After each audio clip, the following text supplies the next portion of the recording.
Hey, you're alive. When I dragged you out of the river, I thought you were never gonna wake up. I checked your pockets for ID, a phone, maybe. I hope you don't mind. But all I found was some loose change. So, wanna tell me who you are?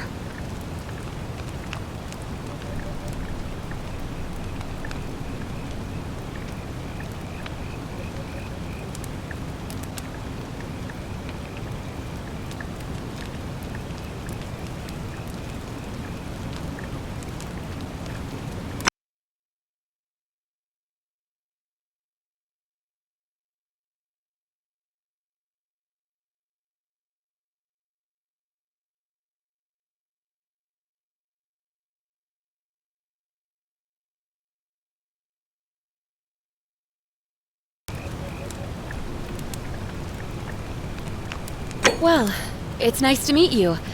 And I'm sorry to pry, but any idea why you were floating down the river?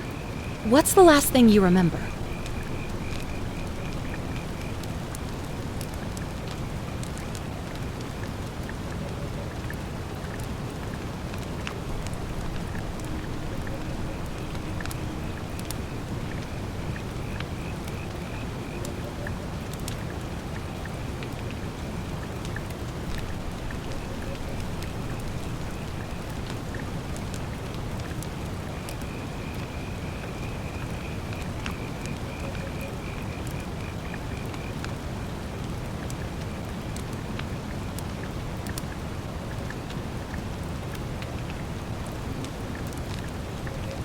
Oh, you're an archaeologist?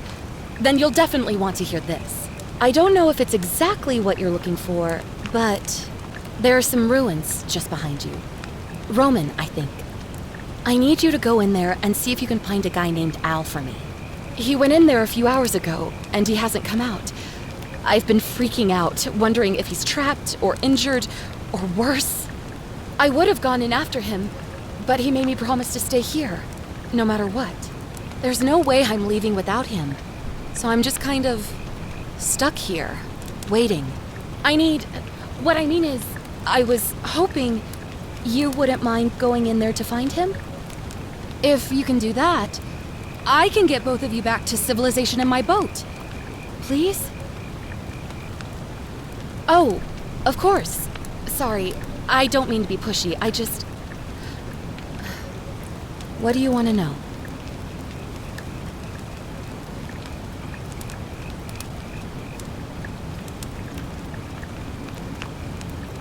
Oh, there's not much to tell. Feels like I've spent my whole life in a dead-end job with an endless commute. Know what I mean?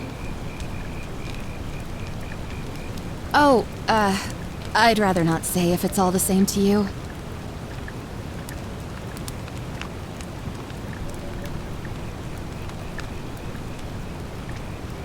All right, fine. Sorry if I sounded cagey, it's just that I don't always get the best reactions when I introduce myself. My name's Karen.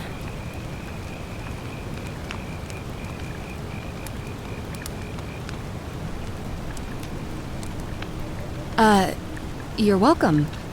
Always happy to help. Was there anything else you wanted to ask? He's the guy who washed up on the riverbank not long before you did. I thought maybe you two knew each other. I guess not.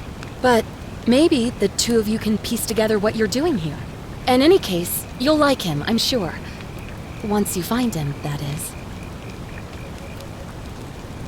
You really don't remember? We're in Italy. This river is the Tiber.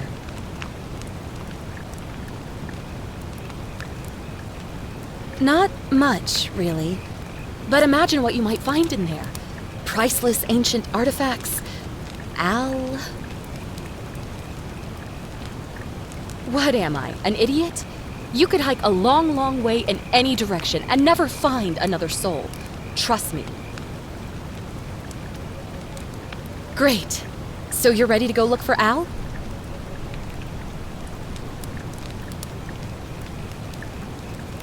Thank you.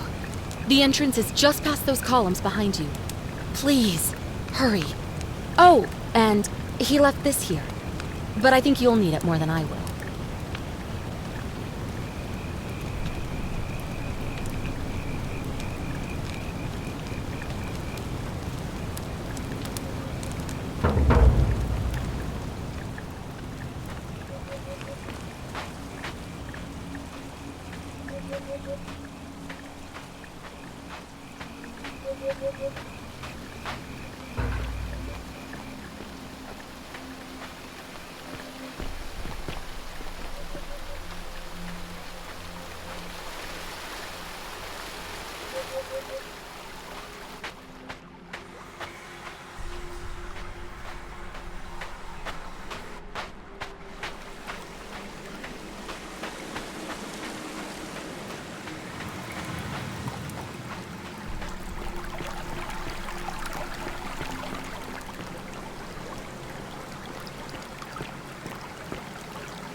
If you're reading this, it means I've discovered the entrance to an ancient Roman city hidden deep underground.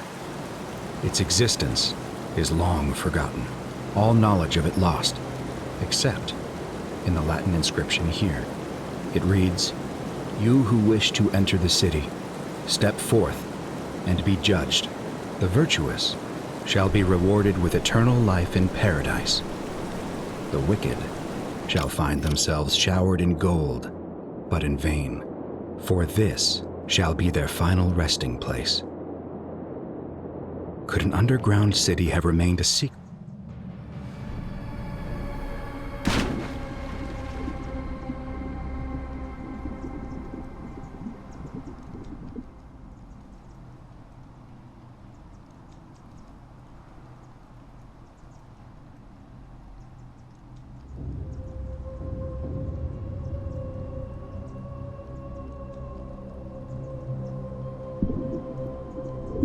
A secret for all this time? Could people have survived down there, against the odds? It seems there's only one way to find out. If I'm not back in an hour, I'm somewhere on the other side. Consider this an invitation, or a warning. Al Worth.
Whoever reads this, I'm sorry you had to find me like this.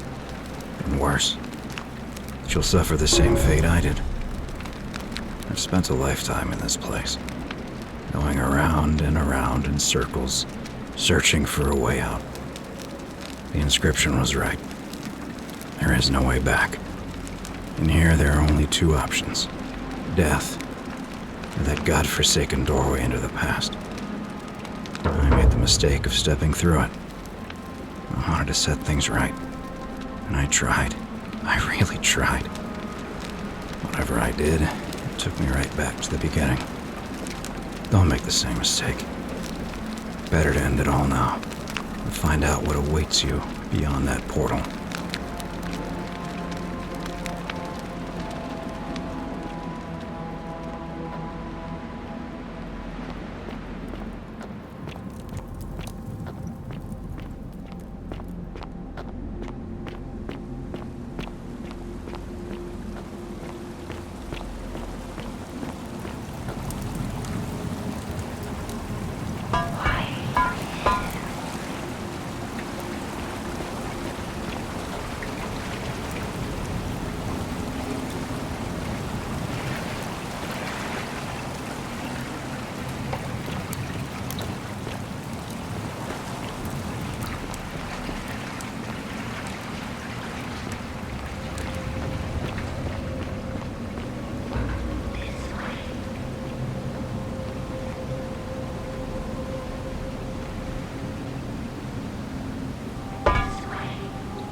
Salve, friend. I'm Galerius. Mind telling me who you are and what you were doing in the Shrine of Proserpina?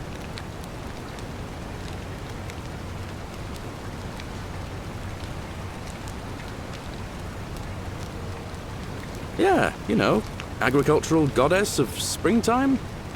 You're not from around here, are you? Oh, I see what you did there. Changing the subject like that. Nice try. But I'll ask again.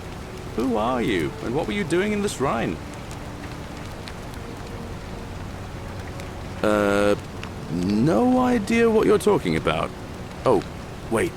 Are you a bit, not right in the head? That's all right, friend. Everyone's welcome here. But listen, most folks seem a bit confused when they get here, but you seem very lost, and in more ways than one. So let me make this nice and simple for you.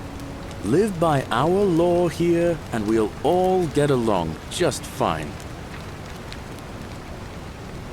Not laws, law. There's just one, the Golden Rule, and the punishment for breaking it's kind of horrific. But our magistrate insists we take all newcomers to see him, so I guess I'll let him fill you in. So then, are you coming? Follow me. When I first arrived, I couldn't believe there were people living down here. But, as you can see, we've got a nice little community now. Only 23 of us at the moment, if you count the 3 who are missing. No idea how, since nobody knows a way out.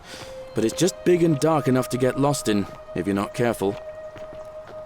Aren't you going to introduce me to your handsome new friend, Galerius? Keep it in your loincloth, Aurelia. I'm taking him to see the magistrate. That pompous old bore won't be magistrate for much longer. Anyone who helps vote him out today drinks at my bar for free tonight. Politics. I'd stay clear of it and her if I were you. She's... it's not my place to say. Down on your right is our farm, where I grow all the food you'll ever want. As long as all you want is leek, cabbage, and wheat. Huh. That one usually gets a chuckle. The bloodless shadows wander without flesh or bone. Don't mind Livia. She means well. She's just been in a bad place since... Well, you know, I don't know what happened to her. Up here on your right is the chasm. If you've got a weapon, it belongs way down at the bottom. Up on your left is the Forum, where you can visit the market or get yourself patched up in Lucretia's clinic in the Shrine of Apollo. Most of us have almost nothing, just what we had on us when we arrived, and what we've been able to make and scrounge up since. And this central plateau is where the magistrate and the other patricians live, so don't expect a warm welcome. Galerius, you're meant to be working the farm, not trudging dirt into the villas. Take it easy, Horatius. I was just taking our new friend here to see the magistrate. Well, he's asked me to escort the newcomer personally. The farm. Go. Now. You'd better go with him. But just remember, they're not like you and me. Don't let them use you. What was that? What did you just say? I said it'll take some getting used to. Yeah, I'm watching you, farm boy. Greetings, citizen. My name's Horatius. Magistrate Sentius asked me to escort you to him personally. Follow me, please. Follow me. The only thing you really need to understand right now is the Golden Rule. Let me see if I can explain it this way. When I was serving in the Legion, if there was a mutiny brewing in one cohort, the legate in charge wouldn't waste time finding the bad apples among hundreds. They just divided us into groups of 10, made us draw straws, and whoever drew the short straw had to be executed by the other 9. Didn't matter whether he'd done anything wrong. One of us in 10 would die for the crimes of the collective. We call it decimation. If that seems like rough justice to you, you're in for a rude shock. Because the Golden Rule is exactly 10 times worse. The magistrate can explain the rest. Who's up these stairs? Whatever are you wearing?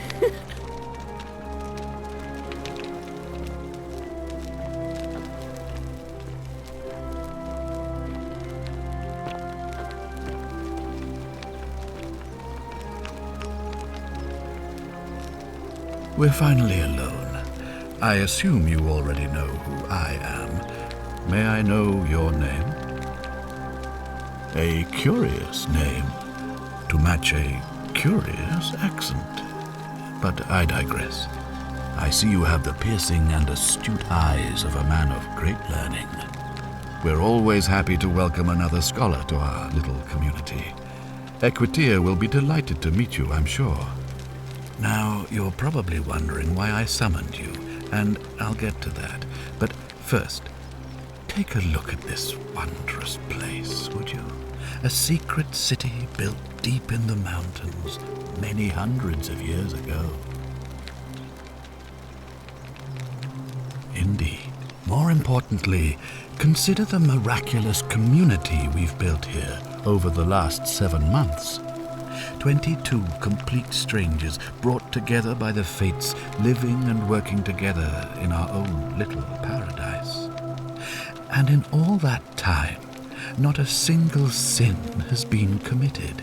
No fights, no theft, nothing. Have you ever witnessed something so extraordinary as a city without sin? Nor could I until I came here. But the reason for this miracle is as simple as it is terrifying. If even one person commits a sin here, every last one of us will die. You see, the builders of this place, whoever they were, left inscriptions warning, The many shall suffer for the sins of the one. From what we can gather, breaking the law here will anger the gods and provoke a terrible punishment. Like the curses of Medusa and Midas combined, turning us all to gold. We've come to call it the Golden Rule. It's extraordinary that we've survived as long as we have, and each day I grow more and more afraid that our time in the sun is almost up. And now it seems that day is finally here. All that matters is that somebody in this city is about to break the Golden Rule. Why else would Proserpina send you now? Unless you and I can stop them, our doom is assured. I know that's a lot to take in, and you look like you have questions. Please, ask away.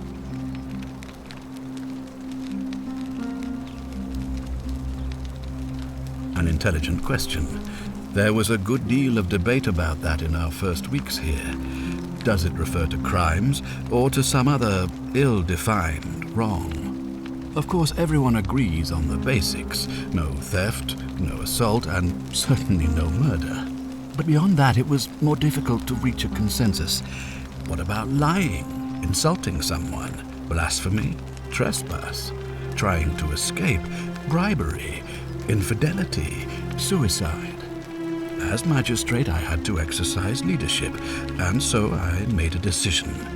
We must uphold the laws of the Empire to a standard never before seen. And we must honor the peace of the gods, the sacred accord between the gods and the people of Rome. It is only by offering the gods the proper respect that we may prosper, as Rome has for centuries.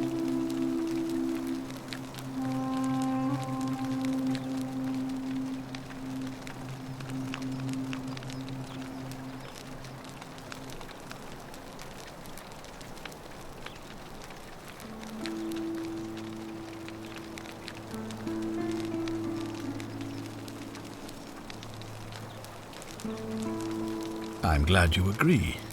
The key things to remember are that we have laws forbidding treason and blasphemy, murder, assault, and rape, as well as theft and arson and so on. I have made my pronouncement on the subject.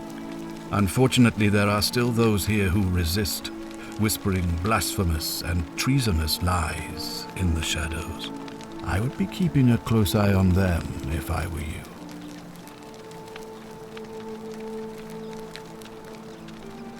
You see, in my search for a way to save my people, I learned of an ancient ritual to Proserpina, the goddess of the cycle of life and renewal. It's said to open a doorway in time so that if the unthinkable happens, one person can pass through it and travel back to the past. And when I saw you arrive in a flash of light from the goddess's shrine, I knew that person was you. You don't belong in our time, do you? 2,000 years? That is unfathomable. Please tell me, in your time, what did you see? What had become of us, of this city? I have imagined it, our downfall, 1,000 times, but it still breaks my heart to hear the truth of it.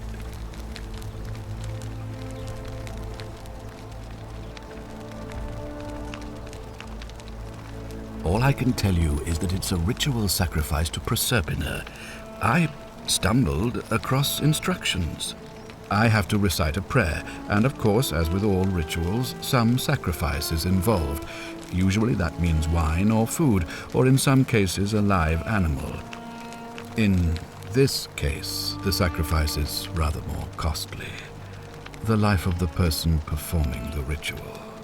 I don't suppose you saw any sign of me in the future? I assume that was me.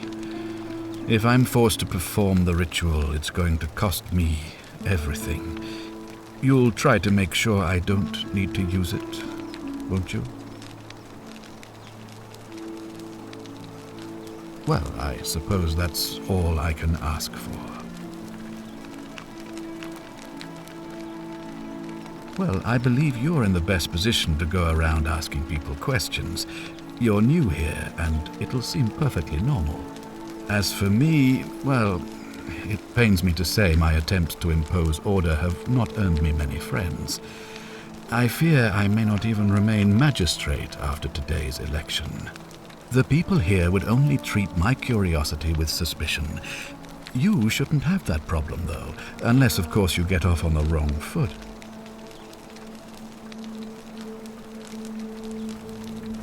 Do you ever stare at a problem for so long that you can't see it for what it is anymore? What's needed here is a fresh pair of eyes. The less I prejudice the independence of your investigation, the better.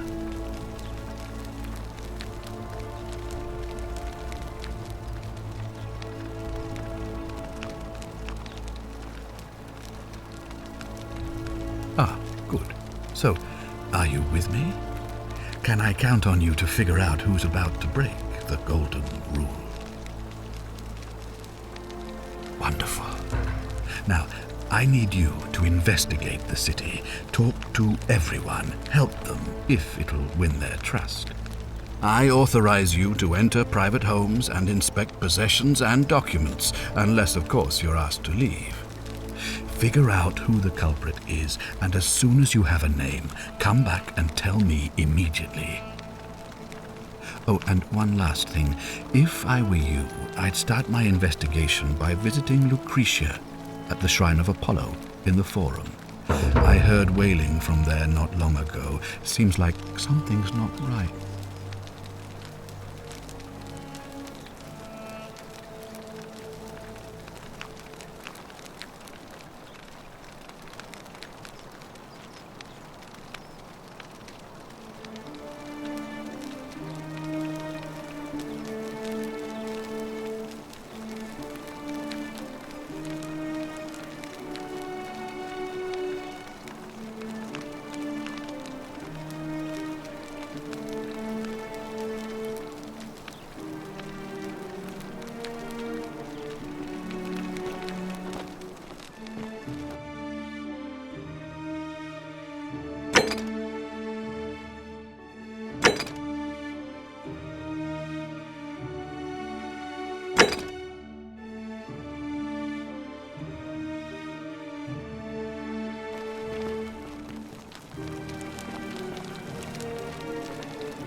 Whatever are you wearing?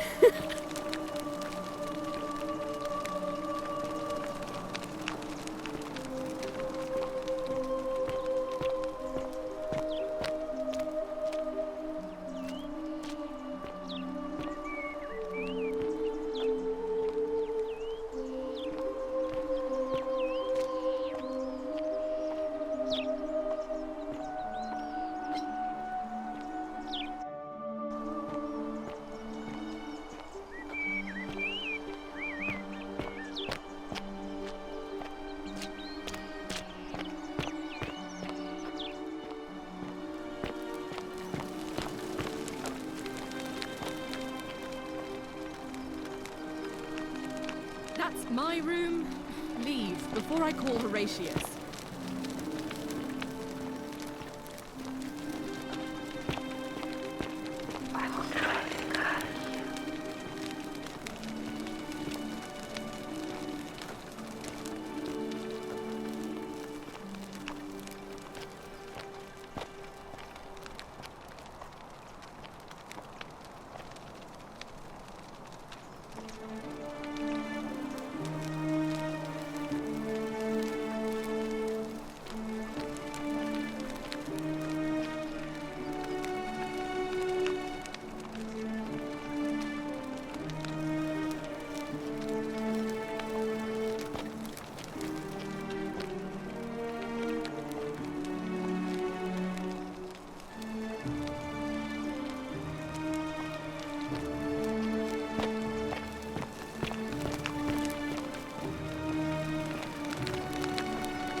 citizen.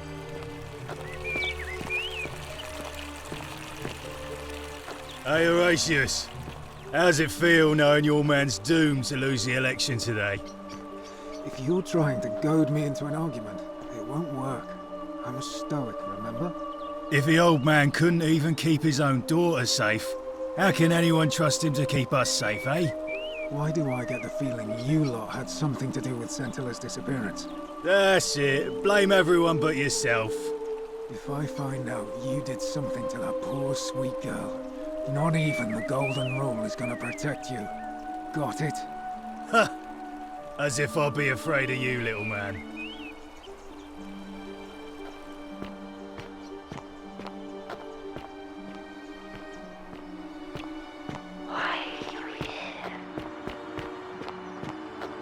Ave. A new face. Ave, and may Vesta watch over you. I'm Equitia. To what do I owe the pleasure of this visit?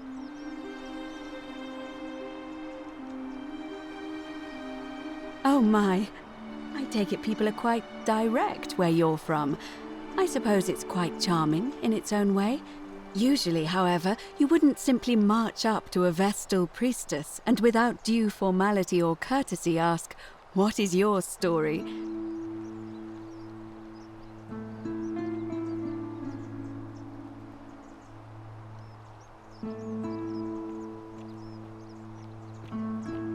Fear is proof of a The degenerate proper mind. approach would be to arrange an introduction through a mutual acquaintance in high office, by which time you would already know how to address me. And then you would find a way to satisfy your curiosity rather more indirectly. But to be honest, I've often thought what an unnecessarily formal way to communicate that is. So, let's do it your way. You just keep being yourself and ask whatever you like. It'll be a refreshing change. You really don't know? You are from far away, aren't you? Well, I am one of the priestesses charged with keeping the sacred flame in Rome's shrine of Vesta burning. I take it you know who Vesta is? Excellent.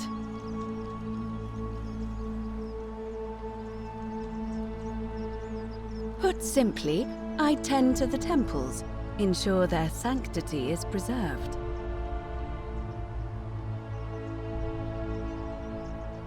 Why?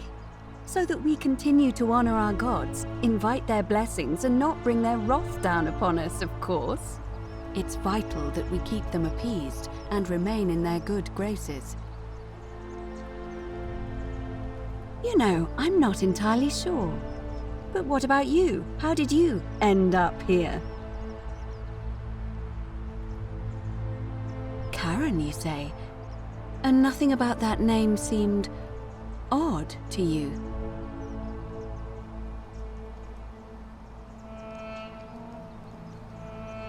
Older. I see. I wonder if... No.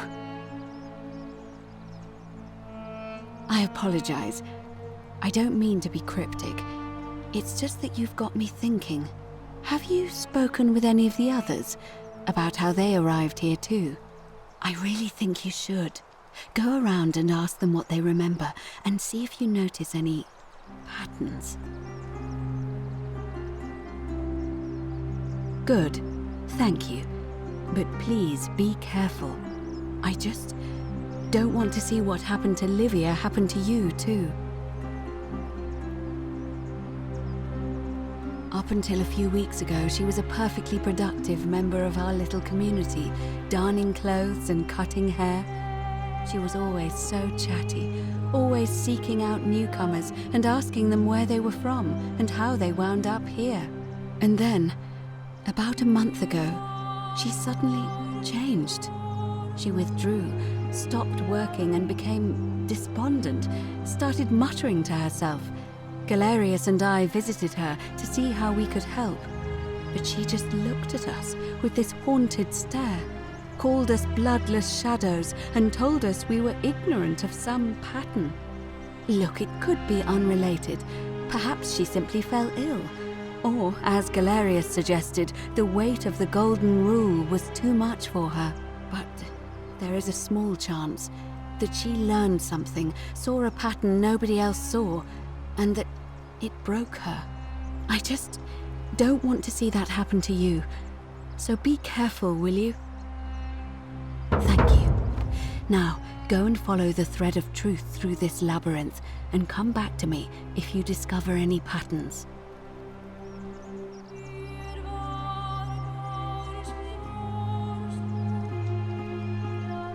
I'm quite sure it's the work of the gods, which is strange because they've never been particularly concerned with our misdeeds, as long as we've kept the peace of the gods.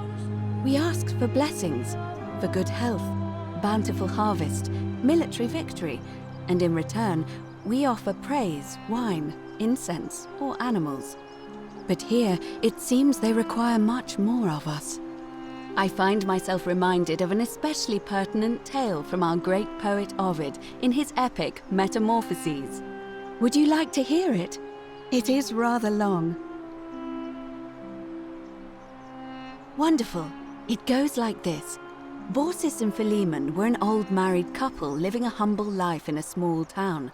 One night, the town gets a visit from a couple of vagrants. They go from door to door, asking for a place to stay the night. Of course, being vagrants, they're turned away sharply from house after house, 1,000 in all, until finally they come to the little cottage where Baucis and Philemon lived. Now, the kind old couple had very little to offer, but nevertheless, they invite these strangers into their house and offer them food, wine, and a place to stay. Immediately, the guests make themselves at home. They begin gulping down the old couple's wine, so much so that Baucis, the old lady, begins to worry they're going to run out. And then she notices something strange. Her wine pitcher keeps refilling itself, as if by magic. Realizing only a select few possess such powers, says to her husband, Philemon, "I think these men are gods in disguise." Immediately the couple begins apologizing for offering such coarse wine, and the vagrants metamorphosize and reveal themselves to be Jupiter, the king of the gods, and Mercury, the trickster god. They confide they didn't mind the meager offerings. They were just pleased that someone in the town offered them hospitality. Then Jupiter says to them, "You have passed our test, but everyone else in this city failed, so we are going to destroy this place and everyone in it, except you, who we will grant a wish." So old Baucis and Philemon escape up into the mountains safely, and they receive their wish, which is for eternity together. Meanwhile, Jupiter carries through with his threat and wipes that city off the map. Some say the moral of that story is that we must all honor the sacred rituals of guest friendship, the reciprocal obligations owed between hosts and guests. But I like to think it's that we should always show compassion for those less fortunate than ourselves.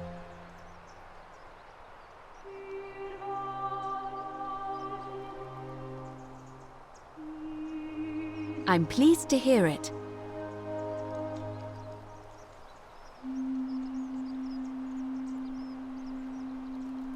Come back to me once you've acquainted yourself with the rest of our neighbors.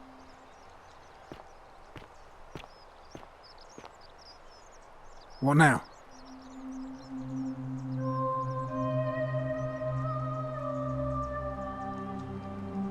I'm a legionary of the 1st Italica, but there's not a lot of fighting down here. So the magistrate has assigned me other duties. I act as the magistrate's right-hand man, keeping an eye on his daughter, I should say, and the others, and making sure they're all behaving. I also keep a register of new arrivals. I'm from Liguria, up north originally. I was doing all right for myself, 12 years into my service. Had a nice girl lined up for when it was all over. Not anymore. She's probably figured I'm long gone and moved on by now. I try not to think about it. My commander sent me to deliver a message to Rome. While I was there, I thought I'd do something nice for my girl and pick up a little pendant from a silversmith. That's when the crowd started flooding through the streets, shouting fire. People screaming, trampling each other. Then some Genetricum Future tried to take advantage of the chaos and pinch my pendant. I remember chasing him through the crowds, down towards the river. And then, nothing. Blacked out and woke up near here. No idea how I ended up floating so far downriver. But I'm fortunate to be alive, I suppose. Ah, don't be. As Seneca the Younger said, difficulty strengthens the mind, as labor does the body. That said, Scintilla's disappearance has been more difficult than I'd care to admit.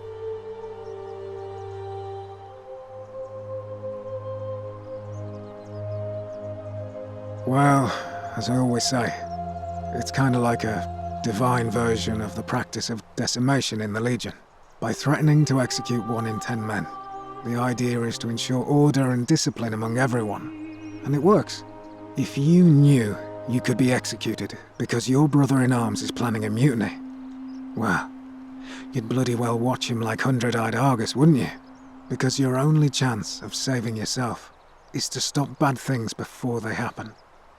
Makes us all responsible for keeping each other in check. It's brutal, of course, but effective.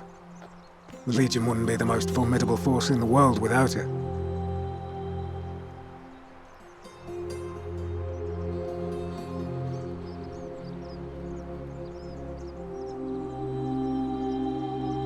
What's done is done.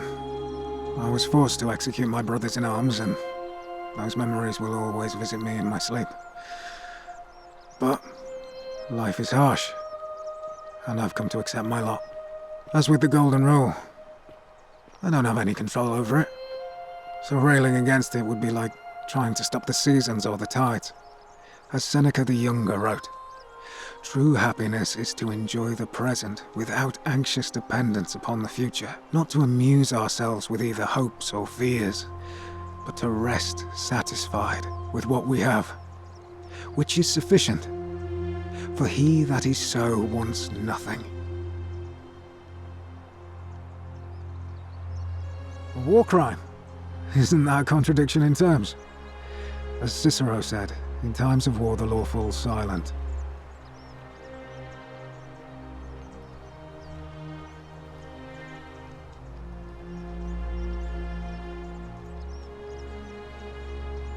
Good. Perhaps we'll make a legionary out of you yet. If you like.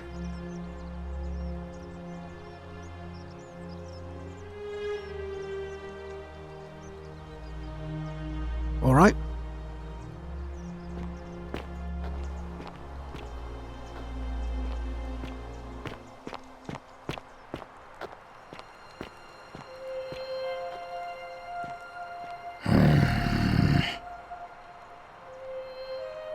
Name's Rufius. Better watch your step. Can't talk long, got to stay sharp, but family's from Seleucia on Tigris, Babylon province. But I've been roaming a long time now. Even joined the legions. The 6th, the one they call Ironclads. Same way as everyone else.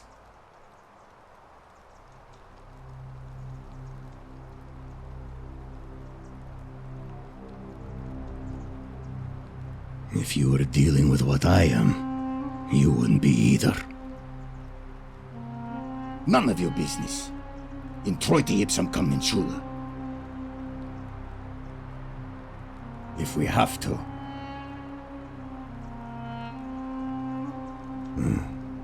I'll tell you this much. I hate the fact that my survival depends on the common sense of other people.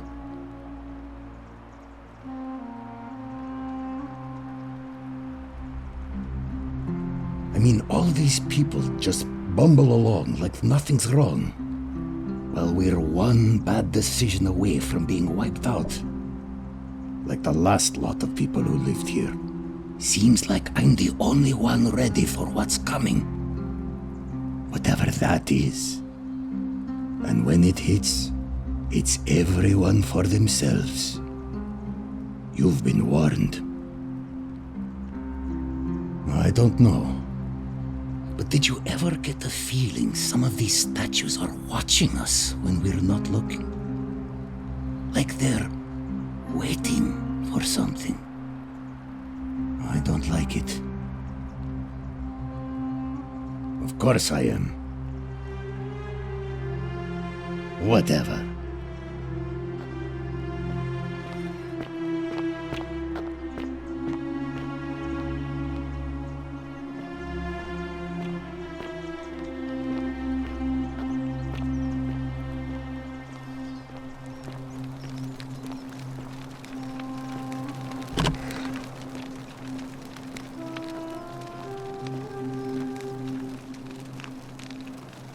Give me a moment. Sorry I'm such a mess.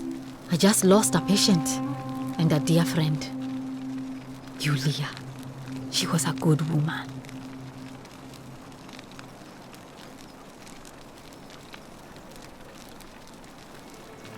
No, now it's fine. I can't afford to wallow here. And I need the distraction.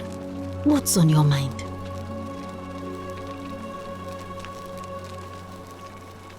I'm Lucretia, and I'm going to be straight with you. I'm not a physician. This is Nevia's clinic. I've just been filling in ever since she disappeared. I'm tired and out of my depth and miserable all the time. But I'd rather take this on myself than let one of you lot mess it up.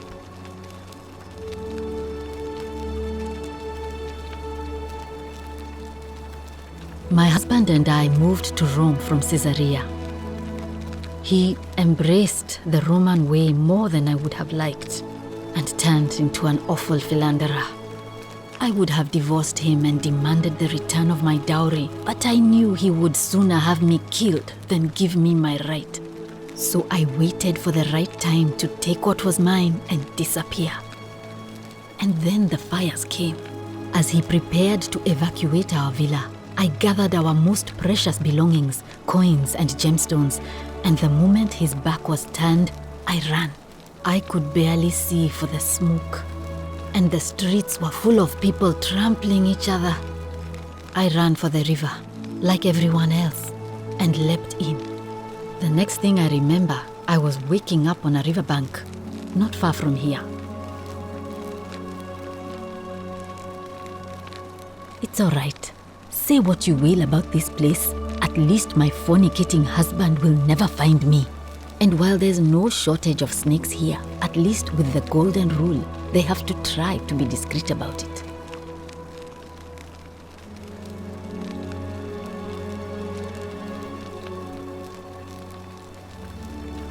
Oh, this shrine was in use as a clinic long before any of us arrived here. Kind of strange to set up a clinic in the temple of the god of disease. But the god who inflicts a curse is also the only god who can undo it. So I suppose praying to Apollo for healing kind of makes sense.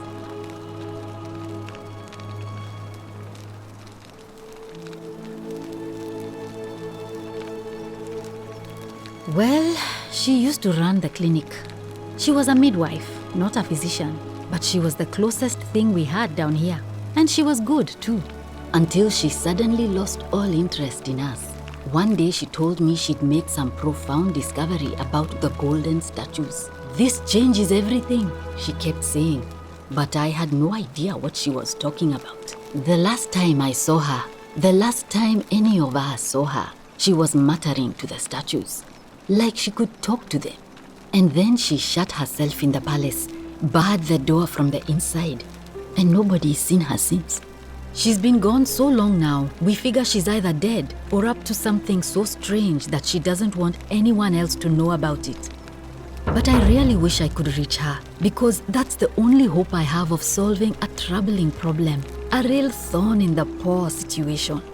One of my patients is suffering from terrible rheumatism.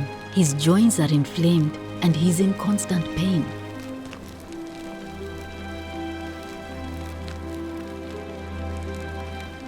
I really shouldn't say. He wouldn't like it. And he's a little bit scary. He's become so irritable that the smallest things set him off. And I worry he'll end up losing his temper and lashing out. And you know what that means. I just know Nevia would know how to treat him, assuming she's still alive. But nobody seems to know how to get into the palace.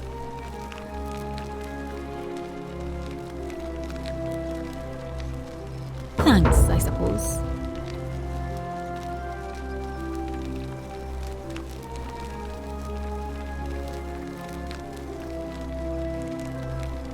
A city without sin might sound good on paper, but whoever dreamt it up didn't think it through. Maybe it was an attempt to create some kind of utopia.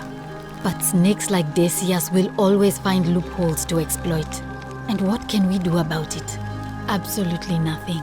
In some ways, we are worse off because we can't take the law into our own hands.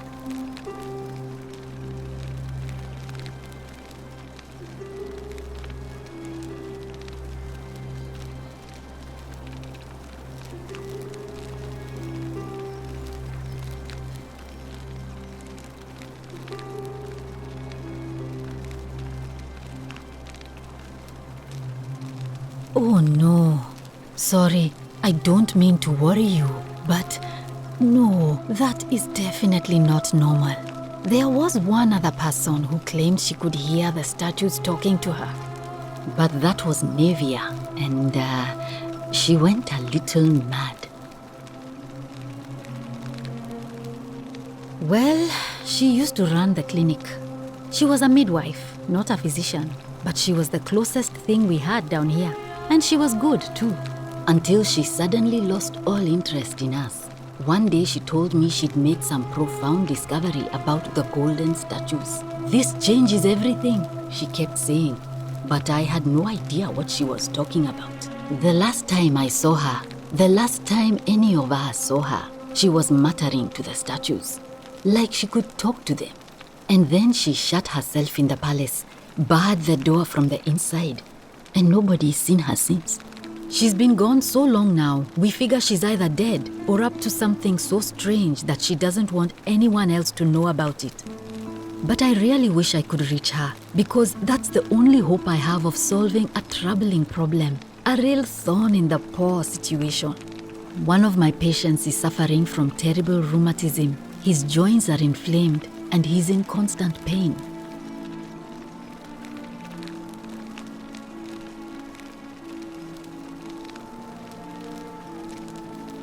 He's become so irritable that the smallest things set him off, and I worry he'll end up losing his temper and lashing out, and you know what that means. I just know Nevia would know how to treat him, assuming she's still alive. But nobody seems to know how to get into the palace. Thanks, I suppose.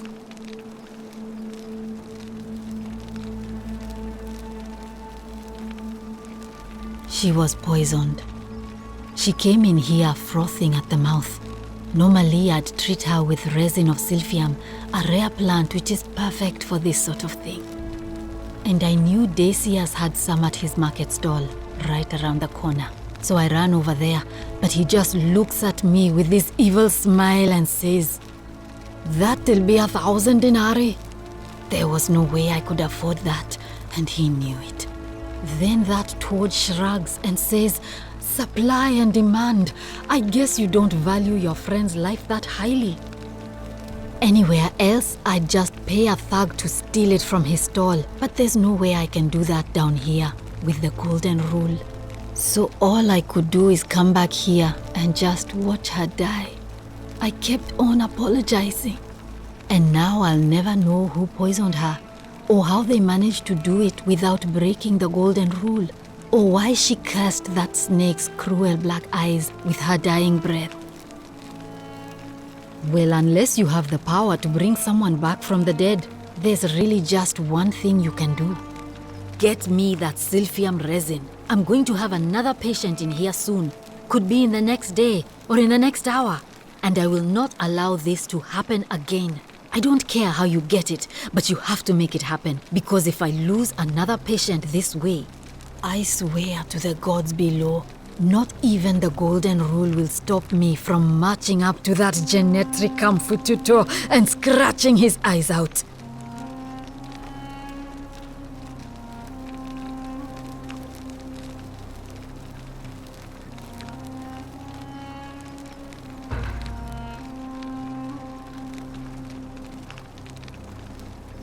Sure. What do you want to know?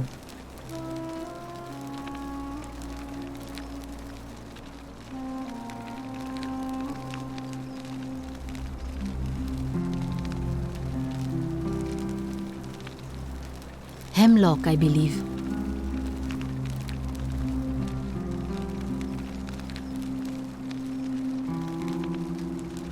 Do you really want to know? I mean, if somebody poisoned her, then surely they would have broken the golden rule, and so maybe it's best we don't discuss it. Gladly. Well, come back if you get sick or injured. Day or night, I'll do what I can.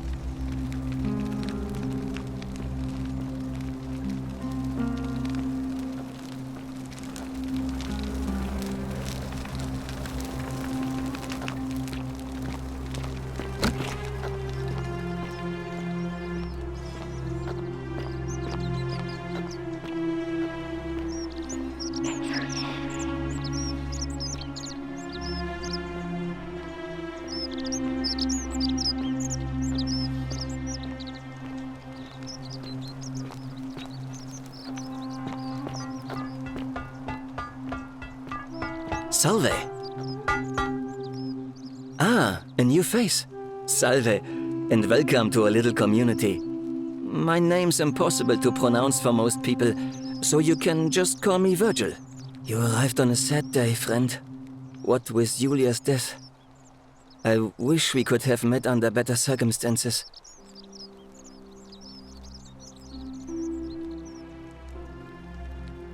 Well, I'm an architect. Or at least I was back in Rome. That's probably too grandiose a term to describe what I do here. Help out with repairs and try to stop old buildings from collapsing on people, that kind of thing. But you probably don't want to hear about the ingenious architecture or mysterious history of this place.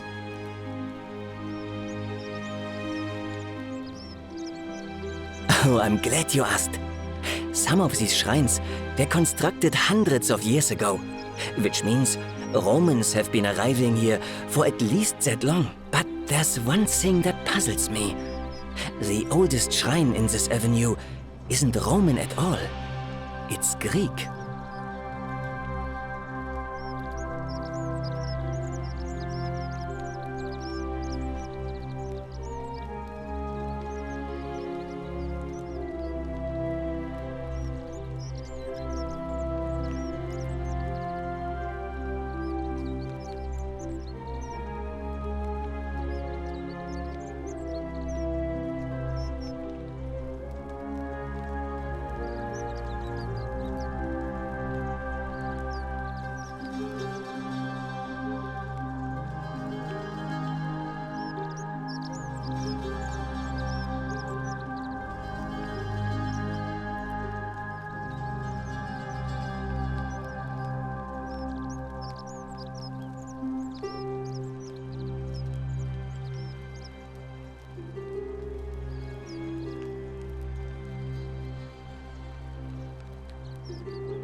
I'm not sure.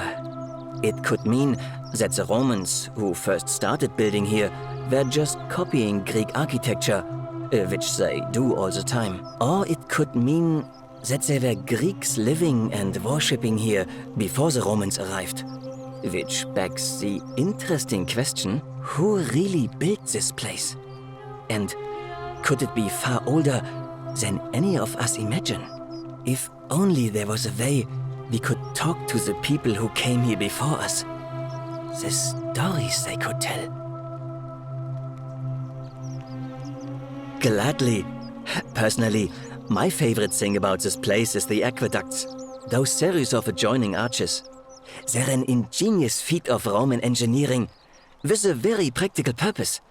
They take fresh water coming from outside the city and distribute it all across the chasm. It's funneled below the palace and into a cistern beneath the great temple. Some of it flows down into another cistern beneath the villas, and the rest is funneled to the shrine of Proserpina, where it fills the lake, and allows us to fish and farm.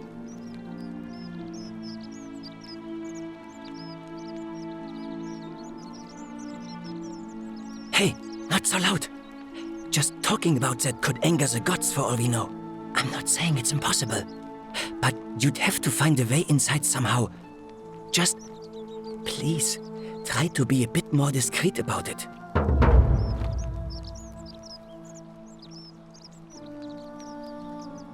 You mean the Great Temple? This one's a bit of a mystery. Given the way it's positioned so prominently, looking down on us, it's clear that whoever built it felt it was the most important temple in the city.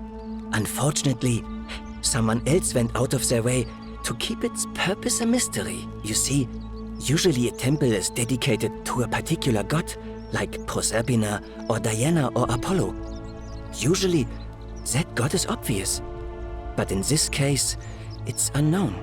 There's an obelisk out the front, which probably used to bear the name of this unknown god. But it appears some barbarian defaced it. And of course we can't get inside because it's locked up tighter than the Temple of Saturn in Rome. And that contains the treasury. So we're all left wondering, which god is that temple dedicated to? And could it be the one responsible for the Golden Rule? Unless somebody figures out a way inside, I suppose we'll never know. Of course. Some people say it's divine, the work of a god, but I'm not so sure. It just seems so flawed to me. Like it's distinctly human. I mean, once you've been here long enough, you'll notice people doing things that just seem so wrong to you.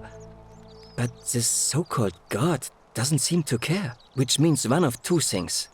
Either you don't know the difference between right and wrong, or this unknown god doesn't. And I'm pretty sure I know the difference. Do you? Good. Then I'll hope you'll agree that there are only two ways of dealing with unfair rulers. The first is to leave. The second is to remove the ruler from power. And it seems leaving may not be an option.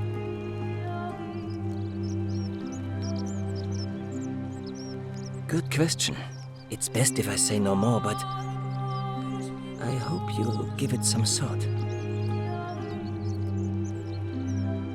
Oh, it means someone thinks I'm a sinner, and that I'm going to break the Golden Rule. Look, I haven't done anything wrong, if that's what you're thinking. Somebody just has a problem with my preference for male company. And when you grow up in the north, as I did, in the city of Noviomagus, you expect a bit of hostility. The Batavi are not known for their tolerance. I saw enough friends killed or driven away to know the cost of not keeping your personal affairs to yourself. So I hid who I was for, what was it, nearly 10 years? Watching what I said and where I looked. But that kind of fear eats away at you slowly, until living isn't any better than the thing you were afraid of. Needless to say, since I'm now living underground, halfway across the known world with an assumed name, my openness didn't go down well among the enlightened folk of the Batavi. Nice of you to say, but not necessary. In any case, the Romans are far more accepting, and among them, I get to be who I am. Or at least, I thought that was the case. It seems I was wrong. It's not just graffiti. I have quite a collection of handwritten notes too. The strange thing is, I keep my personal affairs to myself. I've never really been interested in any of the men here. Not my type. So I'm not sure what I could have done to upset this person. If I had to guess, I'd say it's probably one of those cultists. strange bunch. They insist there's only one God, and that he considers my nature a sin. Can you believe that? If there are any of them here, they won't admit it. Not since they supposedly burnt down half of Rome last year and went into hiding. All I know is if these threats keep escalating, eventually my secret admirer is going to cross a line and break the golden rule.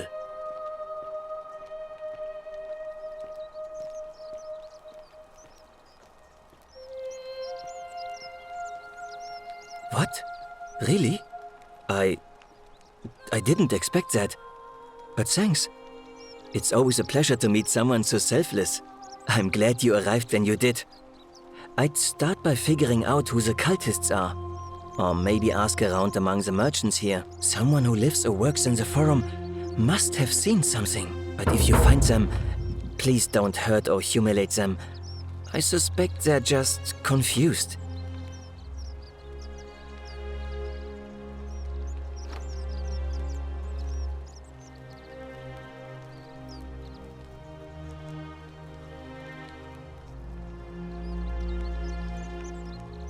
Nice to talk to you.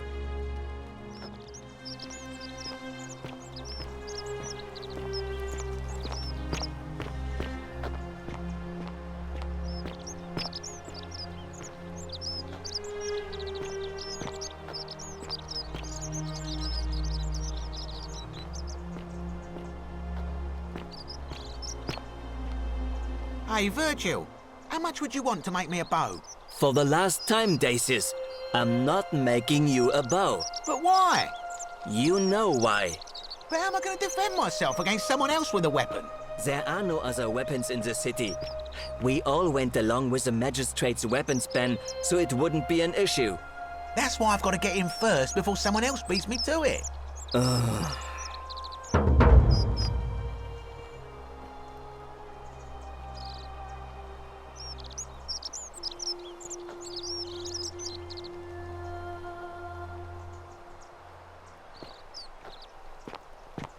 Wonder how much one of these statues is worth on the outside. Salve, stranger, and welcome to our idyllic little slice of the Empire. I'm Dacius. Terrible shame what happened to Yulia, but we just have to carry on, don't we? You mean how did I end up here? That is a lengthy tale. All right. Well, you see, I'm in the business of procuring rare and precious objects liberated from the enemies of Rome. Mostly sculptures, vases, the occasional slave, fetch a magnificent price in Roman high society. Had myself a nice little shop in Rome just off the Forum. Lots of foot traffic and close to the docks. Good place to be when the fires broke out. See, about 7 months ago, half of Rome caught on fire. Everyone who couldn't get to an outer gate was running for the river, open to escape by barge. So I gathered my coins and some priceless vases into a cart and had my most loyal slave girl, pretty young thing named Acantha, push it for me. All the way down to the river, I'm elbowing for a stampede of people, turning back now and then to make sure she hasn't legged it with my valuables. But, to my surprise, we make it, and I see this barge loading up, and it's so full it's almost sinking. But the captain's happy to take my coin, so I start boarding, and then he puts his hand on my chest and he says, "No, too heavy. The cart or the girl." So I did what anyone would have done.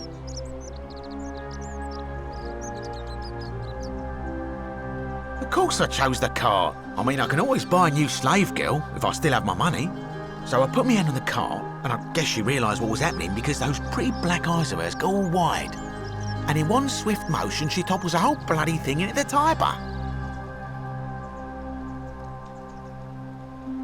Naturally, I dived in after it, hoping to salvage my fortune. Only, I guess I must have hit my head or something because everything went black. When I came to, I'd washed up on the riverbank not far from here with nothing in the world but a single silver coin.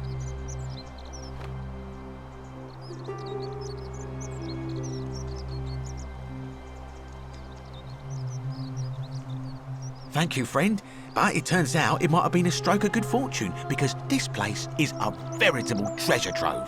Look around you, there must be more gold in here than in the treasury of Rome.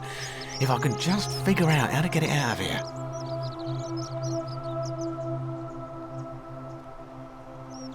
It's terrible for inflation is what it is. There's so much gold just lying around, it's practically worthless. At least down here. Of course, I have an idea for generating real wealth, but what I need is a bow. Just a simple composite bow. I've scoured this city from top to bottom with no luck. But if you happen to find one, bring it to me and we'll talk. Oh, well, technically yes, but that just means you'll need to be a little discreet. Thank you, friend.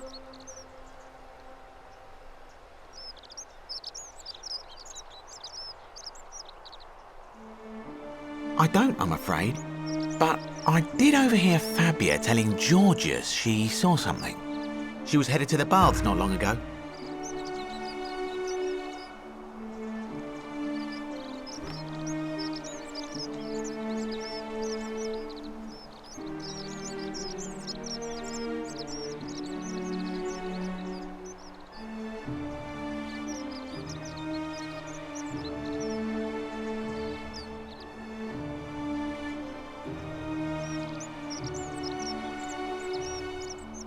Malleolus. I mean, Sentius couldn't even keep his daughter safe. What hope does he have of protecting us? Certainly. I'm afraid not. If you're desperate, I did hear that Aurelia down at the tavern claims to know of a way out, but I'm not sure I trust her. Some people here are a little shady for my liking.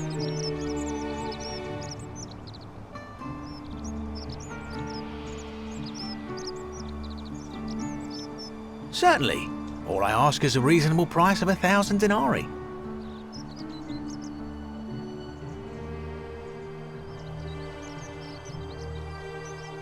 That's hardly my concern. But if you get a job, work hard and save your coins, you should be able to afford it within, say, 5 years? Very well. Perhaps I can interest you in something within your budget?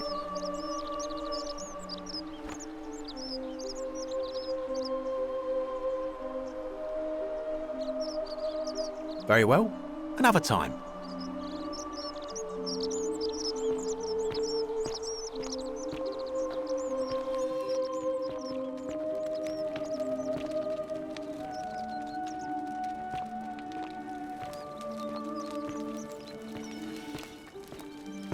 Get out of here.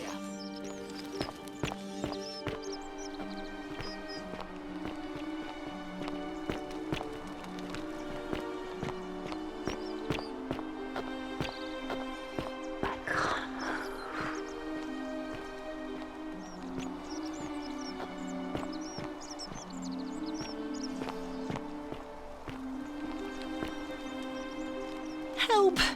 You have to do something! A man arrived in the baths. A real nasty sort, with his face all covered up. And he's got a weapon. You have to do something, or he's going to break the golden rule.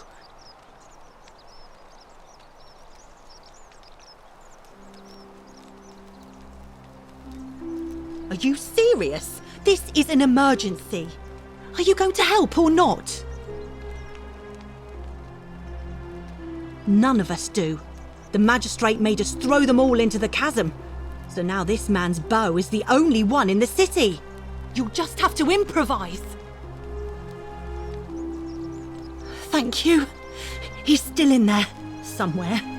I have to hide. Find me in this empty shrine when it's over.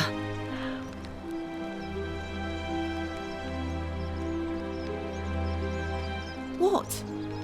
We don't have time for this. I have to go. Ugh.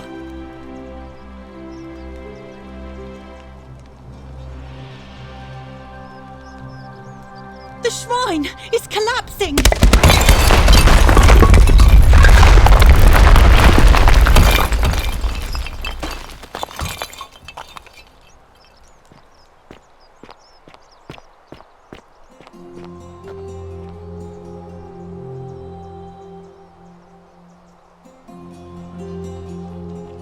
Fabia, no!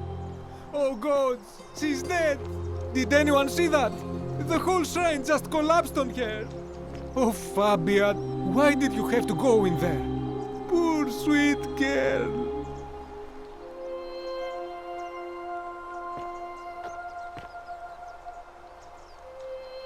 I can't believe she is dead. Fabia, I mean.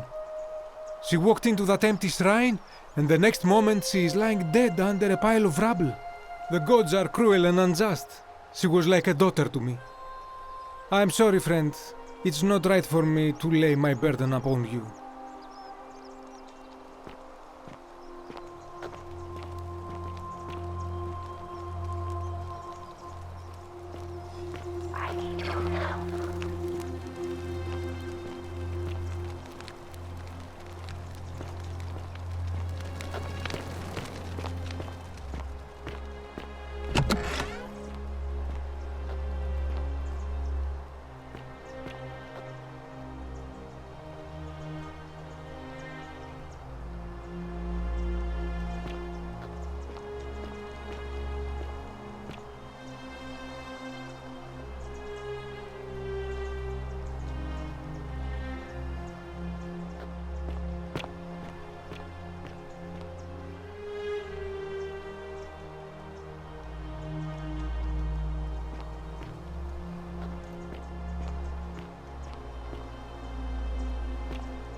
You carry the gift of Prometheus in your hand. Remarkable. Welcome, welcome. May I ask your name? It's a sincere pleasure to meet you. Tell me, what brings you all the way down here? Then perhaps the fates brought you here to learn the secrets of this place. I will tell you everything I know, but first, a request. I have been living down here alone for many years, with nobody to talk to but myself. The one thing I long for above all else before I die is a good philosophical argument with somebody astute. I'm hoping that person is you. Let us find out with this simple question. Have you deduced the name of the god responsible for the Golden Rule? You have much to learn. It's best if you figure it out on your own. Come back once you've made progress.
Stop right there. I'm looking for Tiberius Quinctius Crispus, otherwise known as Quinctius. Do you know where he is? I'm not sure I believe that, so allow me to explain something to you.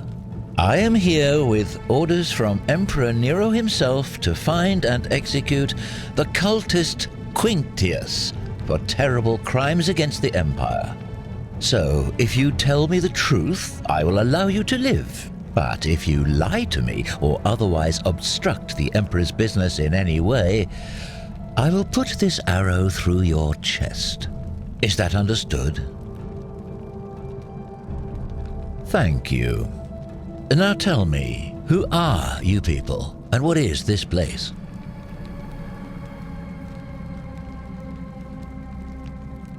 A small community. Ha! I was told Quinctius was a cultist, but I never thought he'd be foolish enough to lead me right to the heart of his mystery cult.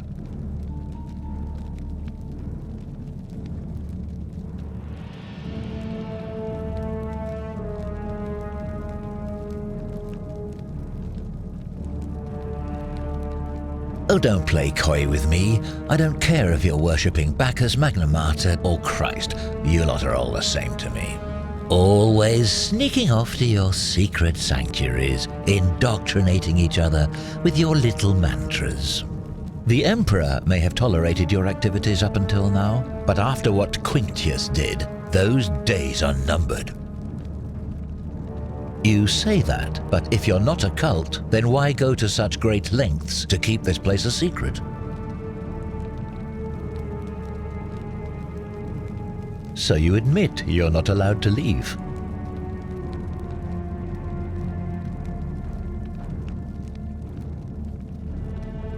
That sounds an awful lot like a cult to me. And I saw the inscription saying, "The many shall suffer for the sins of the one." I take it this is some kind of mantra you all believe?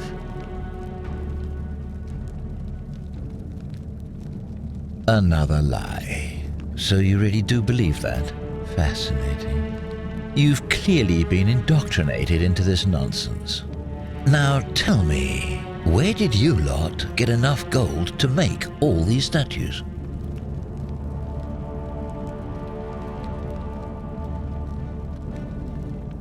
You lot are practicing human sacrifice too. You people disgust me. Yes, because I'm the real villain here. It's all clear to me now. The secret sanctuary, the indoctrination, the mantra, the human sacrifice. You're cultists, there's no doubt in my mind. What baffles me is how a person can believe in something with such zeal. They just can't see what they've become. However, you still have a chance to redeem yourself by telling me where Quinctius is. Do not waste it.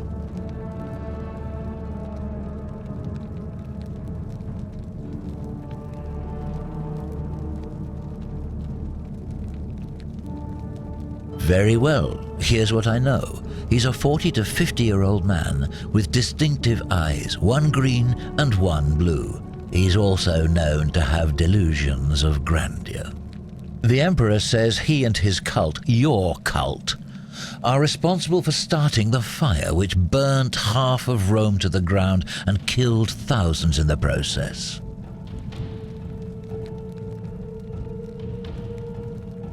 Who are you to challenge what the Emperor says? Were you there? Do you have spies and scouts all over Rome, like he does? No, you do not. This is your last chance. Are you going to tell me where he is or not?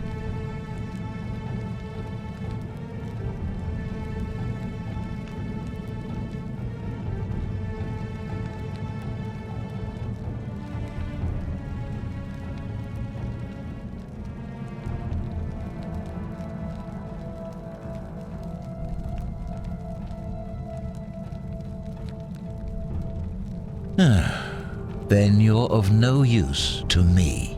Do you have any last words?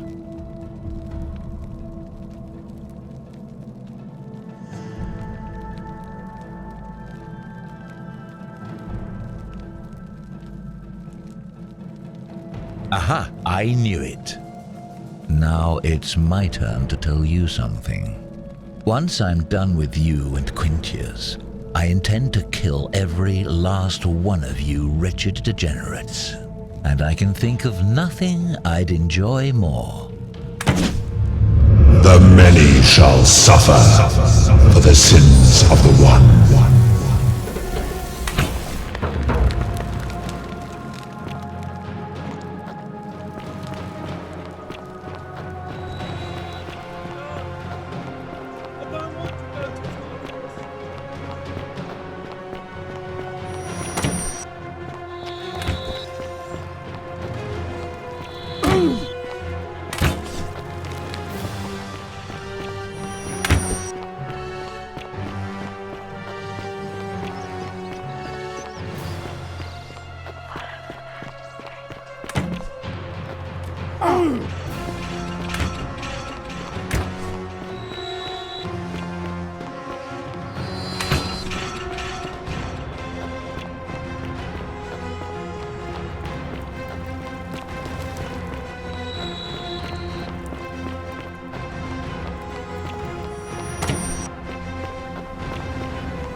Salve, friend. I'm Galerius. Mind telling me who you are and what you were doing in the Shrine of Proserpina?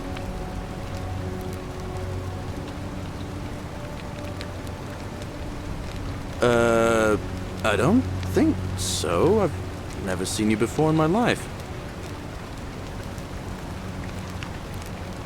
Oh, Bacchus, how much did I drink last night? Sorry to have bothered you. Oh, and since you seem to be in a hurry, you should try out this device I made. Worked real hard on it.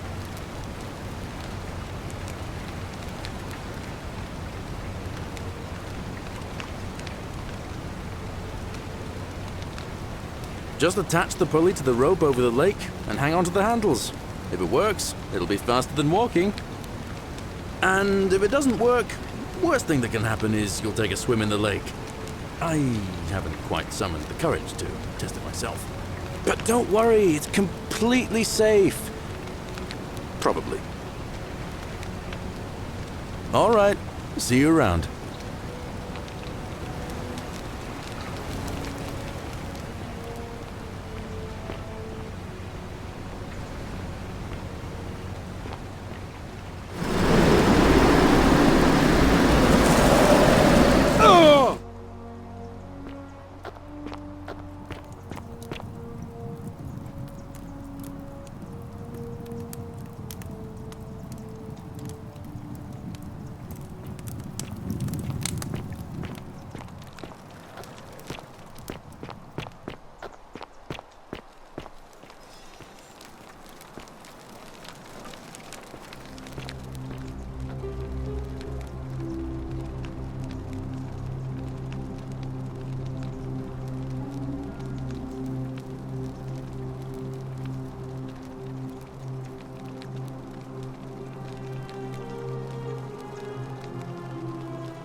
Hello?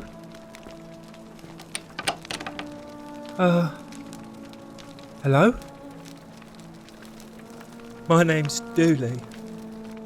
I live here now because I got in trouble and they said they had to lock me up. I don't know. I don't remember things so good. I think it's just because I was looking for treasure. Yes, but I wasn't. I was just looking. They said I did it more than once, but I can't remember things so good. Then they called me mean names. They called me a liar, Billy. Yes.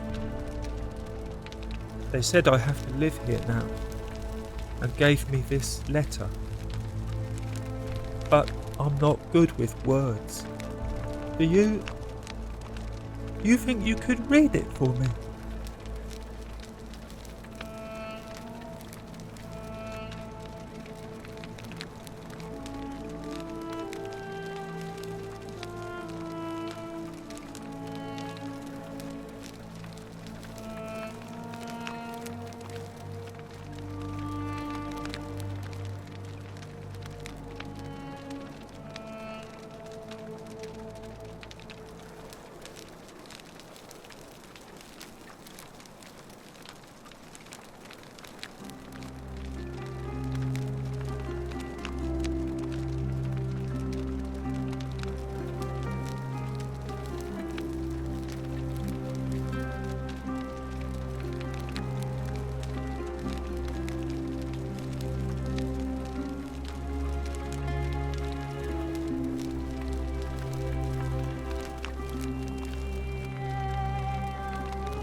What does it say?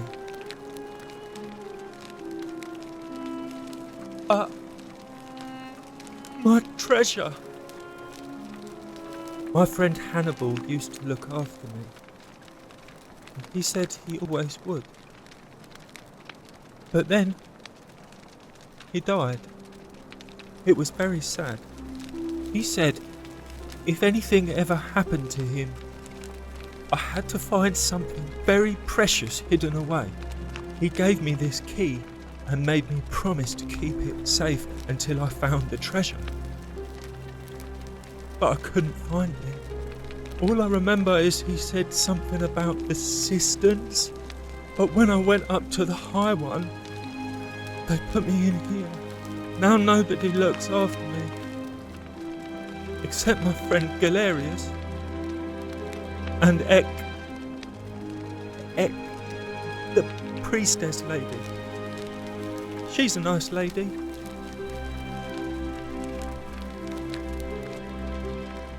Hannibal said I shouldn't give it to anyone I didn't trust.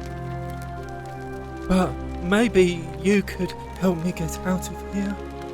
Then I would trust you a lot. Galerius already tried that. He said the magistrate wouldn't listen, no matter what.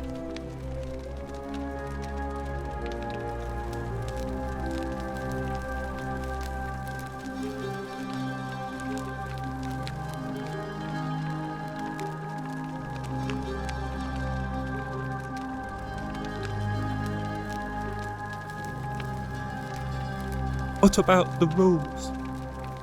I don't want everyone to get in trouble because I was bad. Like Galerius. He's nice. I like Galerius. He made me a doll and everything. If you help make him magistrate, he can get me out of here and I can give you the key to my treasure. Hannibal said it was in the cisterns. I can't remember what it was, just that it was way up high and very precious.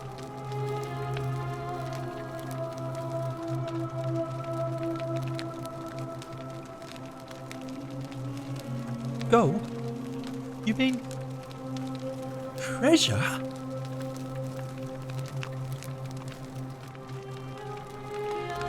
Bye-bye.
Salve, friend. I'm Octavia. Welcome to life under the Golden Rule. It's a ghastly thing, is it not? How are you faring so far? Ah, another stoic, perhaps. We all need something to help us through times like these. We've all been where you are now. I remember when I first arrived. I used to lay awake at night contemplating the big questions. Why am I here? Is there a way out? What is the Golden Rule, and who or what is responsible for it? I still don't have any of the answers, I'm afraid. I don't think anybody does. But I'm happy to share with you what I've learned. Here, in this place, the magistrate has me earning my keep by cleaning and pruning the gardens. It's not quite how I expected my life to go. I used to live in a lovely villa on the banks of the Tiber. I was even betrothed to a handsome young man from a prominent family. But long hours of menial labour for the good of the community has its own charms too, I suppose. Oh, much the same way as many of the others. When the fires came to Rome 7 months ago, my family and I fled for the Tiber, hoping to escape on a barge.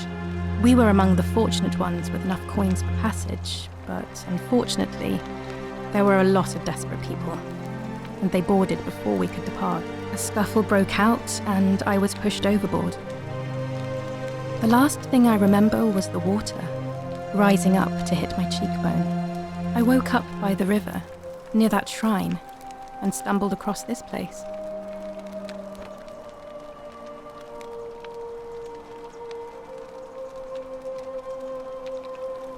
Oh, that's all right. I'm sure it's all part of God's plan for me.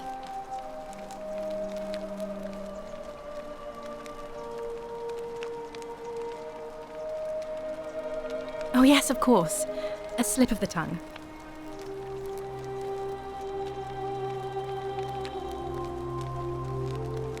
If you like. The many shall suffer for the sins of the one. I think about those words a lot. I'd like to think that if we all love our neighbours as ourselves and do to them as we'd have them do to us, then we'll all be fine. But on the other hand, I was always taught the intent of man's heart is evil from his youth, and that all of us are born with a tendency towards sin. And that's where I get stuck. Is it true? Are we born with a tendency towards sin? You don't think that's a little naive? I suppose you've never seen what I've seen. Innocent men and women, torn apart in arenas while thousands of Romans look on and cheer. If that's true, then sooner or later, things are going to end badly for all of us down here. Unless, of course, there's some kind of divine intervention.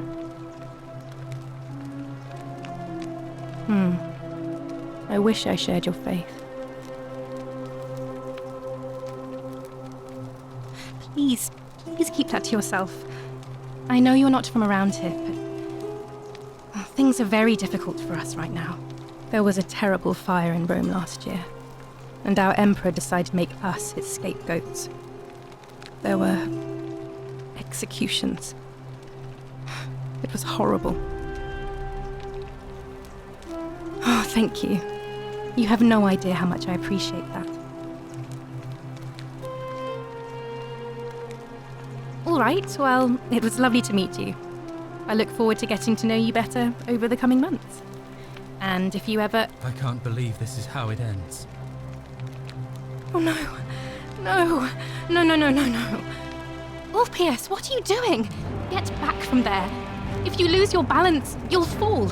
That's the idea. What? Why? Why would you want that? Why do you think I'm stuck for the rest of my life working for a man who treats me like an animal? I know things are hard for you right now. They're hard for all of us. We're all in this together, Ulpius. Please just think this through.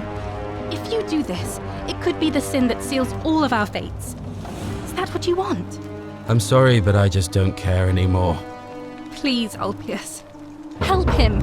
If he goes through with it, it could be the end for us all. I don't know what to do. I've never had to deal with this sort of thing. Please, you need to talk to him.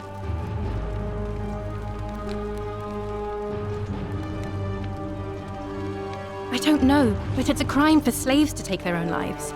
And a debt bondsman isn't far off. Thank you. And please, choose your words carefully.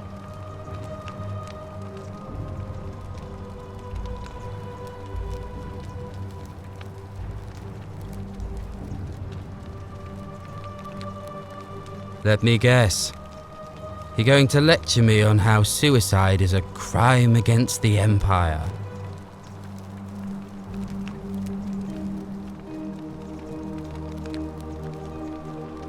I screwed up my life. That's what's wrong. I borrowed money, and when I couldn't pay it back, I wound up in debt bondage. I'll be stuck slaving away for that Culus Cumulatis Malleolus for the rest of my life. I'm out. Wherever you are, Scintilla, my love, I'm sorry. Ulpius, no!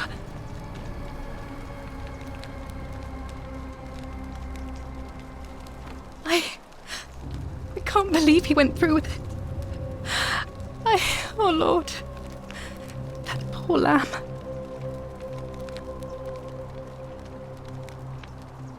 That was not your fault. There's no way you could have given him what he wanted, moments after you arrived. Well, I suppose it means suicide isn't a sin under the Golden Rule. So I guess that means whichever god is responsible for it, it isn't mine. I'll have to let everyone know what happened. And I guess Malleolus will have to clean up the mess in his villa. It's of his own making, after all. And I'd best pray for poor Ulpius.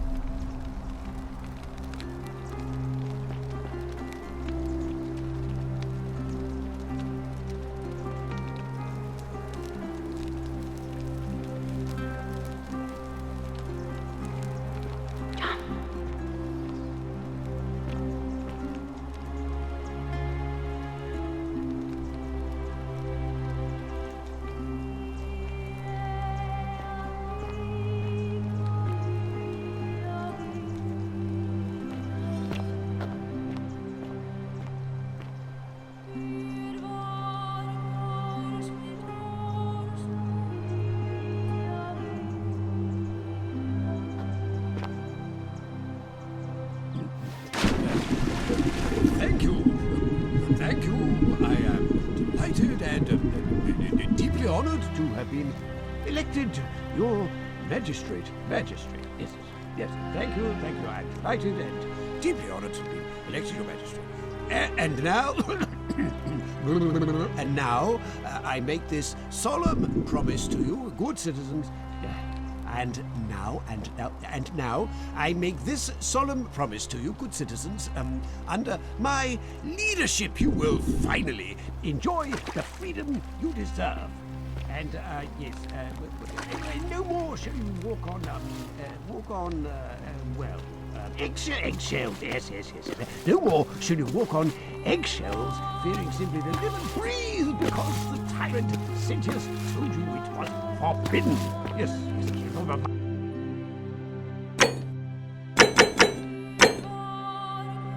My first act as magistrate, I hereby announce a day of, I should think, a day of celebration. Did you just leap into my villa from the balcony 100 feet above? That was either extremely reckless or impressively clever. Well, why have you risked life and limb to see me? I'm Malleolus, and if it wasn't for this interruption, I'd be practicing my victory speech for the election later today.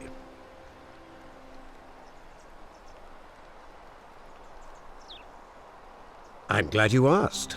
I'll finally restore freedom to this city, just as I've been promising. These good people have suffered long enough under Sentius's tyranny.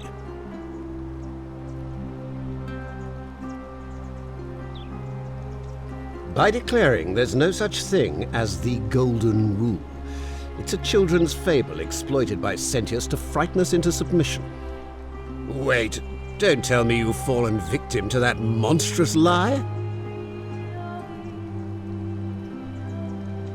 The person making a claim bears the onus of proving that claim. Can you do that? Can you prove the Golden Rule is real? Nonsense! There's no way you can prove that. If it was real and you'd seen someone break it, then you'd be dead already.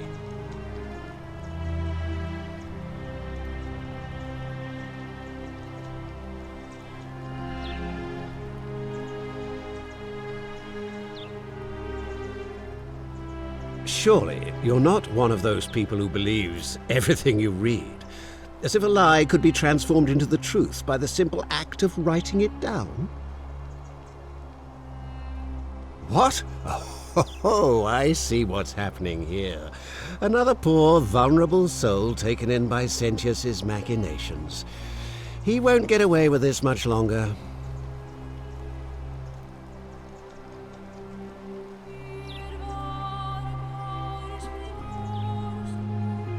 You mean that book next to a golden statue in the theatre? Tell me, how do you know that statue wasn't put there by Sentius himself? You can't know, can you?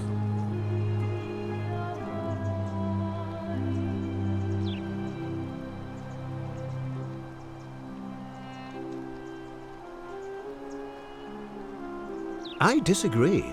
I'll be guided by what is best for the city's people, and that means giving them the freedom to do as they wish.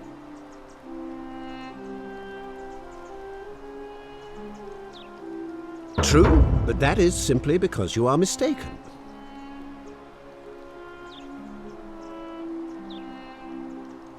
You mean the children's fable exploited by Sentius to scare us all into doing what he wants?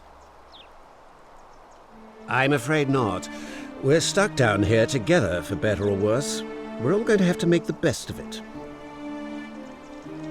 I trust you can see yourself out.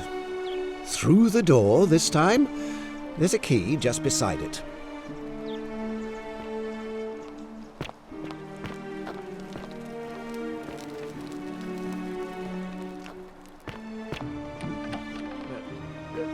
Thank you. Thank you. I am delighted and deeply honored to have been elected your magistrate. Yes, thank you.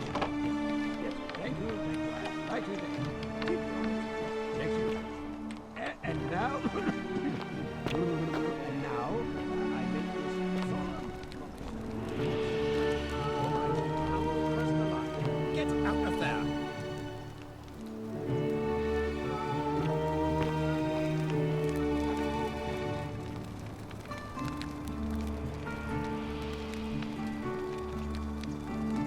Get out before I have to just bash your skull in, fool!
A new face.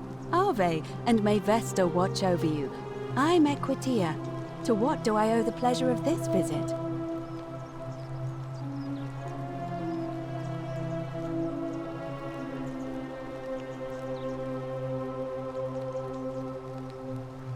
Interesting.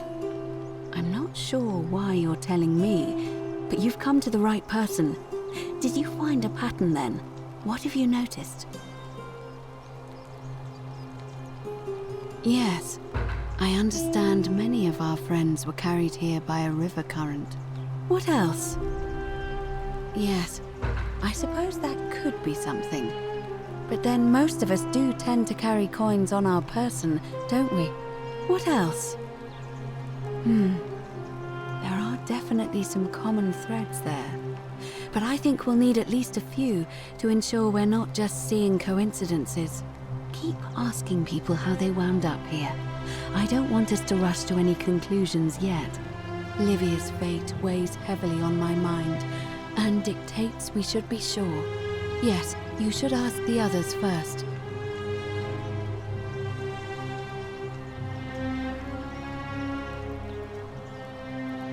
It must be completed by dusk, just the same as any other official business. It'll be between Sentius, the incumbent, and Malleolus, the challenger. Why do you ask?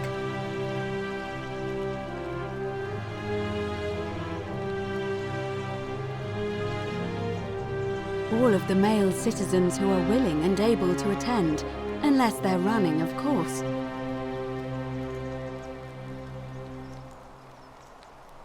Well, you're not a citizen yet. So, no, I'm afraid not. But if it's any consolation, there are other ways to influence the outcome of an election. By using whatever gifts the gods gave you. Nothing untoward, of course.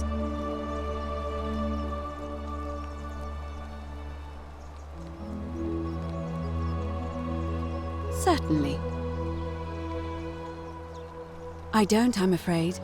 It seems to me we're exiled here until the gods judge us, one way or another. Come back to me once you've acquainted yourself with the rest of our neighbors.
Salve, Dooley.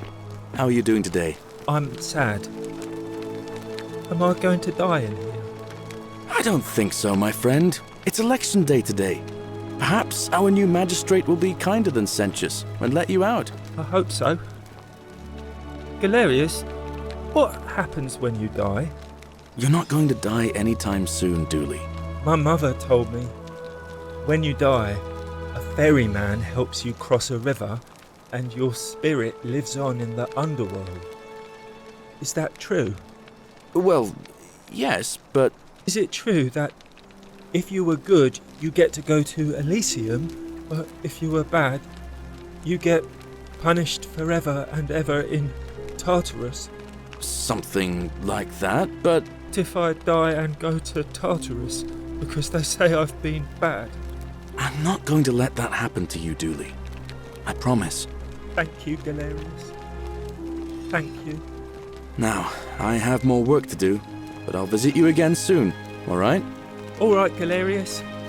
See you then.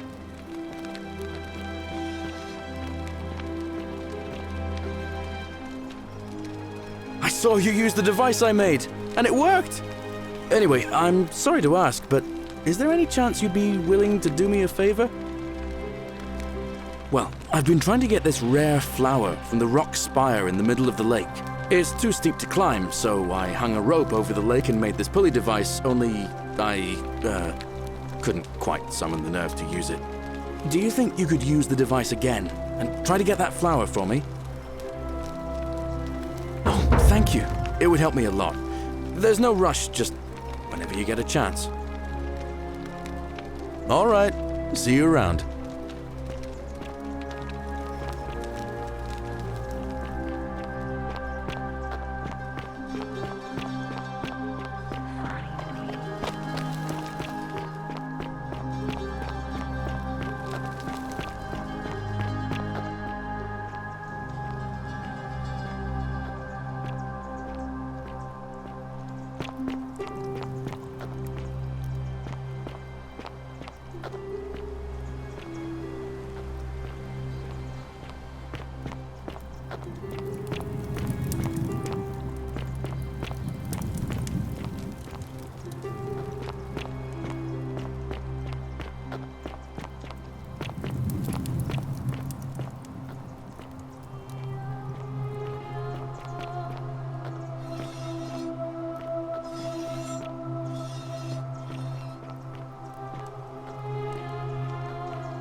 That light! Did you steal it from the gods?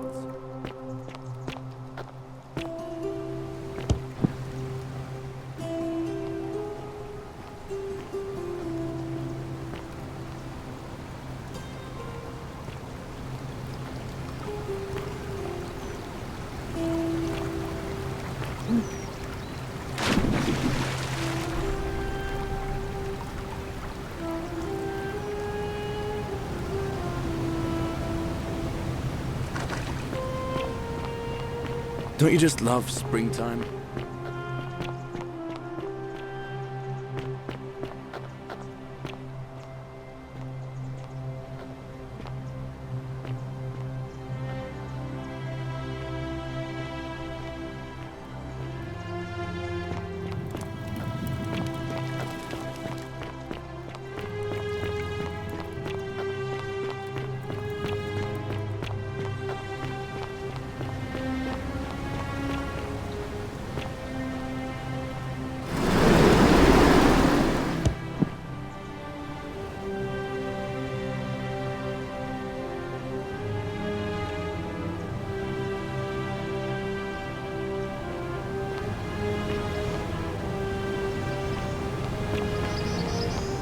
Fortune smile on you, brother.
Fortune smile on you, brother.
Whatever's in that great temple up there on the bluff, I bet it's worth a fortune.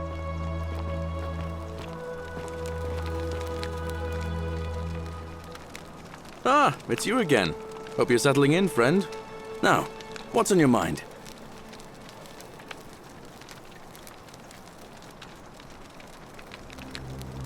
Brilliant! You did it! Well done! This is going to make her so happy. Equitia, I mean. Now I just have to figure out how to give it to her. What I really want to do is walk up to her, give her the flower, and confess I've been madly in love with her since the moment we met. But on the other hand, I can't shake the feeling that the consequences could be terrible. You mean, aside from her execution? You see, Equitia is a Vestal priestess, meaning she's taken a vow of chastity, the breaking of which would be an extremely serious affront to the gods and a capital offense. Even if she was just suspected of being unchaste, it could lead to her execution. Unchaste Vestals get buried alive. Oh, and I'd get flogged to death for good measure. But at the same time, she's just so kind and graceful, and I feel so much love for her that if I don't tell her, it'll burn a hole in my chest. I don't know what to do. What do you think? What would you do?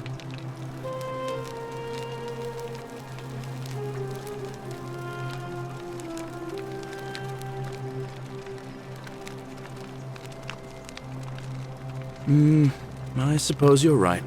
What I need is a go-between. Someone who can tell her how I feel and find out how she feels without risking her life. What do you say? Do you think you could help me one more time? Wonderful! Now, all I need you to do is give her the flower and tell her it's from a secret admirer. Tell her I'll keep my distance and that I just want her to know that she's loved. Thank you. Come back as quick as you can and tell me what she says.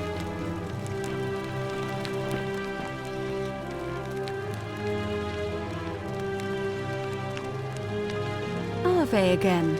Did you find what you need?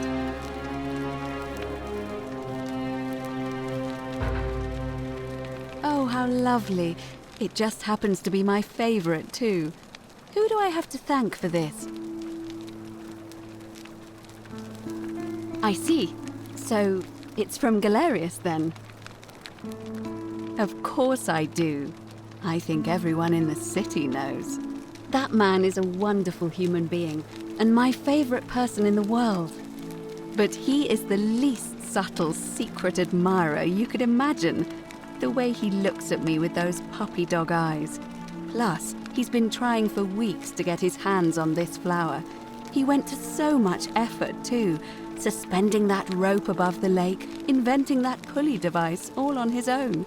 He'd just stand there each morning, looking at the flower, trying to summon the courage to seize it. Oh, my heart. Tell that adorable oaf that my Vestal's vow of chastity ends once I turn 36. So if we ever make it out of here, and he doesn't mind waiting a few years, then tell him I love him too. I hope so. Come back to me once you've acquainted yourself with the rest of our neighbors.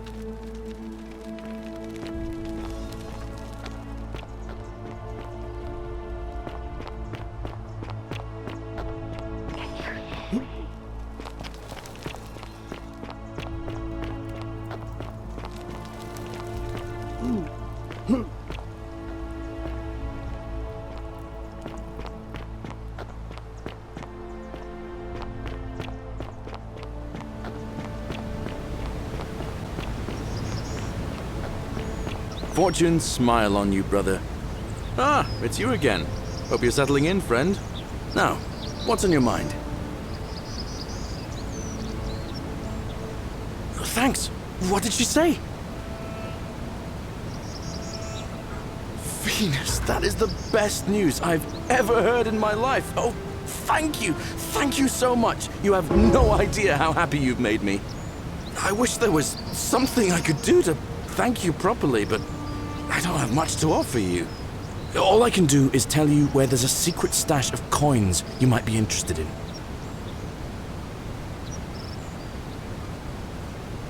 In the rock tunnel, near the stairs, there's a little doorway set into the rock. Inside, if you look carefully, you can see a chest. Unfortunately, one of those golden huntress statues is blocking the path, and I'm not game to move it. If you can figure out how to get past it, I reckon there might be a small fortune waiting for you. I hope that helps in some way. Well, it's a long one, and kind of sad, but I don't mind telling it. I'm a farmer. Always have been. I grew up in a small village in Britannia, Camulodunum, with my parents and 2 little sisters. Lovely part of the world. One day, when I was about 20, my father and I were in the top paddock, loading our cart, when some Roman legionaries came along, demanding produce for their men. My father told me to run into the house for his axe, and so I did. I sprinted so fast I almost threw up, but by the time I got back, he was bleeding out on the ground, and our cart was empty. That was my first encounter with the legions. My mother died of a broken heart soon after, and things went downhill from there. I took over the farmstead, but I was young. It was a struggle. More raiding started before too long. We'd come outside in the morning to find animals missing, our stores pillaged. These Legion thugs just took whatever they wanted. One night, when my sisters and I had nothing left to steal, there was a knock at the door. I knew who they were, and what they wanted. I got my father's old axe, pulled the door open real quick, and before that soldier knew it, split his face right down the middle. But there were more of them. I never saw how many, because the next thing I knew, I was waking up with a mouth full of dirt and lungs full of smoke. My home was reduced to ash. My sisters, dead. And they left me alive to see what they'd done. Still burns whenever I think about it. Yeah, well, I wasn't the only one this happened to. It wasn't long before Boudica led thousands of Britons in a rebellion against the Romans. Unfortunately, there were just too many of them. And those of us who survived, they enslaved. So, then I found myself being transported all the way to Rome, to be sold to the highest bidder. I spent a few years working for my new master, learning the Romans' ways, Romanized my name and everything. Tried to escape a couple of times, but they always found me, and I'd just end up right back where I was. I'd probably still be there too, if it wasn't for the stampedes breaking out. You see, about 7 months ago, an enormous fire broke out in Rome. Everybody was running down toward the river, screaming and shouting. I'd never seen anything like it. Human beings acting like cattle. I got swept up with them somehow, and the rest is a blur. The next thing I knew, some stranger was dragging me out of a river. Stumbled across this place and started my life over again. That's what I thought too, for a while. But it seems the gods aren't done tormenting me yet. See, I finally had my own farm again, safe from the grasping hands of the Romans. Or so I thought. Until Sentius the Decurion demanded I hand over all my produce. It's for the good of us all, he says. Only he takes the best bits for himself, of course. He even told me if I refuse his demands, I'll break the golden rule. I'm not sure I believe him, but then, what if he's right? So, it turns out our dear old magistrate is no better than the Legion thugs who took everything from me. I'm right back where I began. But don't you worry, Nemesis is waiting, and he'll get his, one day. He'll get his. Forget I said that last part, will you? I get carried away sometimes. Thanks, friend. I knew I liked you. Anyway, that's enough of me rambling. Was there something else you wanted to talk about?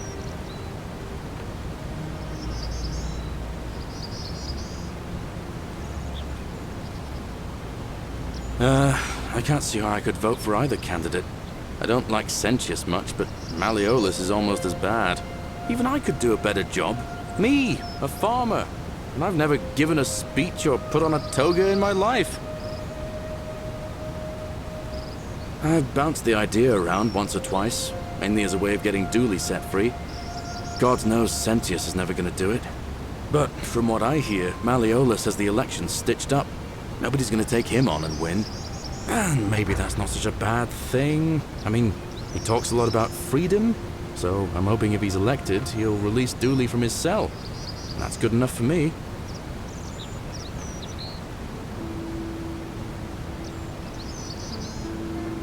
Because Sentius put him there. Poor Dooley was just wandering around looking for some imaginary treasure. Now a magistrate accused him of being a thief. That's nonsense, of course. Dooley's the most harmless man you'll ever meet. But Sentius really has it in for him, for some reason. Gladly. Oh, I don't give it much thought these days. I mean, everybody here's got their own view about what we need to do to survive. But I say, let's spend less time arguing about what it means to be good and just get on with it, you know? Well, as much as I'd love to get out of here, the harvest's always more fruitful in another man's field, isn't it? But Scintilla, Sentius's daughter, went missing a few weeks back. Could be she found a way out. If anyone knows for sure, it'll be her sister, Sentia. But she'd never tell the likes of me. All right. See you around.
Help! You have to do something! A man arrived in the baths. A real nasty sort, with his face all covered up. And he's got a weapon. You have to do something, or he's going to break the golden rule.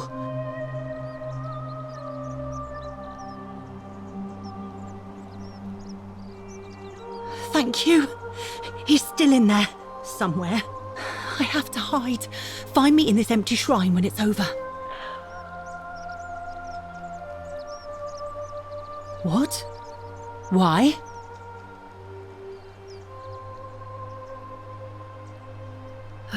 All right, fine. Come and find me in my bakery instead.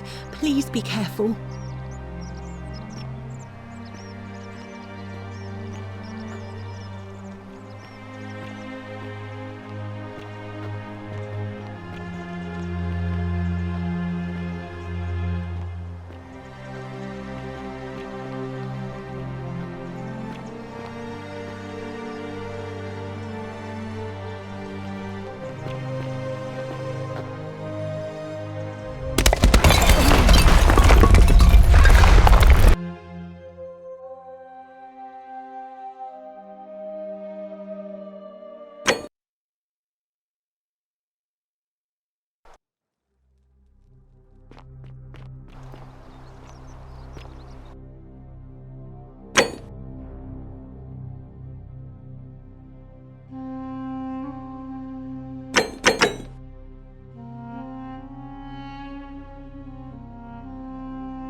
What an extraordinary lamp.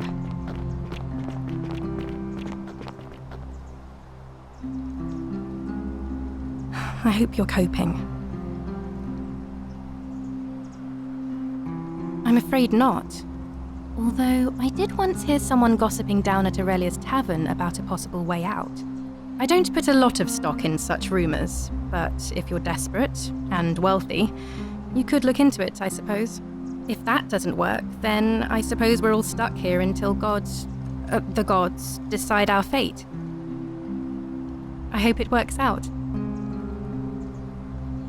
Oh, so soon? Well, be gentle on yourself. We're all dealing with a tragic loss today.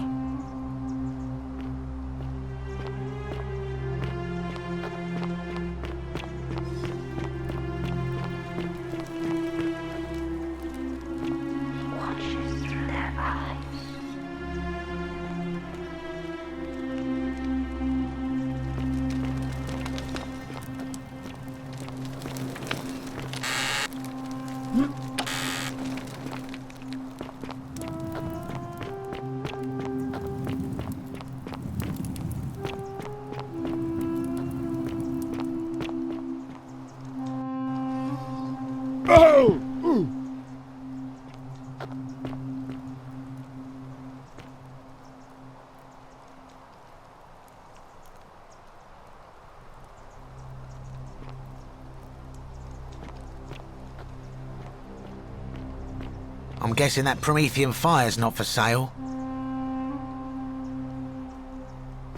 That lamp. Not bad. Not bad at all. Well, Cerberus isn't that an lifts his impressive triple head trinket? and lets out his threefold braying. Livia, would you stop muttering like Medea over a cauldron? You'll scare away my customers. They follow their trades, imitating their previous lives, but they are ignorant. This again. You're in a world of your own, aren't you?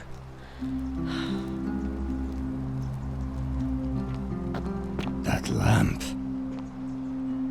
Not bad. Oh, you're here. Not bad at I'm all. so glad you decided to visit. I'm Aurelia, and I hope I'm not being too forward, but the moment I laid eyes on you, I was intrigued.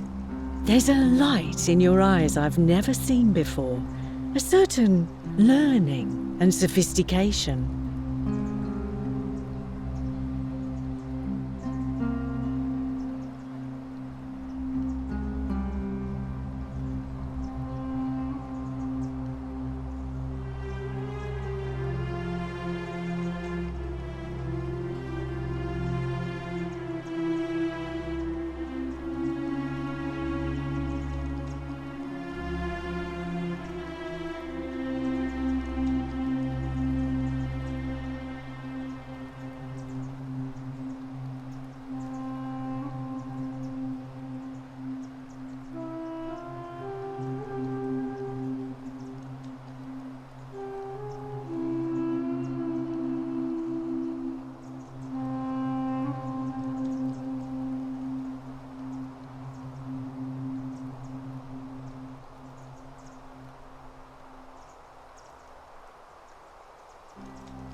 What was that? Some kind of joke? If it was, it wasn't funny. I take back what I said. Suddenly, I don't find you so intriguing anymore. Let's just forget that ever happened, so we can at least do business. So, what brings you to my tavern? Ugh, let it go. Nothing's going to happen between us. You know, normally, I'd expect you to buy me a drink before asking if I want to get out of here.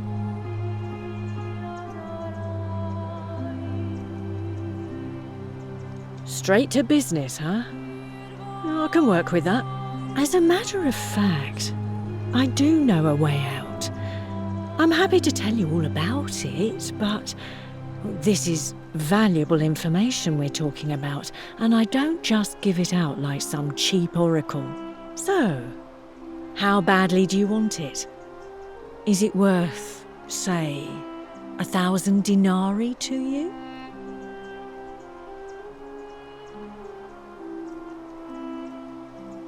Simple. It's a one-way trip, and I'm not ready to go just yet. I like my life here. One day, maybe, Fear is but not proof now. of a degenerate mind. If I took your money without giving you what I promised, I'd be breaking the golden rule, wouldn't Don't I? you just love And I have springtime? no interest in doing that. What's the matter? Can't afford it? Well, perhaps you could take out a loan. I understand Malleolus has lent money to others on occasion. All right, see ya. What is it, citizen?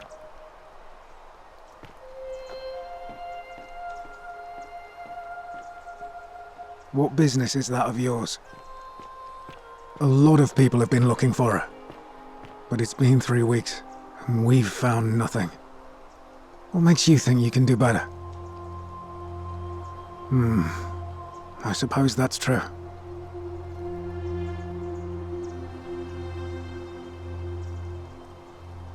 Scintilla was always a kind, well-behaved young woman.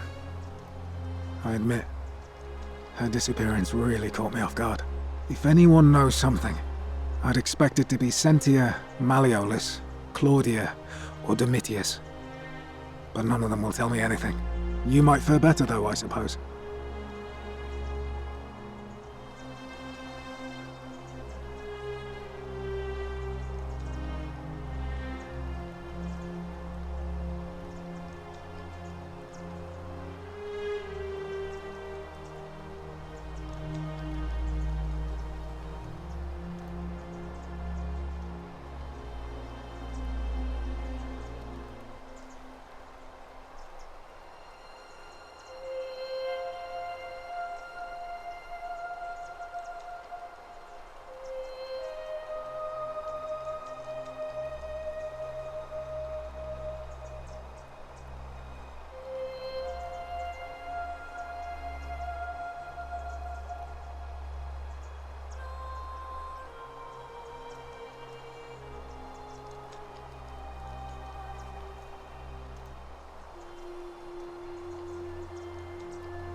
Fine.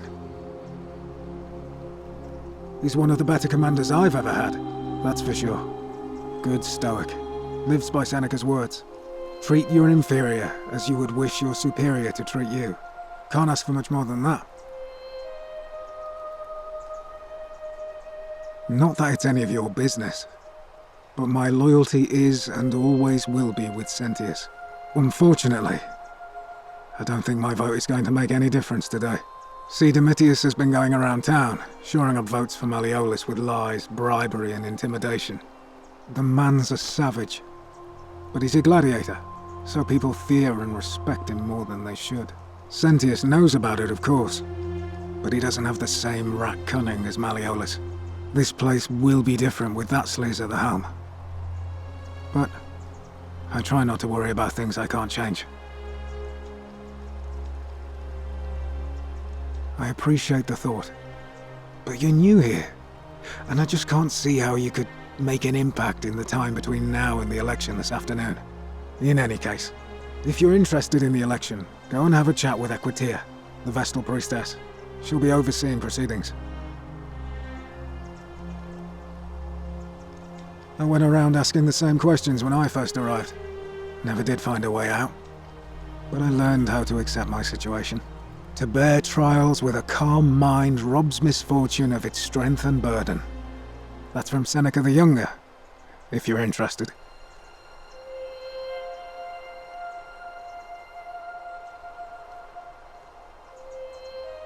I don't see why not. Just make sure I get it back by tomorrow.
Not sure why you said it like that, but whatever. I'm a legionary of the First Italica, but there's not a lot of fighting down here. So the magistrate has assigned me...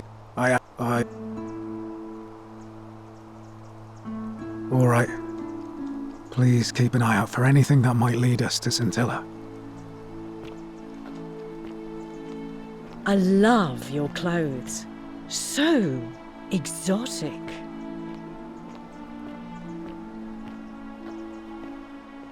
You stay away from my money. Galerius? Horatius? Looking a bit troubled there. Still no sign of Scintilla. And I haven't slept right in 3 weeks. Don't be too hard on yourself. From what I hear, nobody saw it coming. Anyway, I thought you Stoics weren't supposed to worry Just as about the things you ocean can't control. accepts the rivers of all the world, so this place accepts all the souls. But it does not notice the crowds that come. Sounds like you're torturing yourself. Leave that for the gods. Try to relax. Get some rest. The bloodless shadows wander without flesh or bone.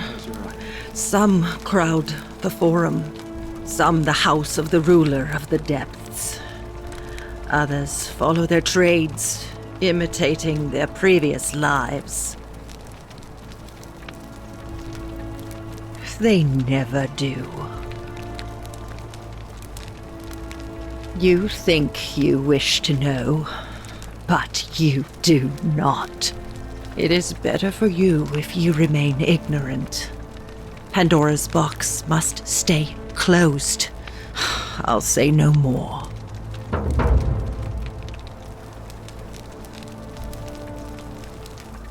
The bloodless shadows. This is their punishment.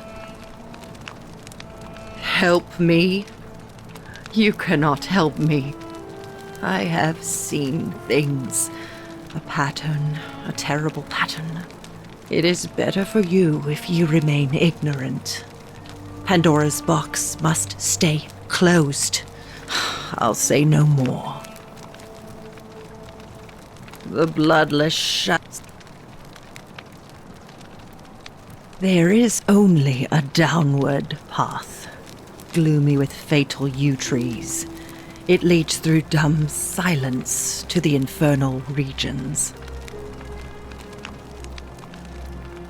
The newly arrived are ignorant of the road before them.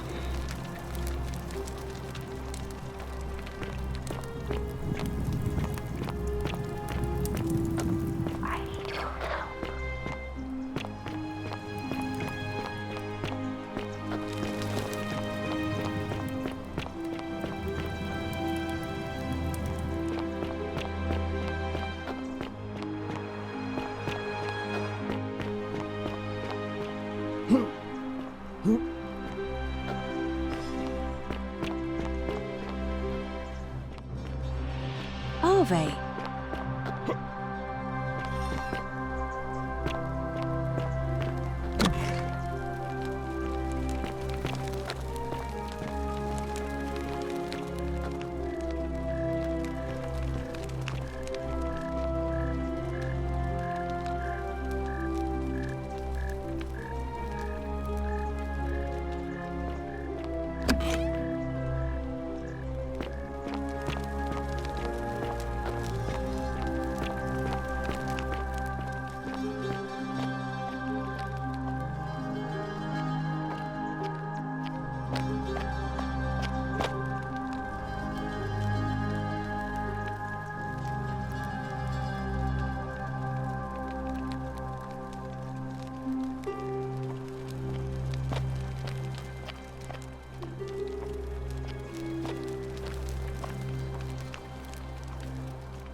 What now?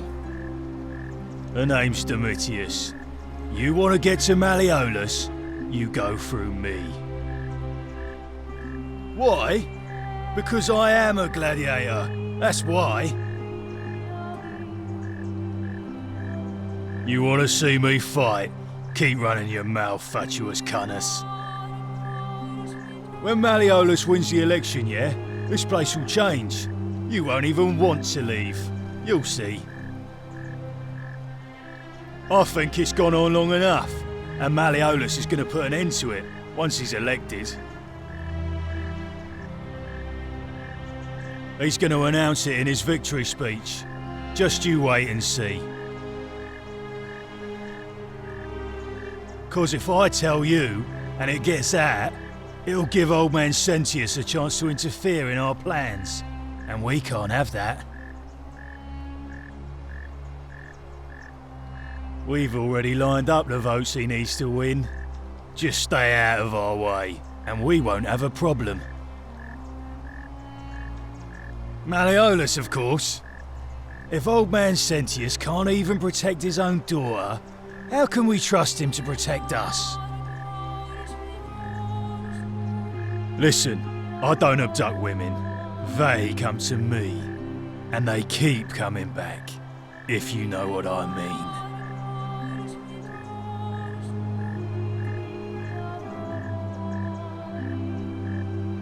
Whatever.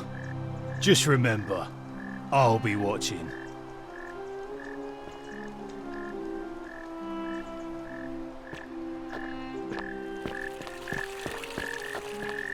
Are they? We're finally alone. I assume you already know who I am. May I know your name? We have? Wait, if I understand correctly, someone is about to break the Golden Rule, forcing me to create a portal in time to bring you here? I must have entrusted you with figuring out who the culprit is. Only, I assume we failed, and you had to start over. Is that about right? If so, what happened? Ah, I see. Look, it's unfortunate, but all that matters now is that you make use of what you've learned and gathered, and do better next time. Now, I assume you've sought me out again for a reason.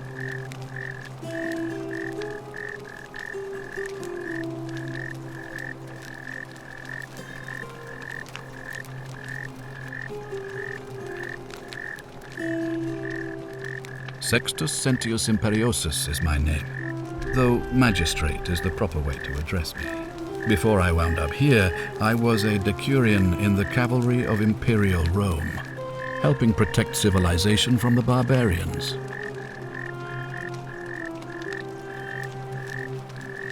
I was elected 7 months ago, uncontested because of my command experience.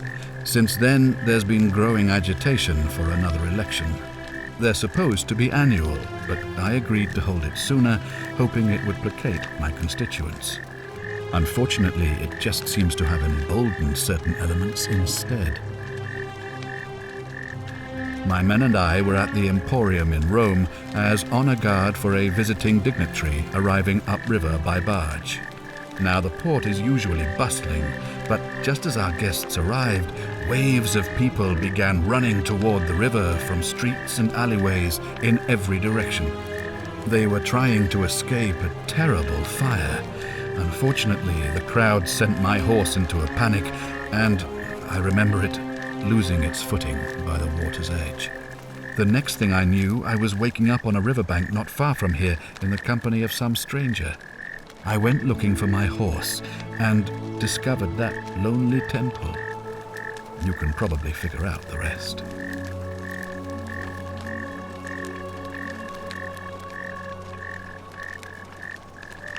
It's a cavalry officer. I had 30 men under my command. This was my uniform. As magistrate, I usually wear a toga, but today I may need to survive long enough to create the portal for you, so it seemed prudent.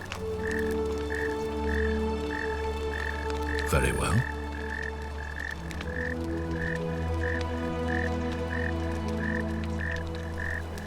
If I did, I'd have led these people out of here already. I've had plenty of time to think about it. Let me see if I can sum up my thoughts. I've always considered my guiding star to be the well-being of the Roman people. Our survival and prosperity have always hinged upon honoring the peace of the gods, the sacred accord between the gods and the people of Rome.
Citizens, we have a quorate body of voters gathered here to elect the city's magistrate.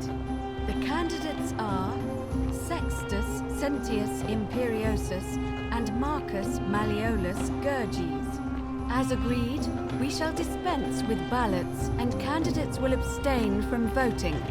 Let's make this quick. As I say your name, call your vote. I'll start with you, Horatius. Sentius, of course. Georgius. Malleolus. Dacius. Malleolus. Galerius. I abstain. I'm just here to observe. Virgil. Malleolus. Rufius. Malleolus. And finally, Domitius. Malleolus! Who else? Citizens, you have made your decision. Your new magistrate is Marcus Malleolus Gurges. Hail, Magistrate Malleolus! I said, hail, Magistrate Malleolus! That's more like it. Thank you. Thank you. I am delighted and deeply honored to have been elected your magistrate. And now, I make this solemn promise to you, good citizens. Under my leadership, you will finally enjoy the freedom you deserve. No more shall you walk on eggshells, fearing simply to live and breathe, because the tyrant Sentius told you it was forbidden. For my first act as magistrate, I hereby announce a day of celebration to mark the end of an era. The myth of the Golden Rule is no more. The Golden Rule is real, you idiot. For his attempt to deceive us all, Sentius is hereby found guilty of treason against the Empire. What? I have committed no crimes. This is madness. His sentence: to fight for his life in gladiatorial combat against Domitius. Here and now for your entertainment. You have no idea what you're doing. You're going to get us all killed. Wait, I exercise my right as a Vestal priestess to pardon him. I will not allow you to do this. You're showing your true colors now, priestess. Your corruption sickens me. Domitius, ignore her. Proceed. This is insanity. You'll doom us all. Lies! It is time the Golden Rule was exposed for what it is, a children's fable, exploited by a treacherous leader to instill fear in all of us. This is why he's in his gladiator gear. They've been planning this all along. Shut up, all of you. The magistrate has spoken. I'm going to enjoy killing you, old man. Mariolas, you fat The many shall suffer for the sins of the one. Let them hit you!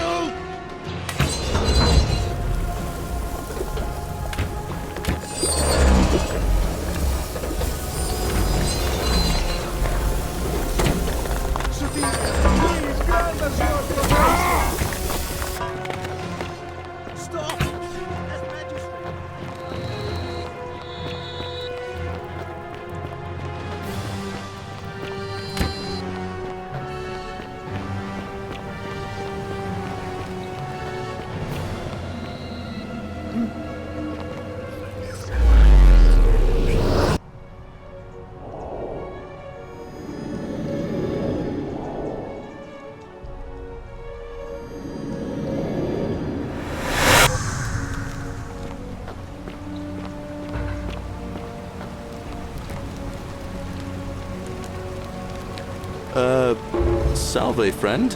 I'm Galerius. Mind telling me who you are and what you were doing in the Shrine of Proserpina?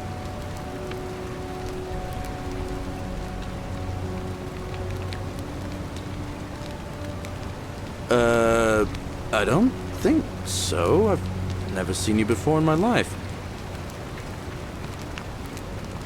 Oh.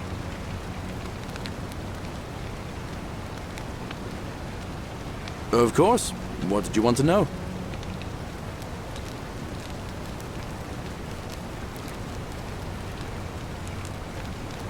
All right. See you around.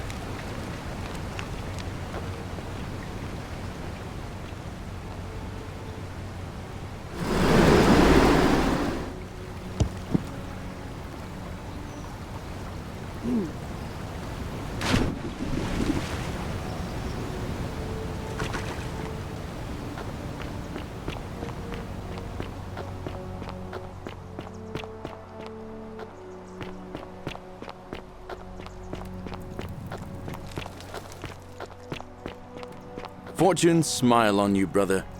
I saw you slide down that rope before. Very impressive. And strange, too, since that device you used is exactly the same as one I've been working on for weeks. There I was, thinking I'd invented it. Anyway, I'm sorry to ask, but is there any chance you'd be willing to do me a favor?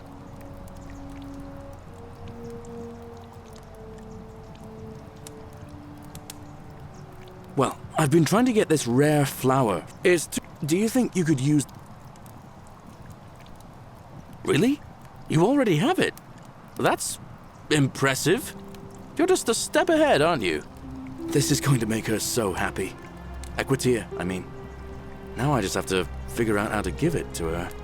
What I really want to do is... But on the other hand, I... You mean, you see, even if... I don't...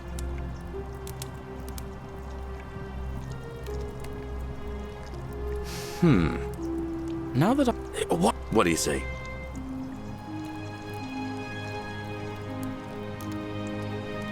Wonderful! Now, all I need you to do is give her the flower and... Thank you.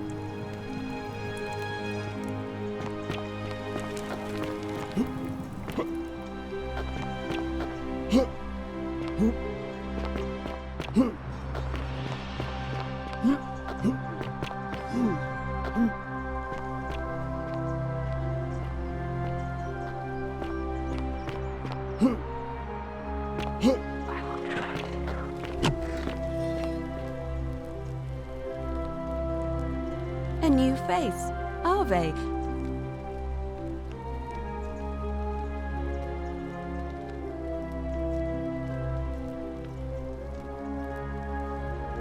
Interesting. I'm not... That's true. I know I wasn't entirely sure how I wound up here. What else? Yes, I also had such an encounter. What else? Yes, I suppose that it's as I feared. I think I understand what poor Livia has been going through. Let me ask you this.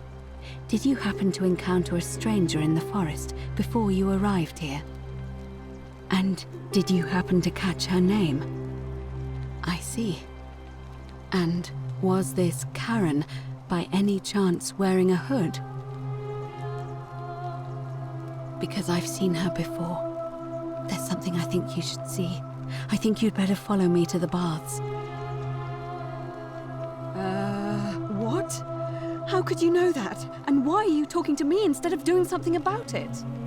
Please, go and stop him, and come back to me once we're no longer in danger.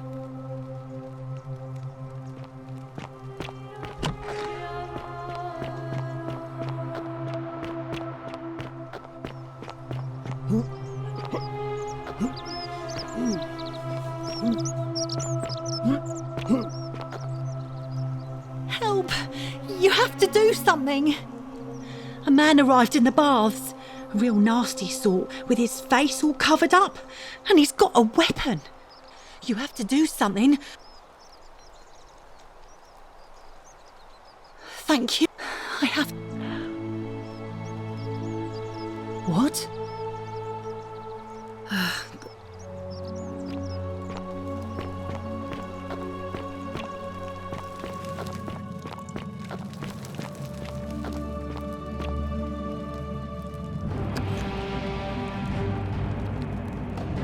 Stop right there. I'm looking for Tiberius Quinctius Crispus, otherwise known as Quinctius. Do you know where he is?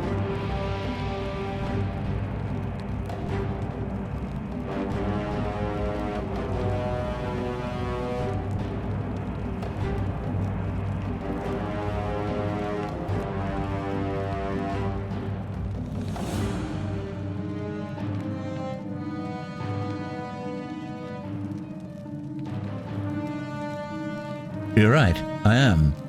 I must be getting a reputation. I suppose I might as well get right to it then. Do you have any last words?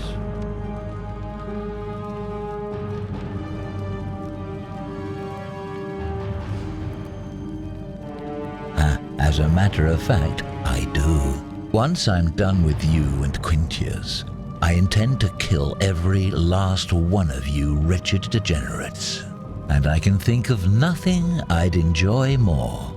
The many shall suffer for the sins of the one.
Salve, friend.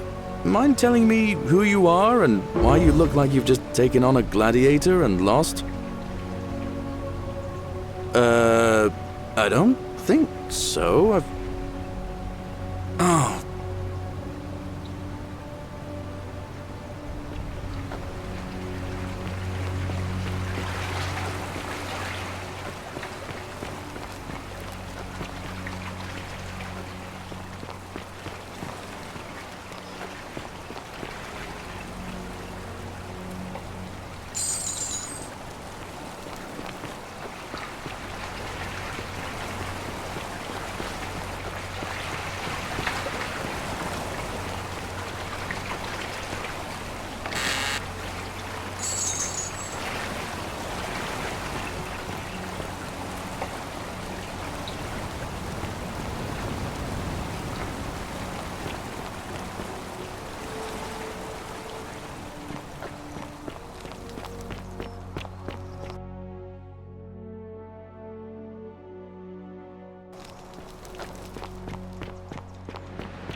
A new face.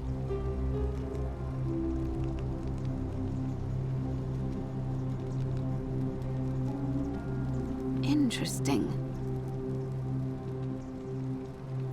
What else? Yeah, what? Yeah. And because I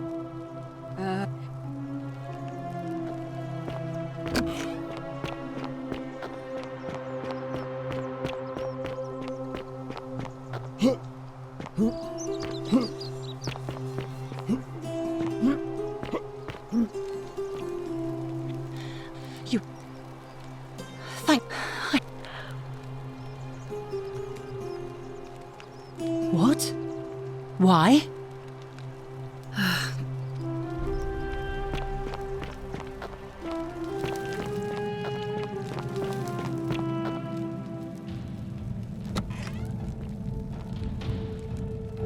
Stop right there. I am looking for Tiberius Quinctius Crispus, otherwise known as Quinctius. Do you know where he is?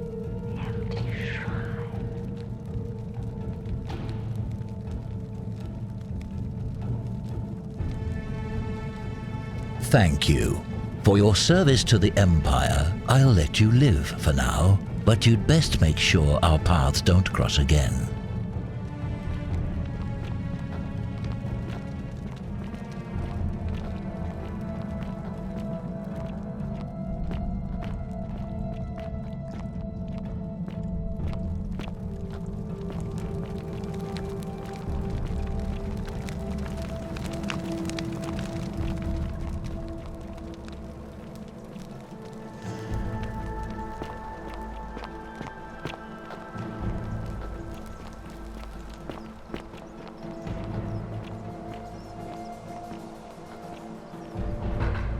Curse you, cultist!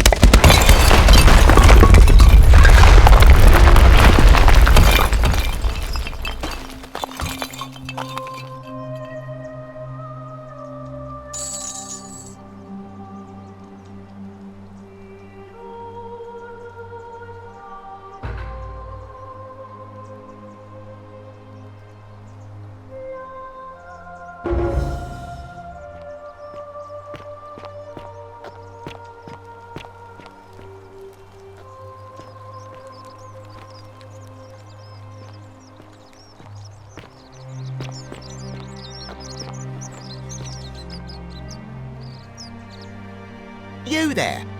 I'm sorry to trouble you, but I couldn't help but notice that fine bow you're carrying. No idea how you managed to get your hands on it, especially in the light of our dear old magistrate's ban, but I'm impressed. And before you ask, no, I wouldn't dream of trying to buy it from you. I have no use for a wooden bow myself. But I would like to propose a joint business venture of sorts. Tell me, do you have any idea how people here end up as golden statues?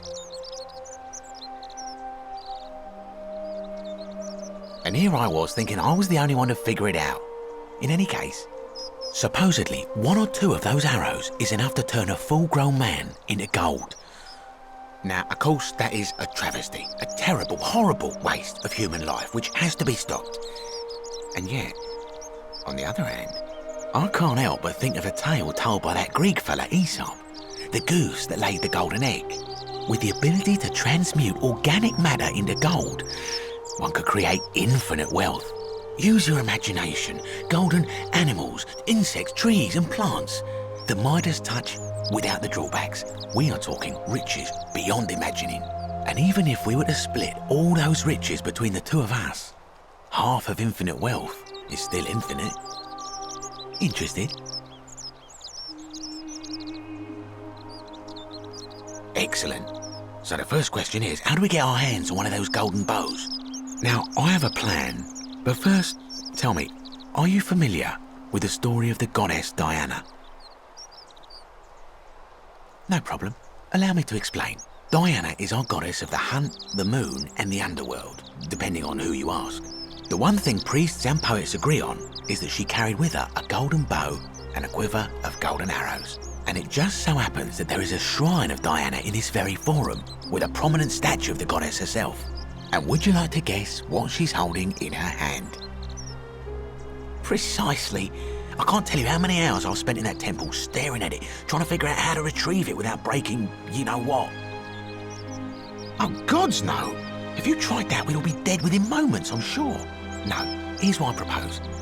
You give your bow to me, I cover it in a thin layer of gold leaf, and we create a replica of a golden bow. Then you enter the shrine, extinguish the braziers, and under cover of darkness, swap out the fake for the original. It's not theft exactly, it's more of a trade.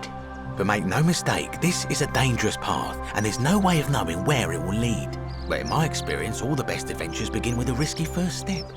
Now, you must have questions. Ask away.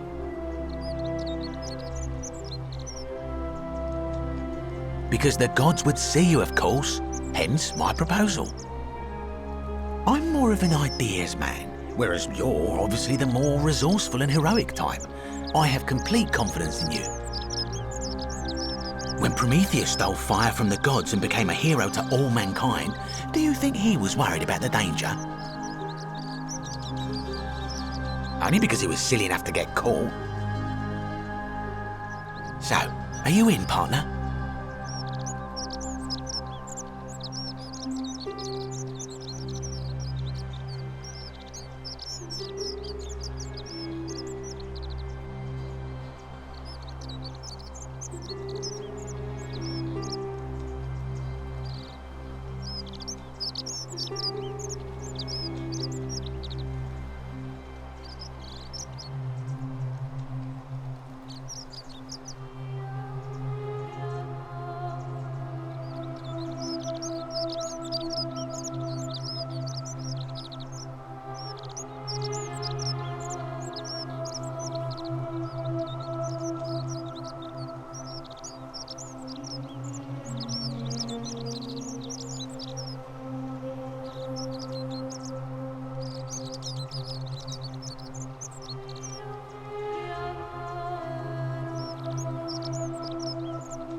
Wonderful.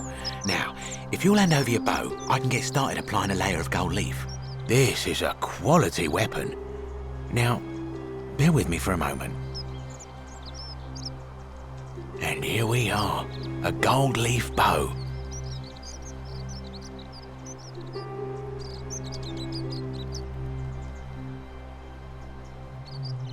Now, I've gone and unlocked the Shrine of Diana for you, so as quick as you can, head on inside.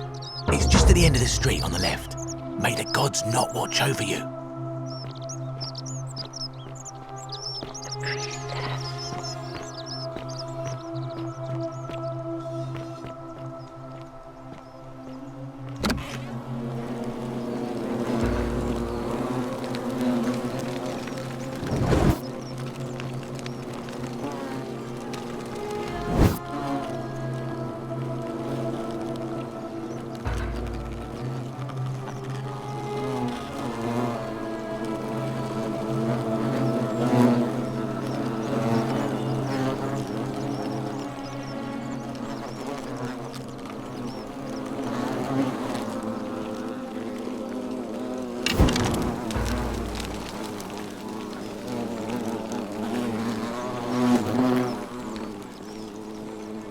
Is that you, partner? Do you have the bow? Wonderful. Just go ahead and slide it under the door for me and I'll unlock it for you. A little bit slow, aren't you? Yes, I locked you in, and until you give me my bow, you're gonna stay in there, like Tantalus in Tartarus. No, technically, I never said that. I said, if we were to split all those riches between the two of us, infinite wealth is still infinite. It's hardly my fault if you can't tell the difference between a hypothetical and a promise, now is it? Oh, I do love a good loophole.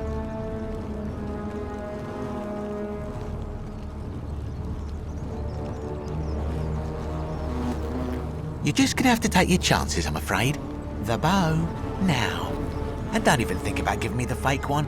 I'll recognise my own handiwork.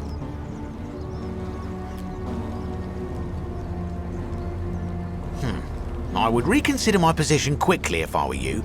I'm not sure if you noticed, but you're stuck in there with a hornet's nest, and they can be rather aggressive toward intruders. You know, some say it takes 27 hornet stings to kill a man, but I always wondered how anyone could have known that. Let's find out if they were right, shall we?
My beloved Galatea, I write this so that one day, when we're finally together, you will understand what I've done and why I had to do it. The others will call me mad or a monster, but I don't care what they think. Everything I'm doing here, I'm doing for you. I'll start at the beginning. Soon after my arrival here, as I walked down a corridor lined with golden statues, I thought I heard a whisper behind me. A rasp of air, as if vocal cords of metal strained to say a word or two. I tried to dismiss the idea, tried to concentrate on my work as the city's medic, but that tortured whisper haunted me. Weeks later, in the hallway to the bathhouse, I heard it again and found myself drawn to the statue of a Roman woman wearing a stola. Her face was contorted with anguish and fear, and, disturbingly, it was as if she was looking right at me. As I walked past her, I heard that strained whisper again, and turning back, I discovered that, even though I had moved, she was still looking right into my soul. That was when it dawned on me. This was no statue. This was a woman trapped within that golden prison. Naturally, I told the others, but when I could not reproduce the results of my experiment, they would not believe me. But from that moment on, I knew the full horror of this place. Immobilized within these statues are living human beings. It was that day, my love, that my heart broke.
You're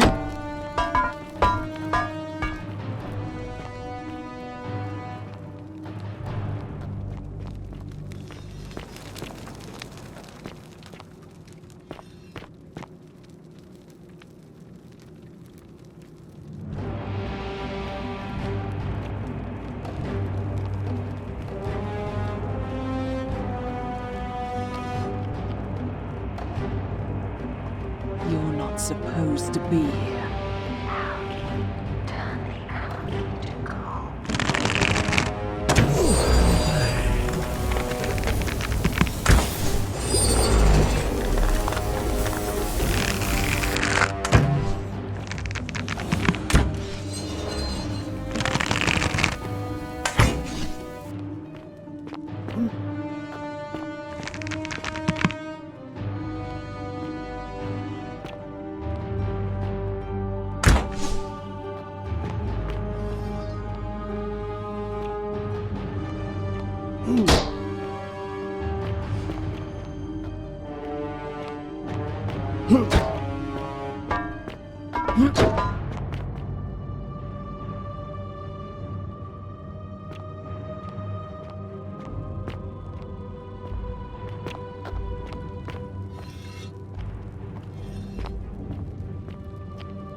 My beloved Galatea, after I learned the terrible truth about the golden statues, I wandered the city as if in a nightmare. What must life be like for these poor souls, entombed in gold, but kept alive somehow? Trapped in their own personal Tartarus, consigned to eternal torment, too horrific for any sane mind to comprehend. I tried to offer them what small mercies I could. I began to talk to them, to keep them company. I'd imagine backstories for them, give them names, and tell them of the world, of the histories and stories I'd learned as a child. As the others became more concerned by my charity, I sought solitude from them, preferring the company of my tormented charges. Discovering a way into the abandoned palace, I began to spend my days walking its halls and sharing with its occupants ancient tales, my mind turning to those of Apollo and Daphne, Perseus and Medusa, and Pygmalion and Galatea. Pygmalion, the sculptor who fell in love with a beautiful statue, and who, praying to Aphrodite for aid, discovered that his beloved Galatea had come to life. It was then that I heard you whisper to me, Galatea. Forgive me. I know that is not your real name, just one I have borrowed from a story. But when I turned to look at you, I saw the most exquisitely beautiful woman I have ever known. Your face, forever frozen in a look of haunting sadness. Our meeting gave me new purpose, to free you from your golden prison, so that I might one day hear you speak, not just whisper your true name to me. So I gathered tools for the long and difficult task ahead, barred the doors to this place, and set to work.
Make it stop.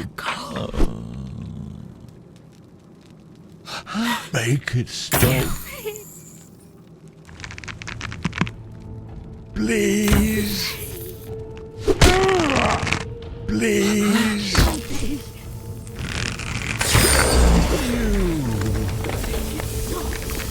Make it stop. Kill me. Kill us.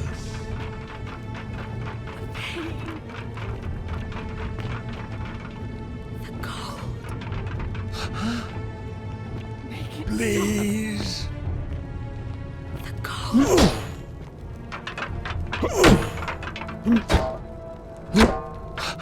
Kill me. Make it stop.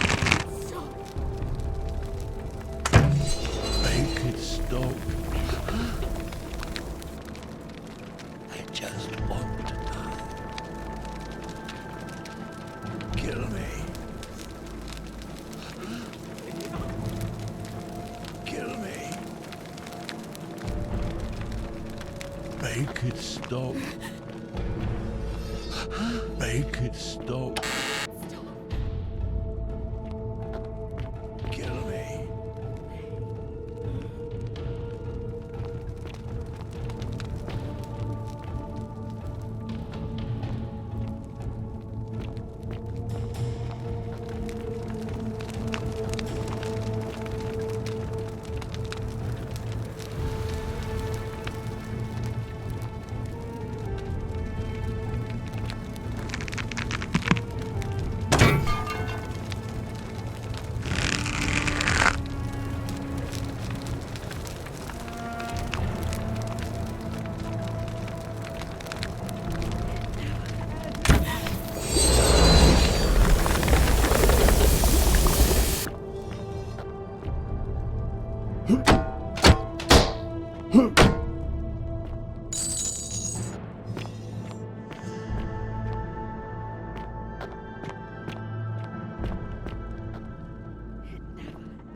Please.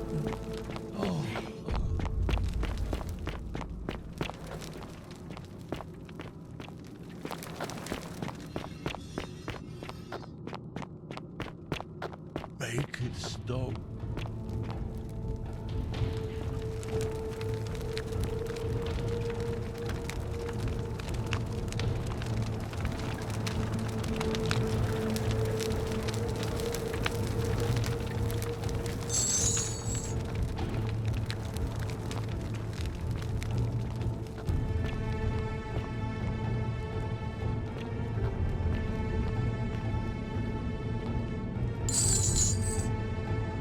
My beloved Galatea, my attempts at freeing these souls from their golden prisons have not been going to plan.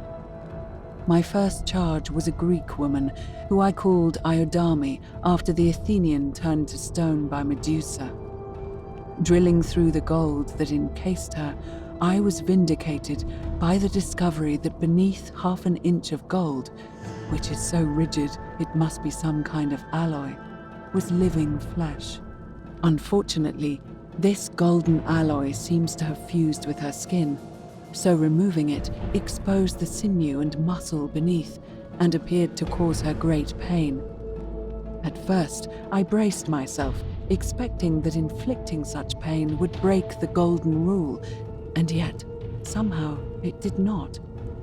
It seems whichever god is responsible for imprisoning these poor souls does not care about their suffering at all. They are forsaken. Undeterred, I pressed on, working late into the night, attempting to remove the golden layer that encased her as delicately as I could. Eventually, I was able to free most of her body, but when I released her from her restraints, her first act was to lunge for my throat, clawing at me with all her strength and those sharp metal talons. This was my thanks for trying to save her. Whatever possessed Diodami to attack, she was clearly not a suitable subject for my experiment, and I was forced to lock her inside an isolated wing of the palace and bar the door. As I continued working on others, I could hear her flailing and launching herself at the other side endlessly.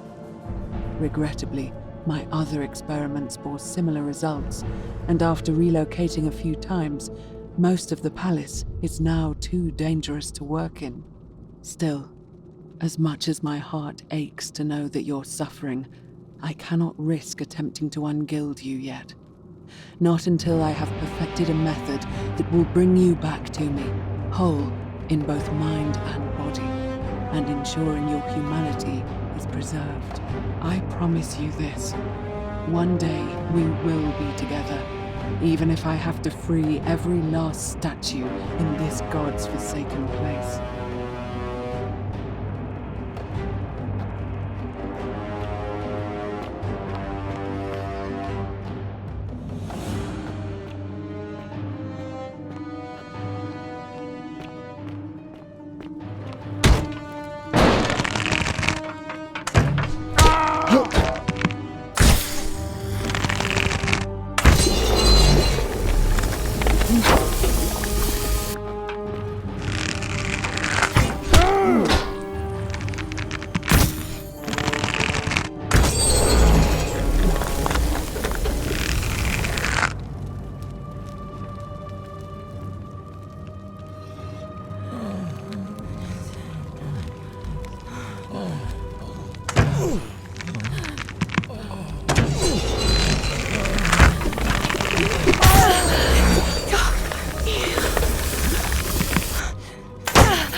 And you must be the wretched snake who broke into my palace and disturbed my experiments.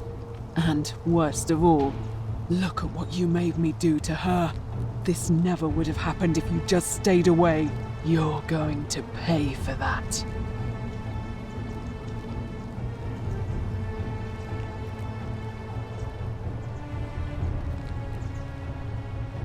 You think you can bring me down with your little wooden arrows before I jam this blade into your throat?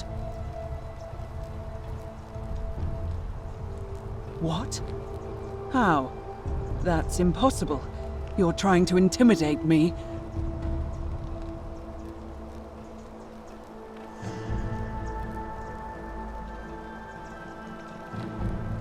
Liar. Really? I'm not sure I believe you. But if you can undo this mess, I'll give you the key to my old medical chest in the Shrine of Apollo. I imagine it would help Lucretia ease the suffering of those still in the city. But if you're lying to me, I'll break the golden rule and kill you and everyone else in this city. Understood?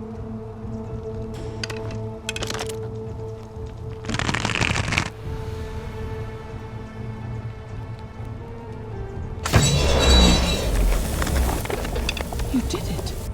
You took away her pain. I don't know what to say. Thank you, thank you. I swear I will never harm her again. I swear it. I'll stay here to keep her company. But these poor souls, what can be done for them? I've tried everything I can. I fear the only one capable of releasing them properly is whichever god doomed them in the first place. In any case, I must honor our bargain. Here's the key I promised you. It opens a chest in the Shrine of Apollo. I believe there are a few things in there which may be useful to Lucretia.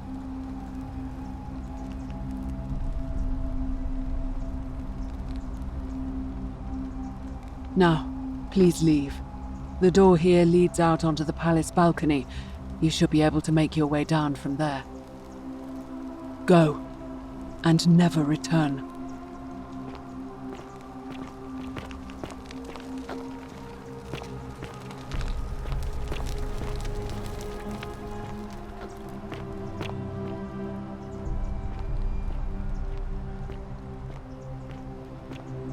What? Are you still here?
What are you doing in here?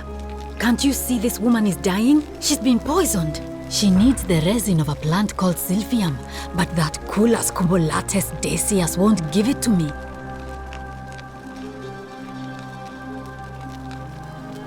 It's too late. She just slipped away.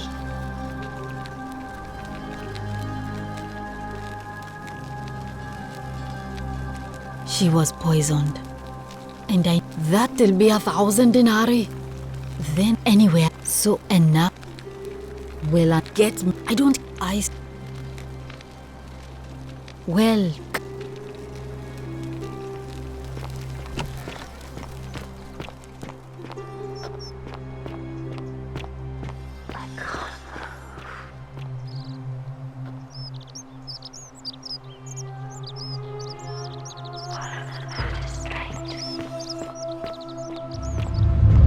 The many shall suffer for the sins of the one.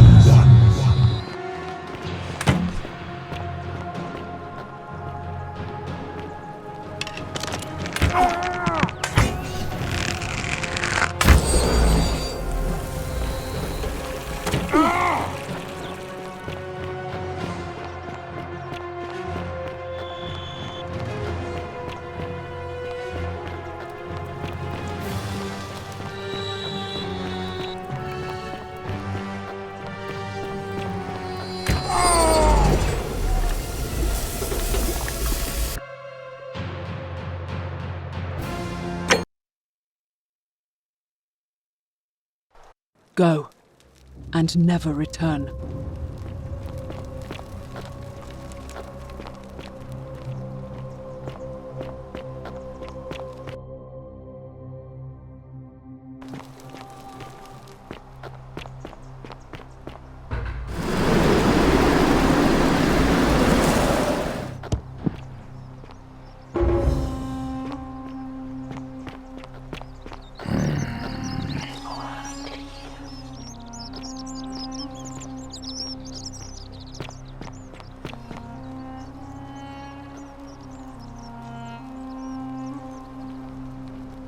Don't you just love springtime?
The many shall suffer for the sins of the one.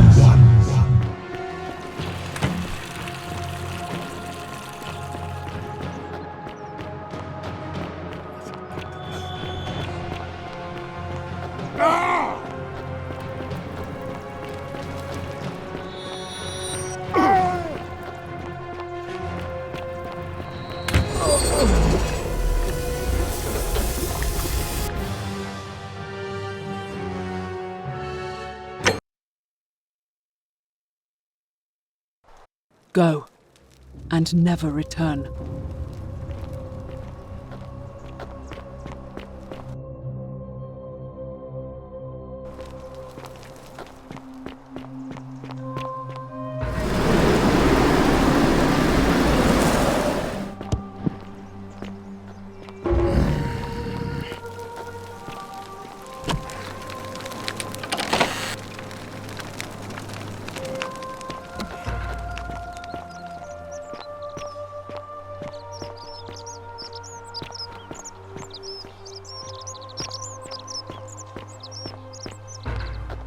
Wonder how much one of these statues is worth on the outside. Oh, hello there, partner. I'm glad you're here. I think there might have been some confusion about my little practical joke earlier.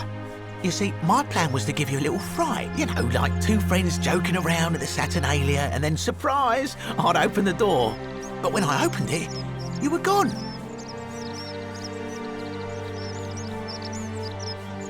Partner, I swear, this is just a misunderstanding. Look, why don't you keep our bow as compensation? Fine. It's a credit to you that you're able to see the humour in all of this. Now, can I help you with something? Certainly. All I ask is a reasonable price of 1,000 denarii. Oh, you have it. I'm impressed.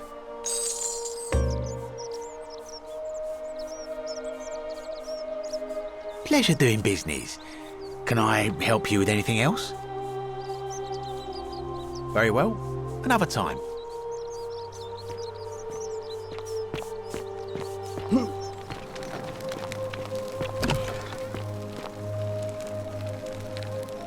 What are you doing in here?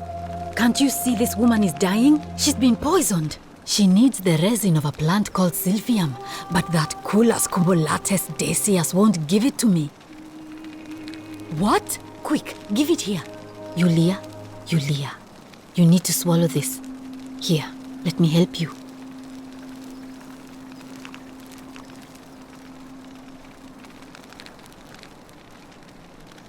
Hopefully, in a moment, she should be able to breathe normally. That was extraordinary. How did you know she needed this exact thing? And at this exact moment? Are you some kind of oracle?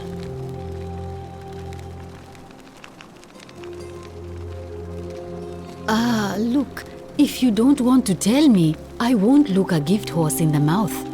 But no matter. That was like the gods hearing my prayers and intervening. You just saved a person's life, and you should be proud of yourself. She might even be able to thank you herself in a few moments. And maybe she can tell us who poisoned her, and who she meant when she was muttering about that snake's cruel black eyes. In the meantime, I'm happy to help you with whatever it is you need. You made it into the palace. I'm impressed. How is Nevia? Willowback! I should have known. It was under my nose the whole time. That's very helpful. Thank you. If this works, it should settle Rufius down some. I have some right here. Could you do me a favor and give him some of this? He'll just need to swallow a pinch of it. I'm hoping it will avert disaster.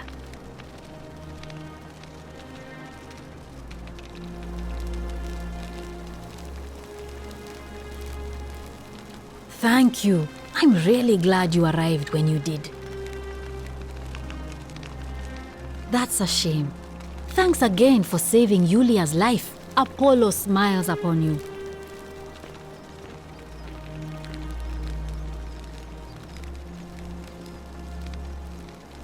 Oh, it's you. Sorry, I'm still a bit out of it. But thanks for trying to help me, I suppose. Was there something you wanted? Lucretia says I'm supposed to rest. You mean my life story? Oh, well, I grew up as part of a big family in Rome. Me and 3 older sisters. Our father found good husbands for my sisters, but I wasn't cut out for that kind of life. So he found me a job as a scribe for a prominent merchant. It was a good life for a while, until 7 months ago when the fires came. My colleagues and I worked desperately to try to protect our warehouse. We must have had 100 workers passing buckets of water, chanting prayers to Vulcan, but they fell on deaf ears. The fire was relentless and it claimed everything and everyone. Well, almost everyone. My employer told me to grab what valuables I could and flee for the Tiber, with the crowds. I remember diving into the river, and then the next thing I knew, I was waking up on the riverbank not far from here. Thank you, but to be honest, sometimes I think dying in that fire might have been a blessing, given what's happened since. I can tell you, but it's a long story. All right. I'd been here about a week when it dawned on me I'd be trapped here for the rest of my life. I could hardly breathe, and I knew I had to get out somehow. So when my new friend Aurelia offered me a secret way out, I would have done anything. And then I learned her asking price. 1,000 denarii. She was supposed to be my friend. I told her it would take me years to save up that much. So she suggested I take out a loan from Malleolus. And I did.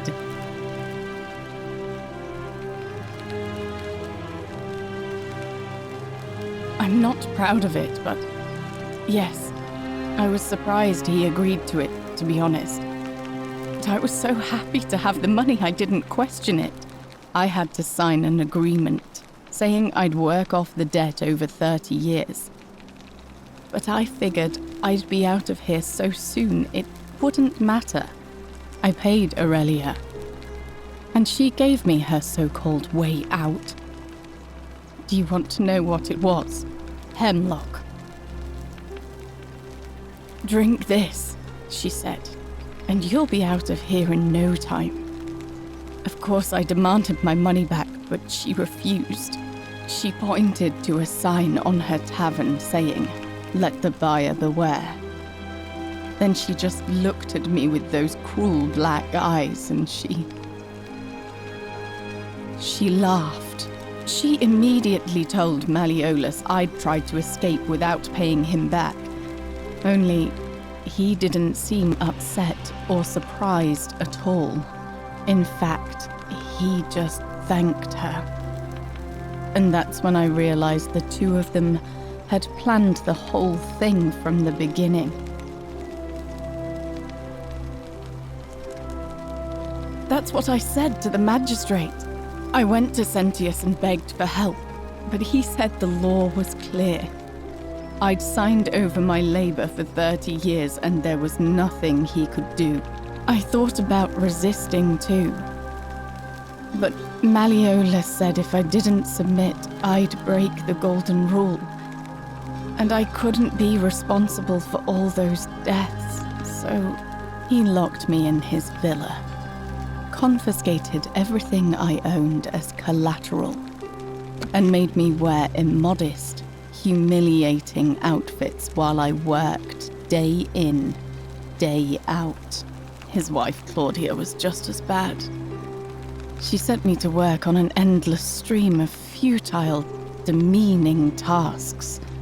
I'd be on my hands and knees, scrubbing the floor clean for hours, only for her to pour slop on it and hiss, "You missed a spot." Those two took everything from me. But they forgot to confiscate one thing: my hemlock. I just wanted it to be over, but it seems I messed that up too.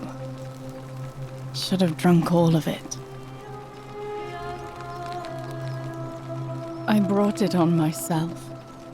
I trusted one of the most callous human beings I've ever met, and tried to swindle the other. I don't know how I could have been so stupid. When I've recovered, I expect their thug Domitius will come for me. He'll escort me back to their villa, and I'll be right back where I started. Only this time, I won't be able to lull myself to sleep at night with the thought of a permanent solution. Honestly, it would have been better if the poison had been allowed to run its course. I doubt it. It seems this is the fate the gods have chosen for me. for trying to escape. At least until someone breaks the golden rule. Maybe it wouldn't be so bad. A lot. But it doesn't matter. I made a suicide pact with Ulpius last night. He's in exactly the same position as I am. Malleolus and Aurelia set the same trap for him a month after they did it to me. He and I are in this together. He's probably already thrown himself from the bluff into Malleolus's villa by now. If so, I'd never be able to live with myself, knowing I broke my promise to him. I doubt you could make it up to the bluff in time. I don't know who you are, or why you seem so determined to help me, but thank you.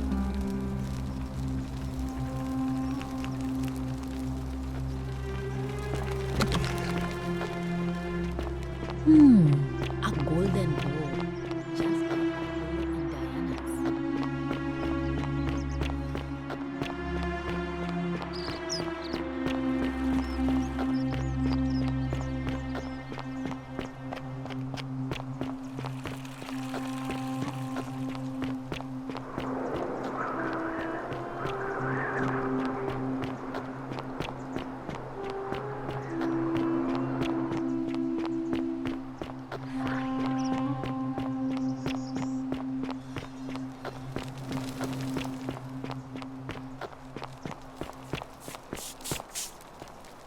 Salve, friend. I'm Octavia. Welcome to life under the Golden Rule. It's a ghastly thing, is it not? How are you faring so far? All right, well, it was lovely to meet you. I look forward to getting to know you better over the coming months. And if you ever... I can't believe this is how it ends. Oh no. No. Ulpius, what are you doing? Get back from there. If you lose your balance, you'll fall. That's the idea. What? Why? Why would you want that? Why do you think I'm stuck for the rest of my life working for a man who treats me like an animal? I know things are hard for you right now. They're hard for all of us. We're all in this together, Ulpius. Please just think this through. If you do this, it could be the sin that seals all of our fates. Is that what you want? I'm sorry, but I just don't care anymore. Please, Ulpius. Help him. If he goes through with it, it could be the end for us all. I don't know what to do. I've never had to deal with this sort of thing. Please, you need to talk to him. Thank you. And please, choose your words carefully. You know about that? How is that possible? I mean, I've never mentioned it to anyone. Well, if you say so. You don't understand. I don't want to hurt anyone. I just want it all to be over. It's too late for that. Yulia and I made a pact, and she's already swallowed hemlock this morning. If I backed out now, I'd be betraying her. I can't do that.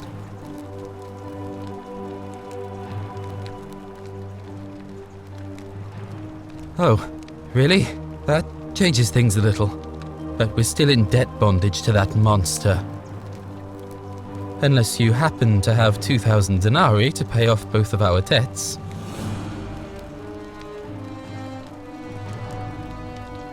Really? Wait. So, I guess you'd want me to work for you then. You'd do that for us?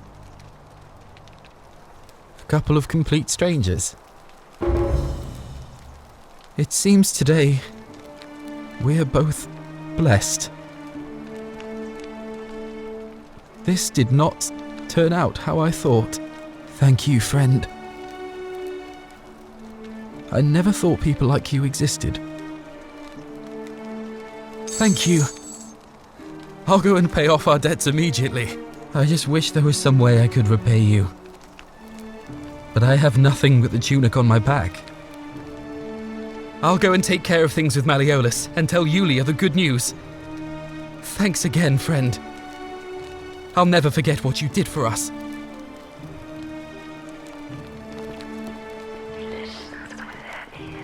What you did was extraordinary, and I'll never forget it. I'm thankful that you're here. Can I help you with something?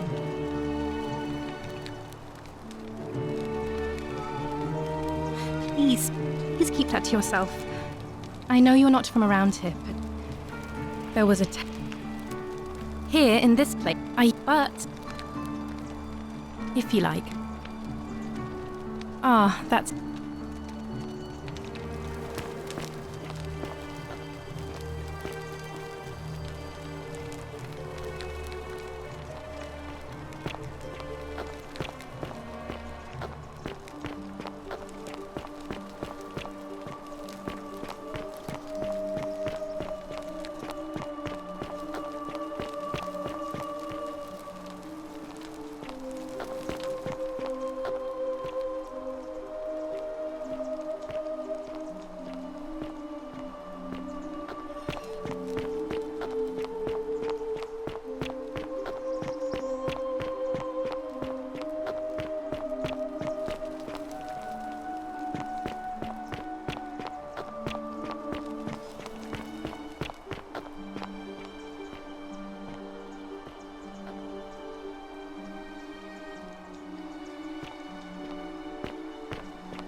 That's some lamp. What is it, citizen? All right.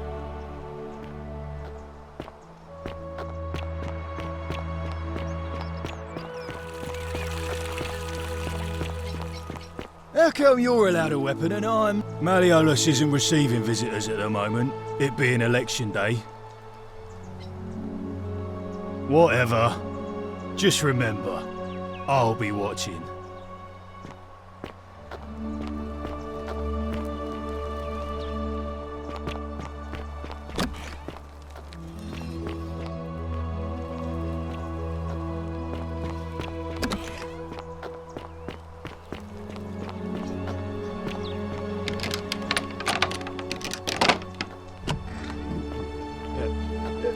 Thank you.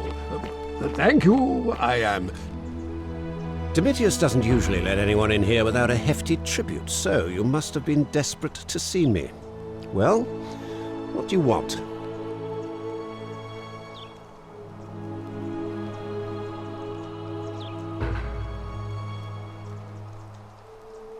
My name is Marcus Malleolus Gurgius. You seem to have confused me with someone else. You mean my heterochromia? I am guilty of nothing more than having different coloured eyes. And I'm hardly the only person with the condition. Alexander the Great had it too, as it happens. I like to think it is simply the way the gods have chosen to mark a natural-born ruler. Nothing more. Well, I am not suffering from any delusions, as today's election will firmly establish. Unlikely, because it simply isn't true. Now, was there something else you wanted? Are you insane? You barge into my villa uninvited. Why would I withdraw from an election I'm bound to win?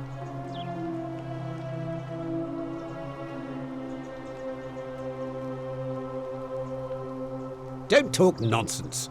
There's no such thing as the Golden Rule. How could you possibly know that?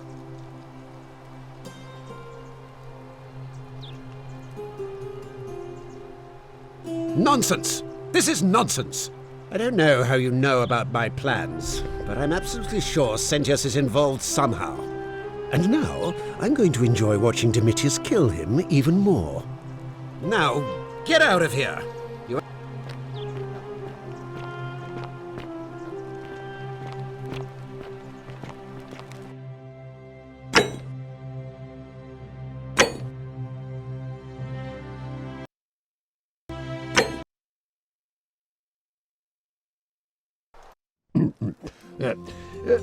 Thank you. Domitius doesn't usually let any...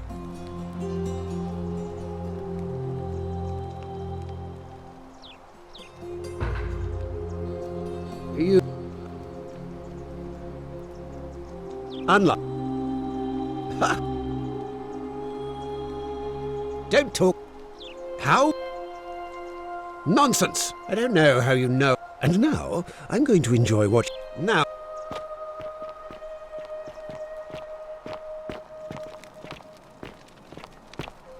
All right, now you've crossed a line. Get out of there!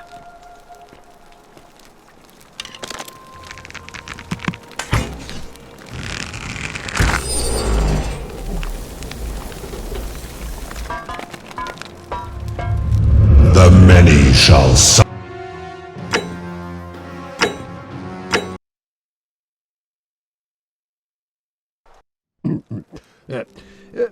Thank you. Thank you. I am delighted and deeply honored to have been elected your magistrate. Magistrate. Yes. Yes. Thank you. Thank you. I'm delighted and deeply honored. Elected your magistrate. And now... and now, I make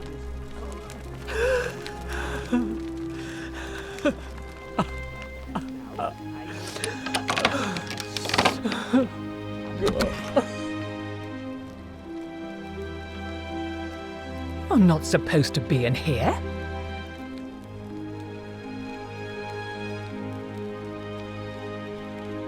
Talk. What business could you possibly have with me?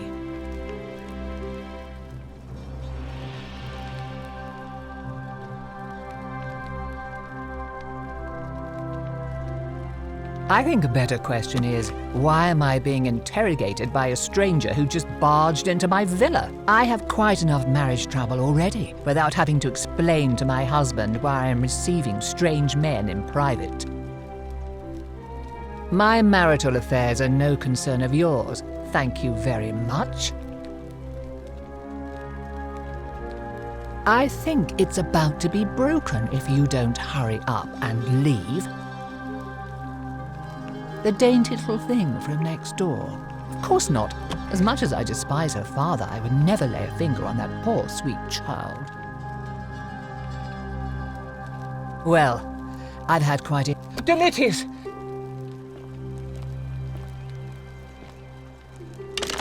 Domitius, protect me!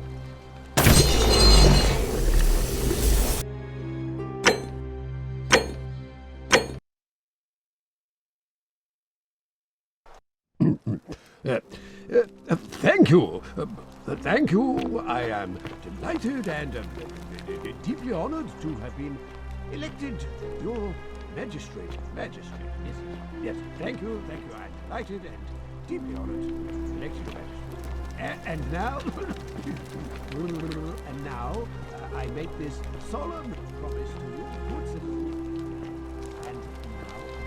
And now, I make this solemn promise to you, good citizens. Under my leadership, you will finally enjoy this term.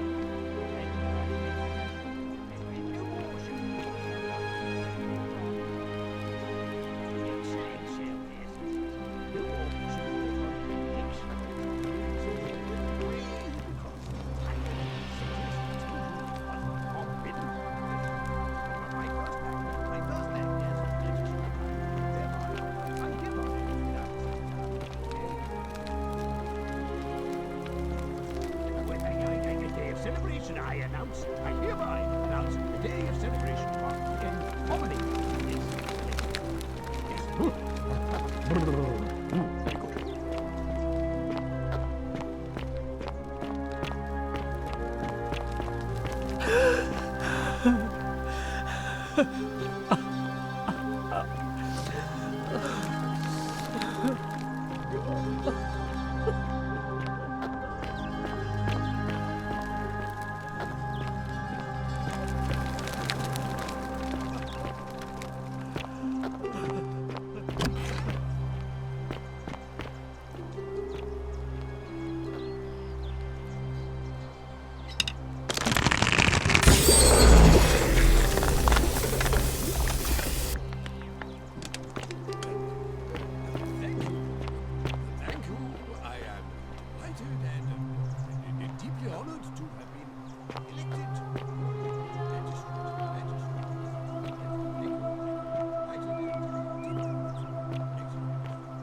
I make this solemn promise to you, good citizens. And now, I make this solemn promise to you, good citizens. Under my leadership, you will finally enjoy the freedom of this town.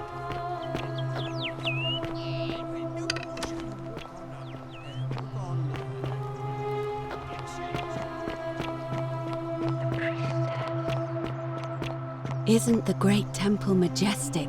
I take it you've cleared the way to the baths?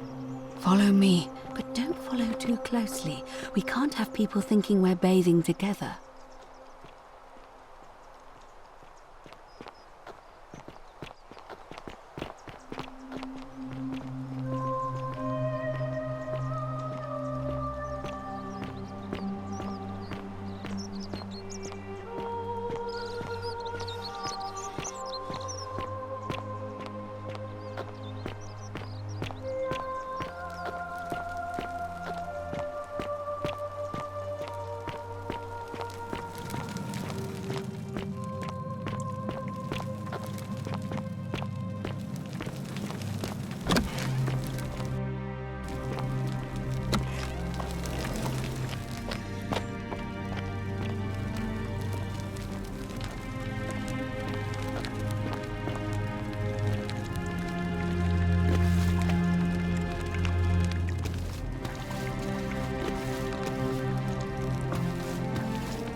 All right, you're here.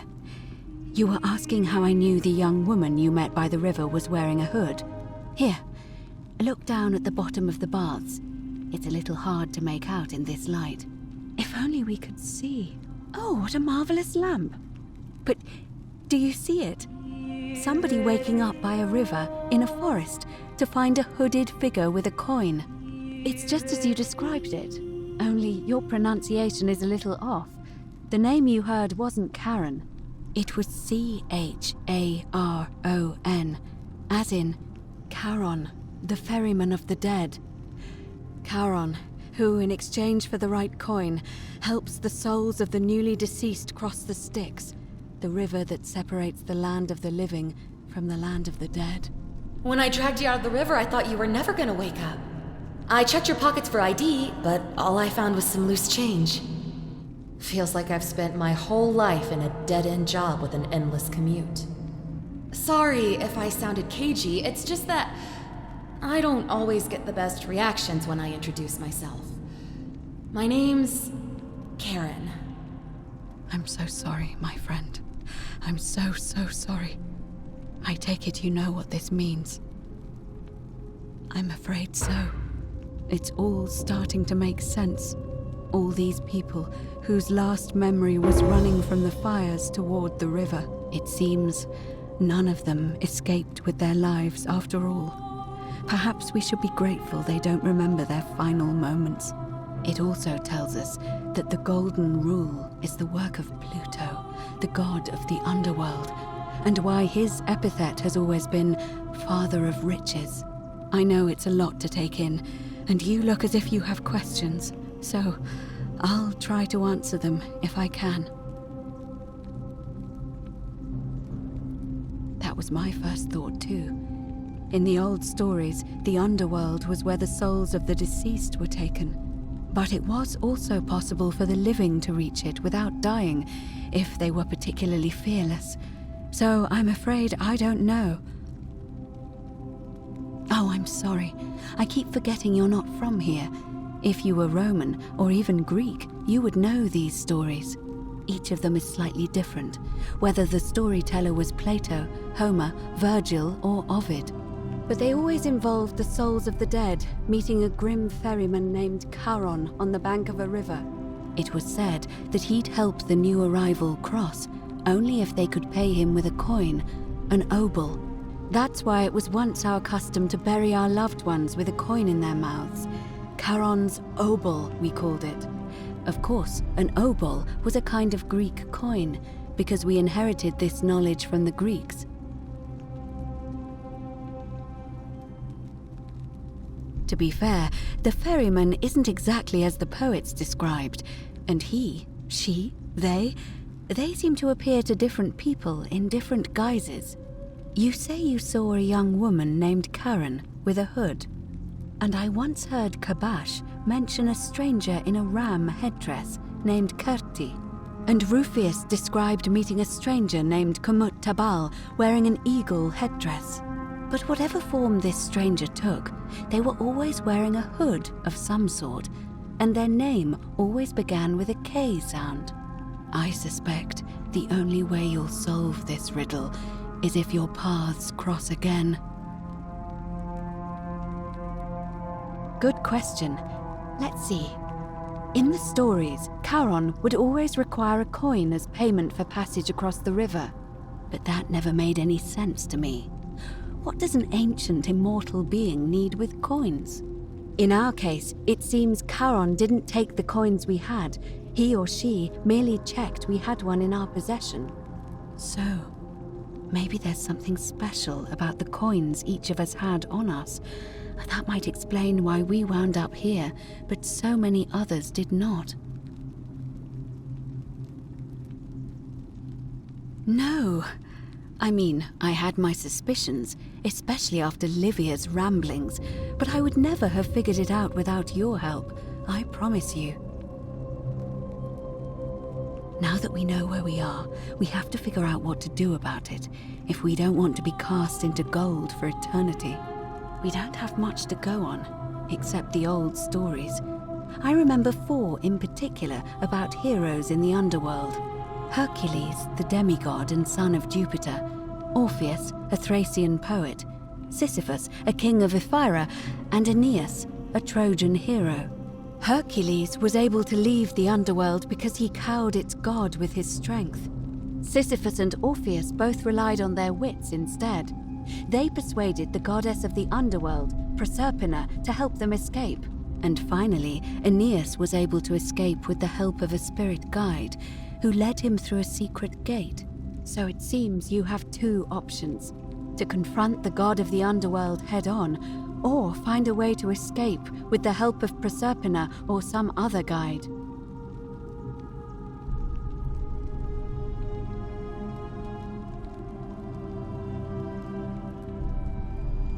It's a reasonable question, but the problem is, this place is fairly well designed to keep us here. There's no way to climb up the shaft. And even if you could build a ladder big enough, just trying it would break the golden rule. We know that, thanks to the writings left behind by those who've tried. All Romans try to avoid saying it, and the reason is quite simple. He might hear us. You may refer to him as Pluto, if you wish, but you'll only be calling attention to yourself. Do so at your own peril.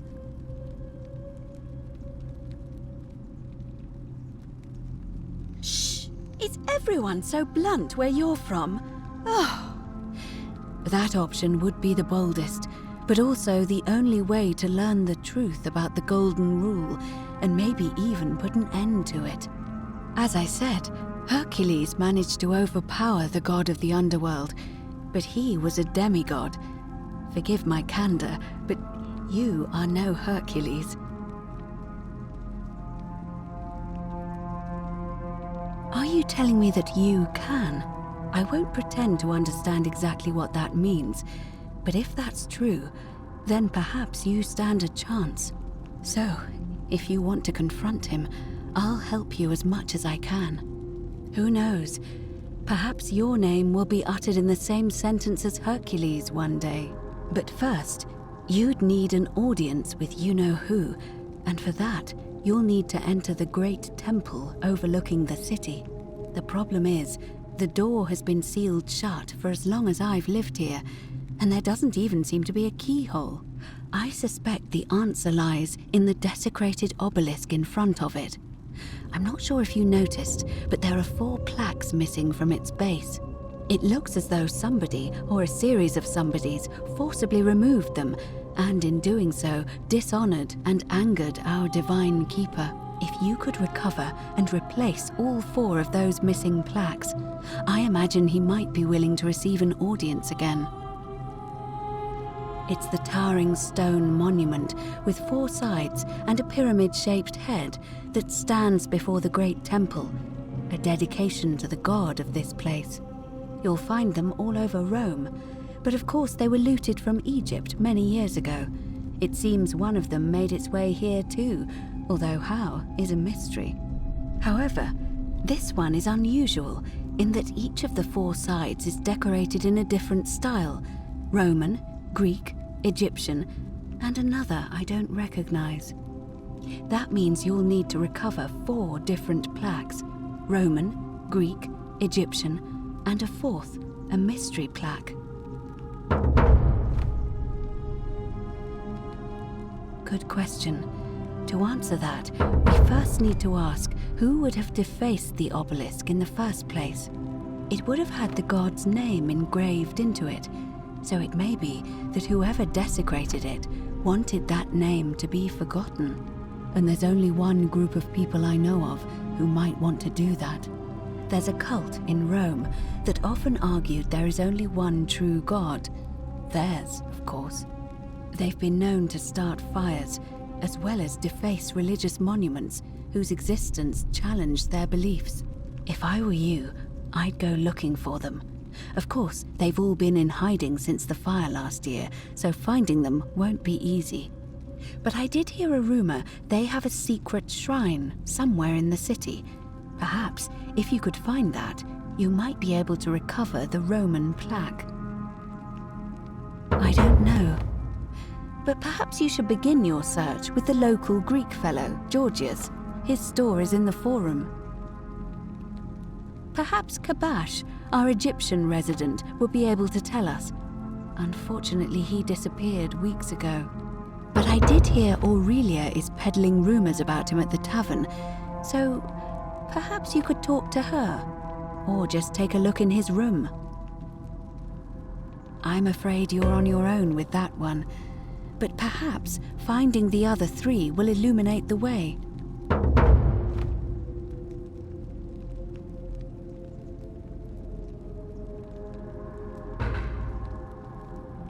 As I mentioned, both Orpheus and Sisyphus were said to have persuaded Proserpina to help them escape, and Aeneas was guided to the exit. The problem is, those are the stories of a poet, a self-aggrandizing king, and a brawler about their own heroic deeds, so they should be taken with a grain of salt. First, Proserpina. What we do know about her is, well, it's a grim tale. It's said the god of the underworld abducted and dragged her here against her will, forcing her into marriage.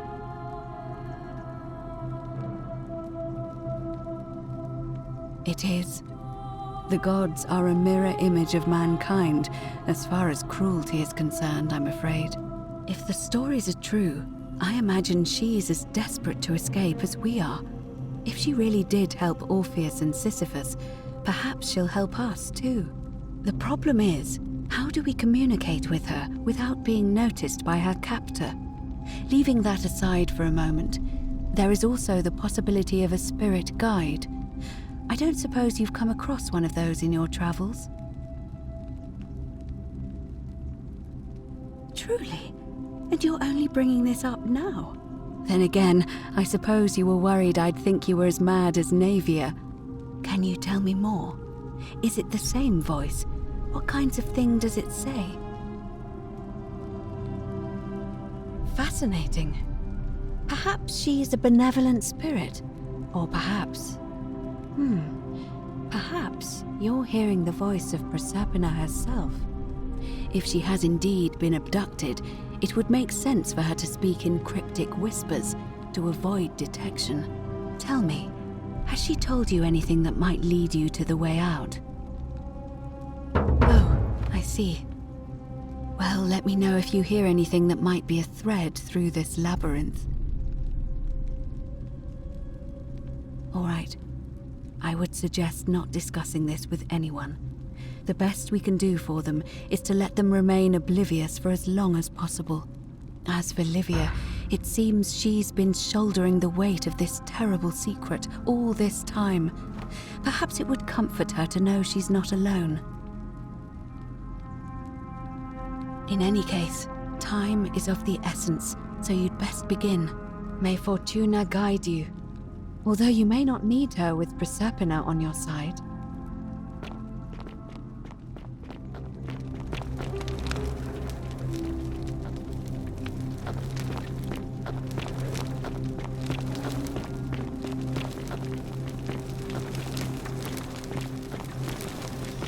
Ave.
Just as the ocean accepts the rivers of all the world, so this place accepts all the souls.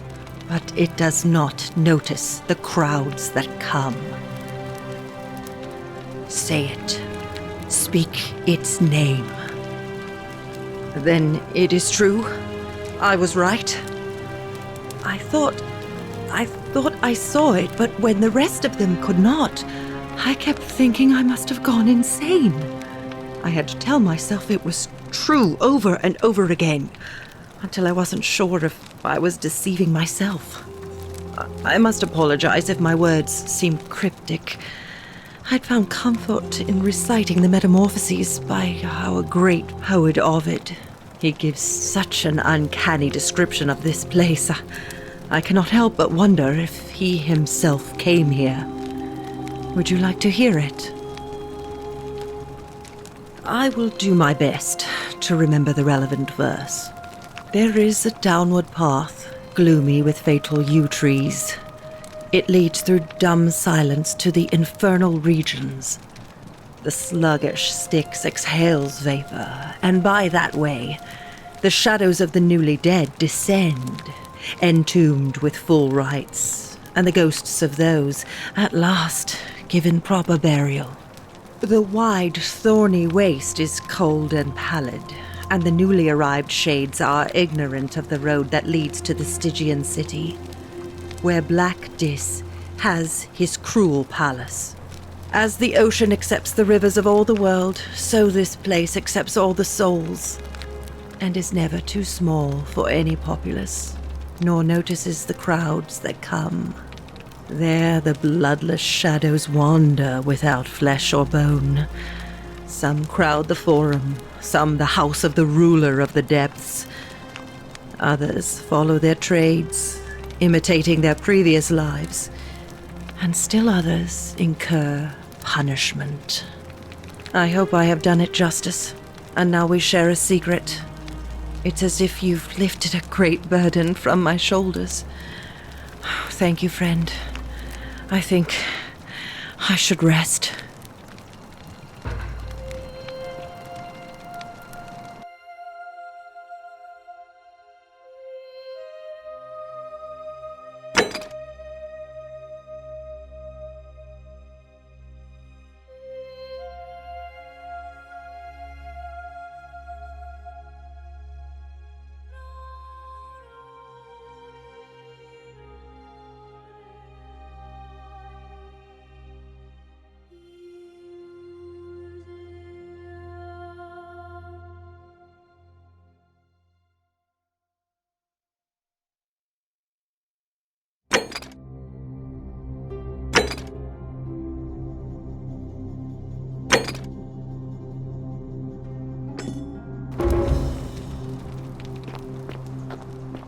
Don't you just Keep an eye love out for springtime? Wow. Name's Rufius. Isn't that a big, Better long watch your bow? step. What business is that of yours? Willow bark. And this will work? Oh, thank God. Finally, some relief. This is what I've been praying for.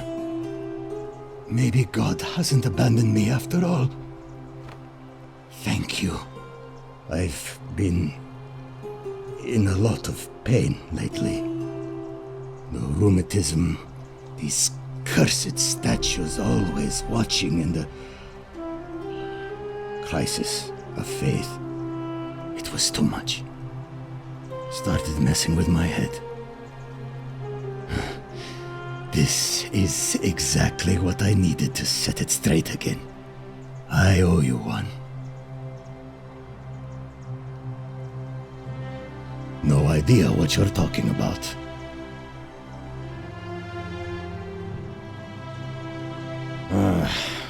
All right. After this, we're square.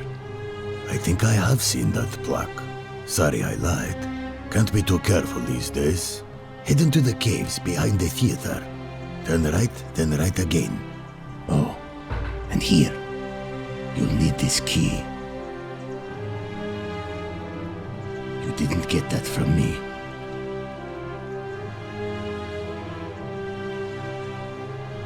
Meliodas. Not sure I trust Sentius. Couldn't even protect his daughter in a city without sin.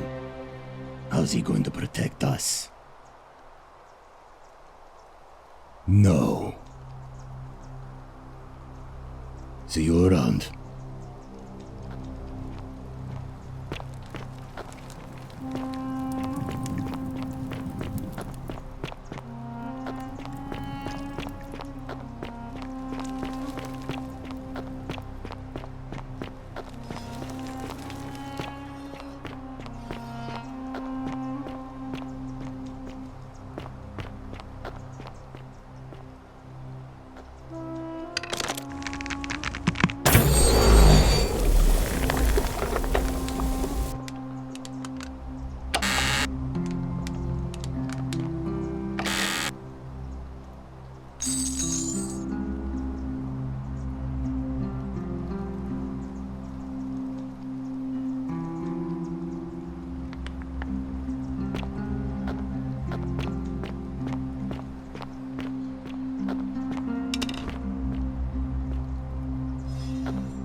Don't you just All love weapons springtime? tossed into the chasm.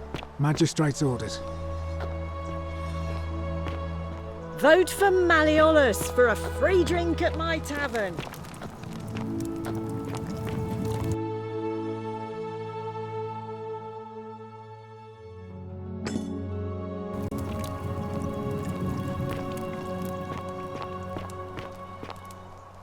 Salve! Fear is proof of a degenerate mind. You again.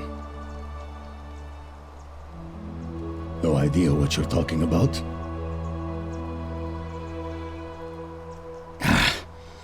Look, I haven't been at my best lately. I know that. It's the rheumatism. It starts with constant pain in all your joints. Then the pain starts to mess with your head. Makes you angry, mean. I know that's not an excuse for how I acted. But it's the truth. But with the willow bark, I'm already starting to feel like myself again. I'll leave him alone from now on. It's not as if I was ever going to hurt him anyway. I was just lashing out. I'm going to go and clean up the graffiti. Just forget this ever happened. Will you?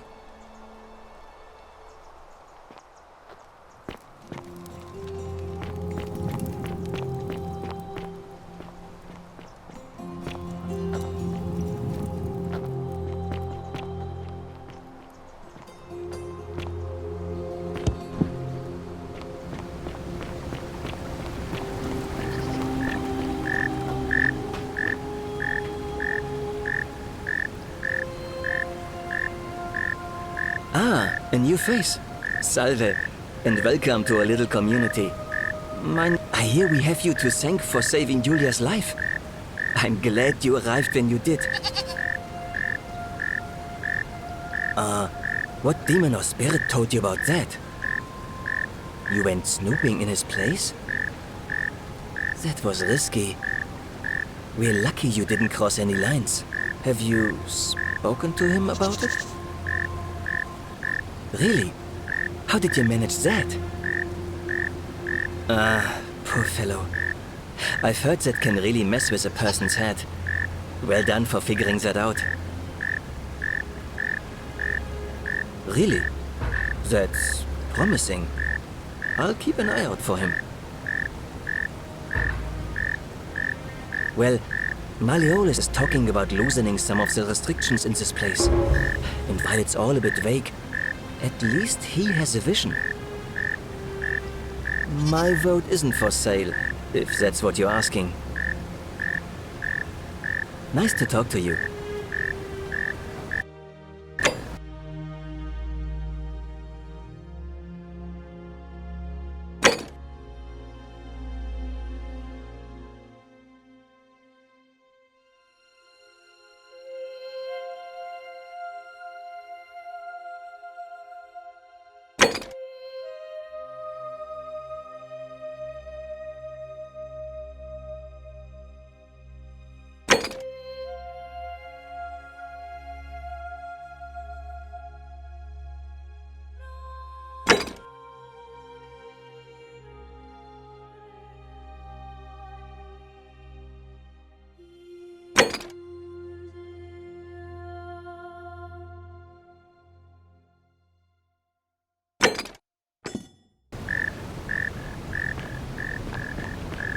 Greetings and salutations. Greetings, I'm Georgius. It gladdens me to see another foreigner in our midst. We must stick together, you and I. And I must say, my sartorial friend, your clothing is most extraordinary. Leather boots in place of sandals, trousers with precise stitching, and such a curious design. I have traveled distant trade routes from the markets of Damascus to the farms of India.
Citizens, we have a quorate body of voters gathered here to elect the city's magistrate. The candidates are Sextus Sentius Imperiosus and Marcus Malleolus Gurges.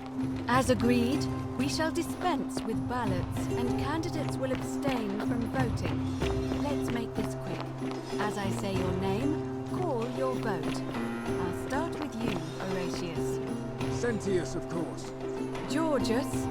Malleolus. Dacius. Malleolus. Galerius. I abstain. I'm just here to observe. Virgil. Malleolus. Ulpius. Sentius. Rufius. Malleolus. And finally, Domitius. Malleolus. Who else? Citizens, you have made your decision. Your new magistrate is Marcus Malleolus Gurges. Hail, Magistrate Malleolus. I said, hail, Magistrate Malleolus. That's more like it. Thank you. Thank you. I am delighted and deeply honored to have been elected your magistrate. And now, I make this solemn promise to you, good citizens. Under my leadership, you will finally enjoy the freedom you deserve. No more shall you walk on eggshells, fearing simply to live and breathe, because the tyrant Sentius told you it was forbidden. For my first act as magistrate, I hereby announce a day of celebration to mark the end of an era. The myth of the Golden Rule is no more. The Golden Rule is real, you idiot. For his attempt to deceive us all, Sentius is hereby found guilty of treason against the Empire. What? I have committed no crimes. This is madness. His sentence, to fight for his life in gladiatorial combat against Domitius. Here and now for your entertainment. You have no idea what you're doing. You're going to get us all killed. Wait, I exercise my right as a Vestal priestess to pardon him. I will not allow you to do this. You're showing your true colors now, priestess. Your corruption sickens me. Domitius, ignore her. Proceed. This is insanity. You'll doom us all. Lies! It is time the Golden Rule was exposed for what it is. A children's fable, exploited by a treacherous leader to instill fear in all of us. This is why he's in his gladiator gear. They've been planning this all along. Shut up, all of you. The magistrate has spoken.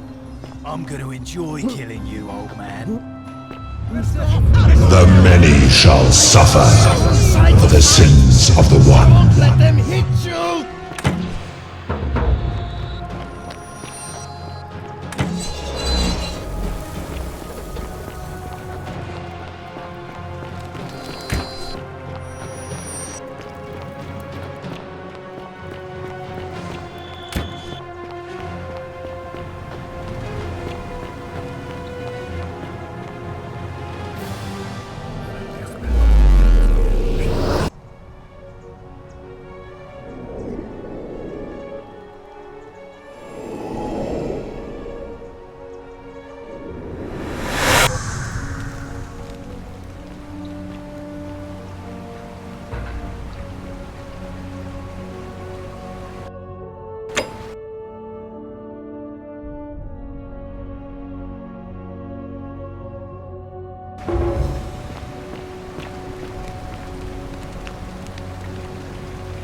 Salve, friend.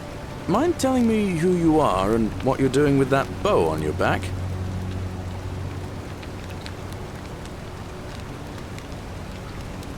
Oh, sounds serious. I'm listening.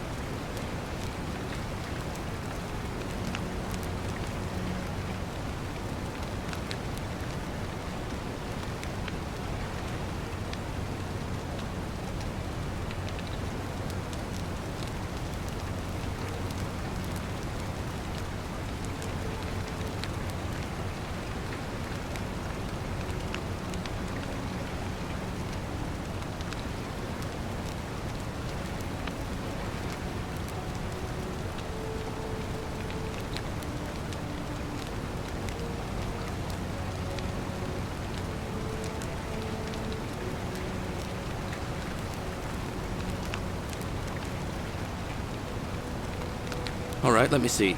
Stop Fabia going in, but send the new arrival to the empty shrine. Understood.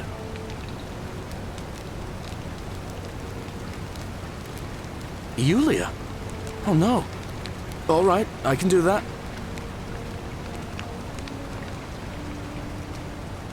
But how did you... Alright, of course. I'll make sure this gets to him. Poor Virgil. Poor Rufius too, I guess. Alright, got it. I'll go, but once I'm done, I'll need you to tell me how you know all of this.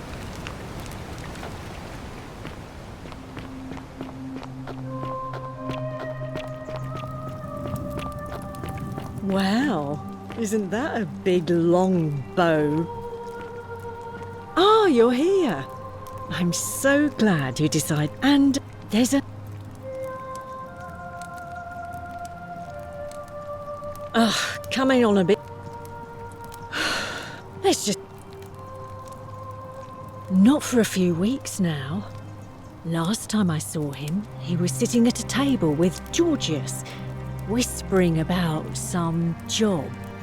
I remember because they kept looking over their shoulders as if they didn't want anyone else to know. So, naturally, I hovered. The one word I kept hearing was vanishing, and then, the next day, Kabash just disappeared. Coincidence? I think not.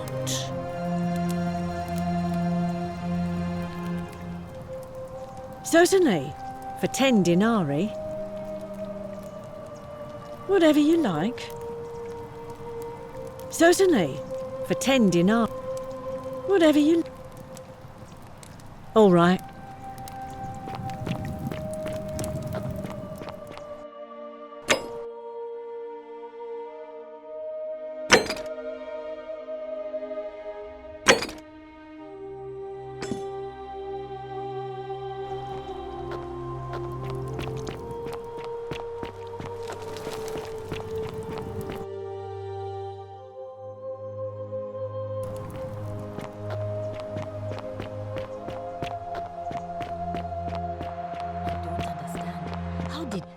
Never mind. Thank you so much for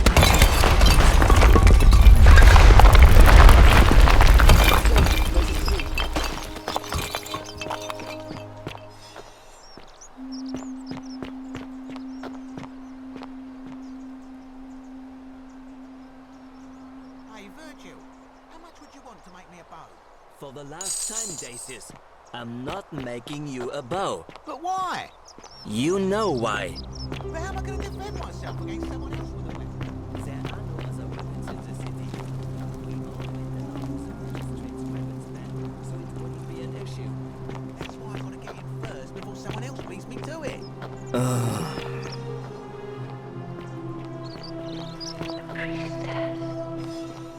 Ah, a fellow traveler from a faraway land. Greetings, I'm Georgius. It gladdens me to see another foreigner in our midst. We must stick together, you and I.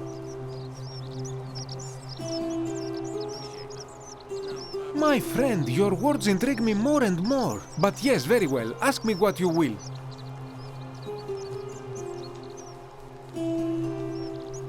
Ah, I knew this day would come. I do not wish to lie to you, my friend, but even discussing this matter is dangerous. Please, let us leave the live coals safely beneath us. Very well, but the magistrate would not look kindly upon this, so please keep it to yourself. For several months now, I have been sneaking out at night to worship the gods of my ancestors in the Temple of Demeter. Each day, I leave offerings of food in the hope that we may have a bountiful harvest, and yet the next day when I return, the food is missing. So I ask, who or what is devouring the food in this temple? Stranger still.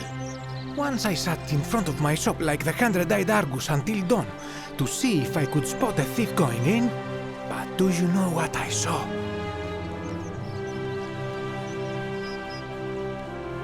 Nothing! Nobody entered, and yet when I went to take a look, my offering was gone. It is bizarre, is it not? When I told my friend Kabash of this at the tavern, he offered to help investigate. He went in, and to my dismay, he was never seen again. I do not think you should pursue this, my friend. It would break my heart to be responsible for 2 people disappearing.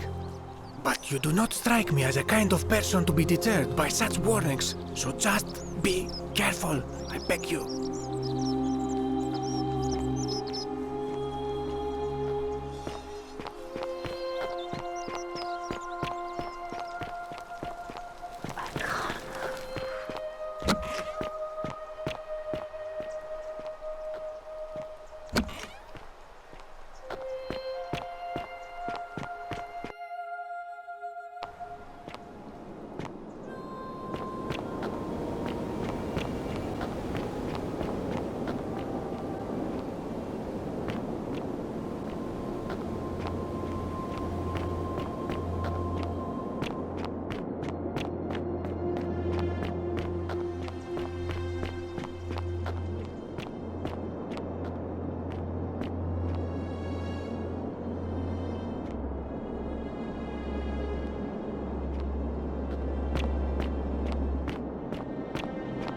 You carry the gift of Prometheus in your hand.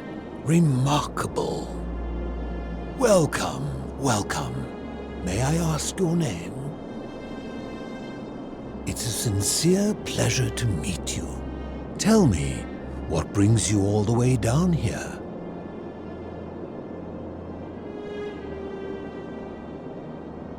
Ah, yes, that cursed thing. I know exactly where it is. I will tell you everything I know, but first, a request. I've been living down here alone for many years, with nobody to talk to but myself. The one thing I long for above all else before... Let us find out with this simple question. Excellent. I see you are indeed quite astute. Very few come to that realization before their time in the sun is over. Now, will you join me in a friendly Socratic dialogue? Wonderful. Then let me begin with a question. Would you say you know the difference between right and wrong?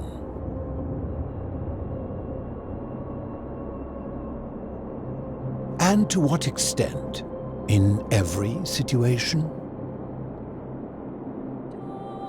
So, you're not entirely confident. That is quite sensible. Indeed, I'm reminded of something Socrates once said.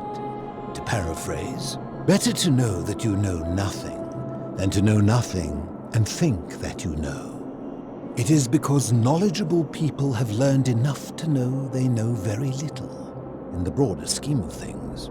You see, out there in the world, being uncertain about right and wrong was acceptable, because our mistakes rarely had consequences. So we would tell lies and bend rules and turn a blind eye and rationalize, and yet still find a way to think of ourselves as good people. But under the golden rule, morality matters. The slightest wrongdoing could result in a mass execution. So to navigate this maze, we would have to be certain about the difference between right and wrong. Wouldn't you agree?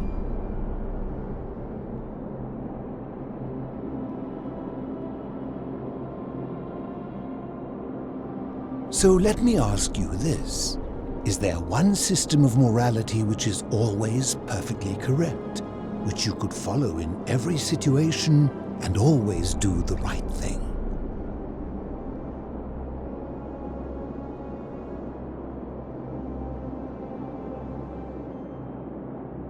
How can that be? Since they all have differences, it follows that in some cases they would offer different conclusions about what is right and wrong.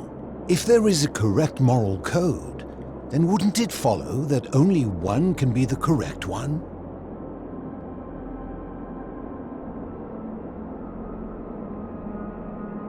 Ah, you know, I think you'd find an ally in Herodotus, a scribe from among my people who lived some 400 years ago.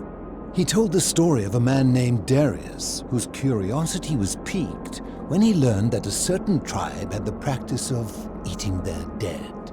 He asked some Greeks who burnt their dead, "What would it take for you to eat your dead?"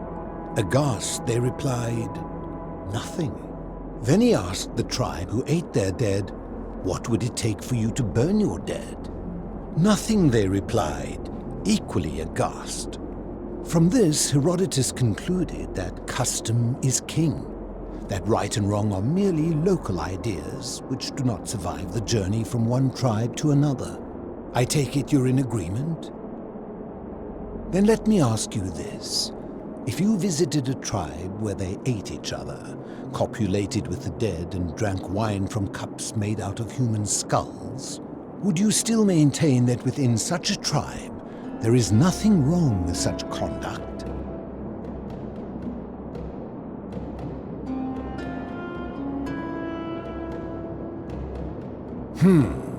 Disturbing.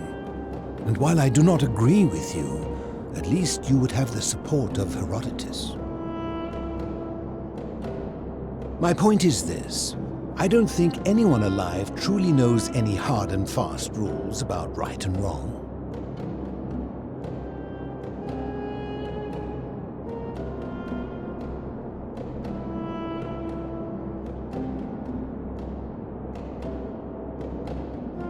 If there is one thing I have observed about rules, it is that virtuous people do not need them, and evil people will always find a way around them. And so we must accept our limitations, and the sad truth that no human society will ever achieve the utopia for which it strives. In mathematics, we would call it an asymptote, a line that can be approached but never reached. Because the only way to create a utopia is with the ever-present threat of force, such as the Golden Rule. This and no other is the root from which a tyrant springs when he first appears as a protector. And life under tyranny is no utopia at all. I'm glad to hear that. In any case, thank you for humoring an old man. I would be happy to answer your questions.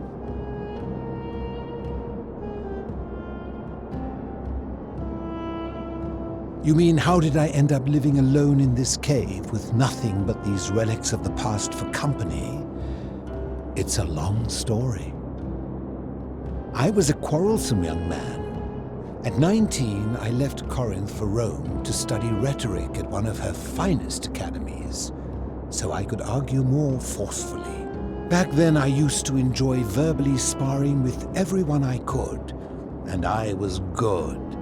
One night I found myself in a tavern, in an argument with a drunk mercenary. It became heated, he drew a gladius, and I won the argument, but lost my life. I woke up on the banks of the Styx at a campfire opposite Charon. Of course, I tried to persuade her to let me return, but even with all my skill, I failed. I settled in, made friends, and learned what I could, quickly realizing our little community faced certain death under the Golden Rule. So I began looking for a place to hide underground. Fortunately, I found this place waiting for me. You see, I was not the first to take refuge here. I returned to my friends above, persuaded them to join me, and 12 of us descended for the last time to live out our days hidden from Hades' tyranny.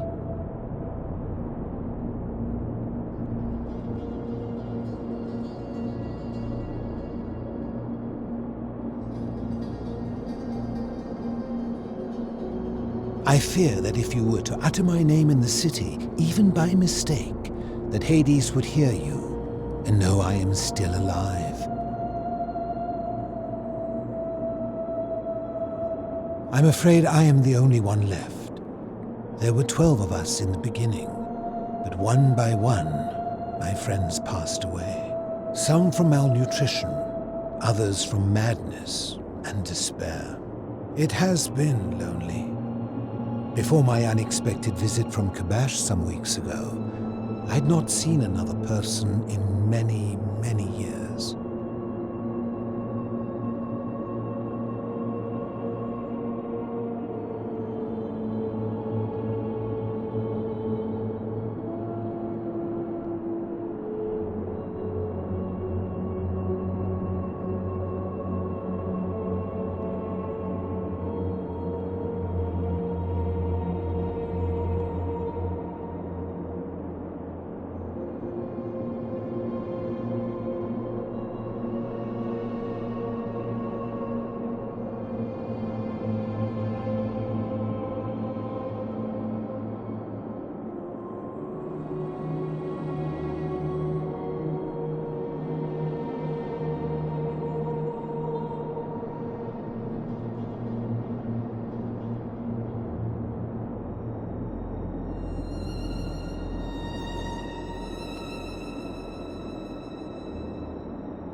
My generation was wiped out, turned to gold many years ago.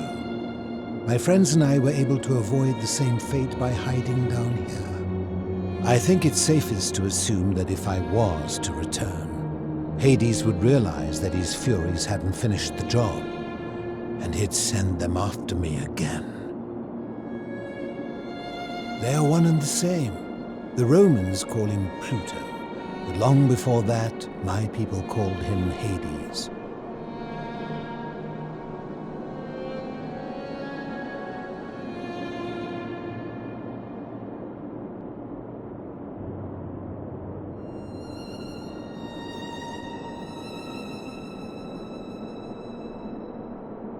Living in darkness is not without its challenges.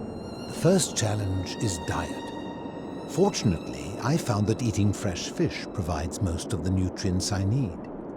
And sometimes, when there are Greek people living up above, I surface at night and salvage the offerings they've left in the temple of Demeter. The greater challenge is the isolation. So I like to imagine arguments, where I argue both sides.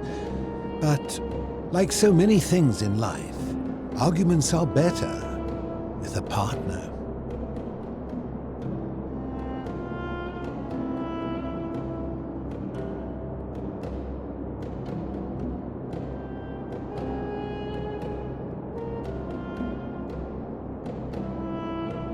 As you wish.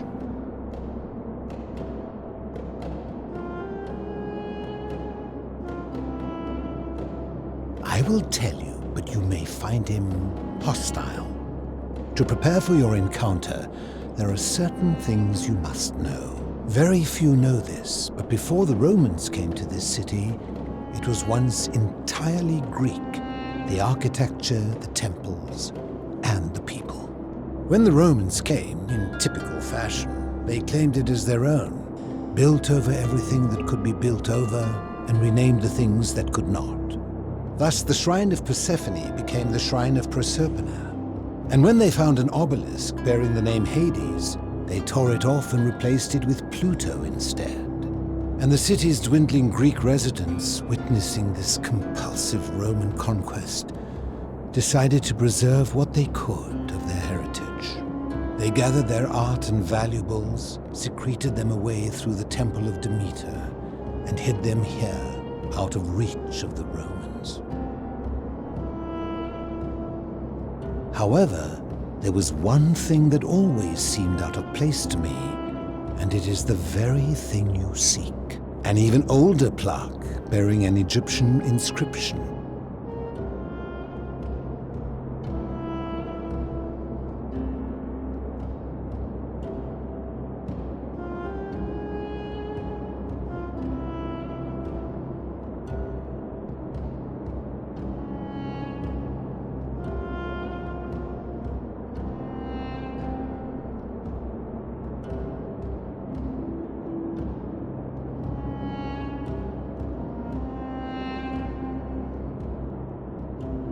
We had no idea until years later when the first of my friends began to die.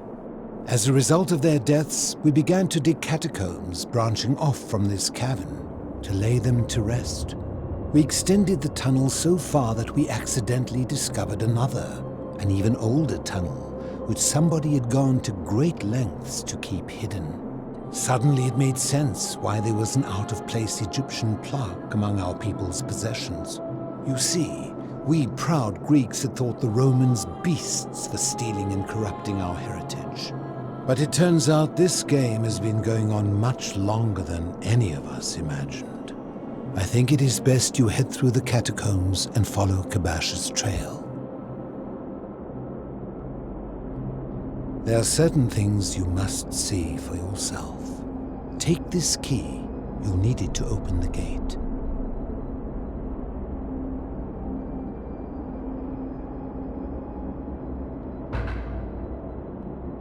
I enjoyed our chat, but please, keep my presence here a secret, yes?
Stop! Do not come any closer. Who are you?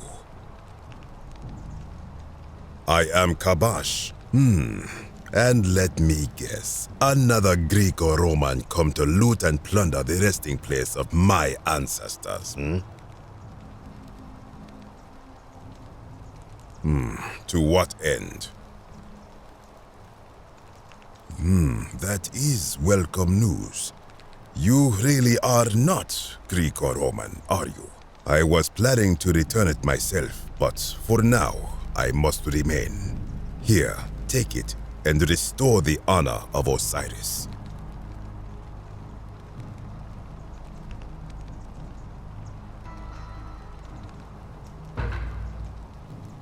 Now, as for the other plaque. Indeed, I have it right here.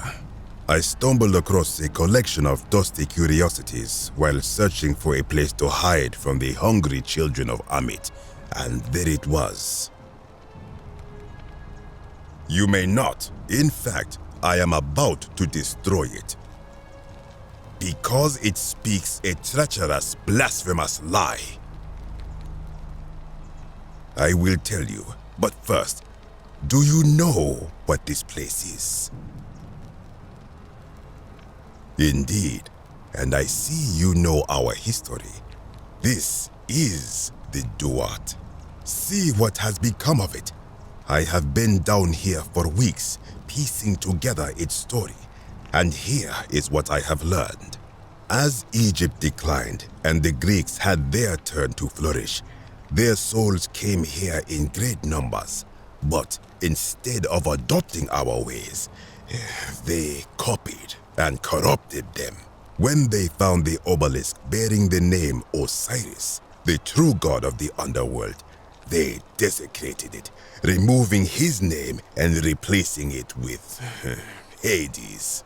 Even the ferryman of the dead, known to my people long before as Kerti, they renamed to Keron. As if that desecration was not enough, they built over this place, using it as the foundation for their own underworld, so that ours was forgotten. My only solace is that the Greeks then suffered the same fate when the Romans rose to power, renaming Hades to Pluto, and the cycle began anew. It is inscribed with a script I do not recognize, but it is ancient, almost as if it is older than the plaque bearing Osiris's name. But if that is so, it would imply the gods of Egypt are mere imitations too, copied and corrupted from an ancient people who prospered even before us, and that my people did to them what the Greeks and Romans did to us. But this I cannot accept. I sense a deception. Perhaps it is the work of Set, the usurper, seeking to undermine Osiris once more. You will never know. This work of sacrilege must be destroyed, thrown into the black abyss below in Osiris's name. You are too late. It is done.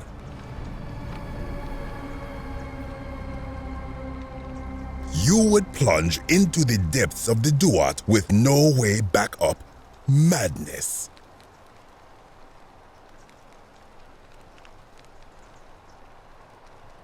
If it will help you to see reason, then ask. I am from Rakotis, which you may know as Alexandria, the name of the city the Greeks built over it.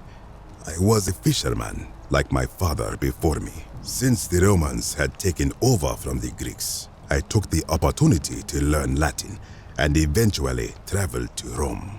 When the fires broke out last year, I tried to help. I gathered terrified locals into my boat and led many of them to safety farther along the Tiber.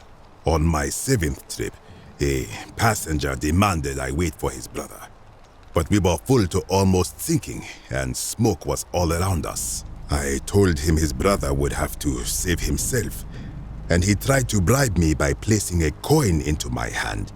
When I refused, he drew a dagger and thrust it between my ribs.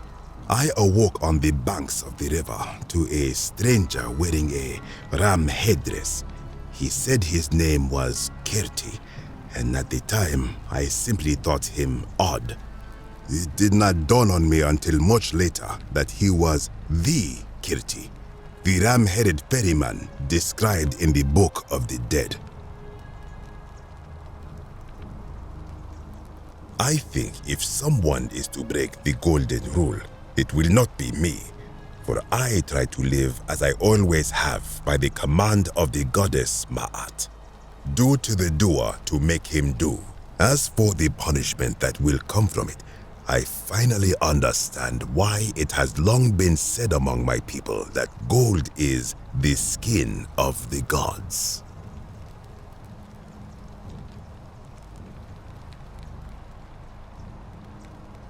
I do not know. What could possibly lie beneath the underworld? Perhaps it is infinite darkness.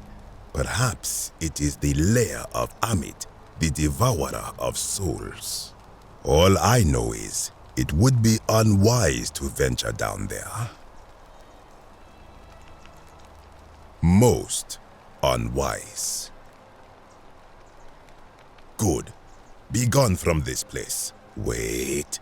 You are planning to go down there. I see it in your eyes. You would plunge into the depths of the Duat with no way back up. Madness. We shall see.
I told you that you would not find a way back up.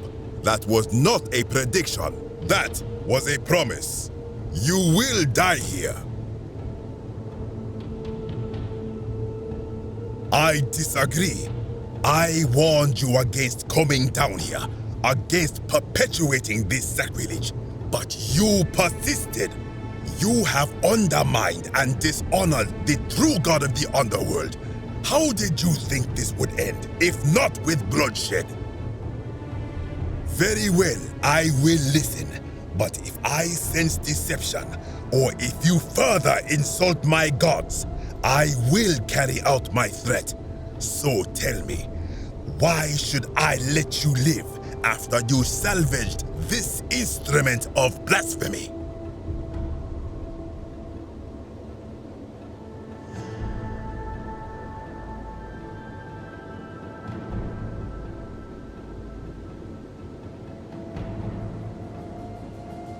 That may be true of many things, but this is different. If our gods were copied and corrupted from an older civilization, does that not mean they are false?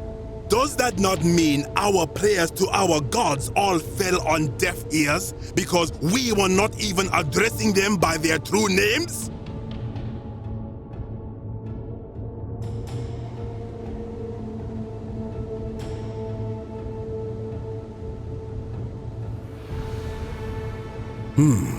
Now that I think about it, my people would sometimes call Osiris the god of many names. Perhaps it is so. But the underworld of my people is so different to this one, and so unlike the way it was described by our priests. Many of my ancestors endured great hardship to live good lives so that we may descend to the Duat in death and be judged accordingly. We prepared to have our hearts weighed on Anubis' scales and to swear ourselves innocent of sin before the 42 assessors of Ma'at. And yet, I arrive here to find the Book of the Dead contained only a seed of truth. And now I ask myself, did our priests steal and embellish the stories of an older people and feed us lies all our lives simply to trick us into obedience?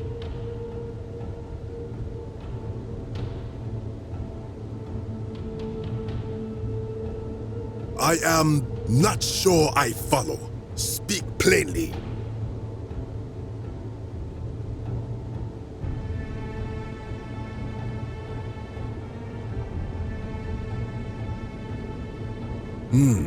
Perhaps there is some truth in that. What is your point?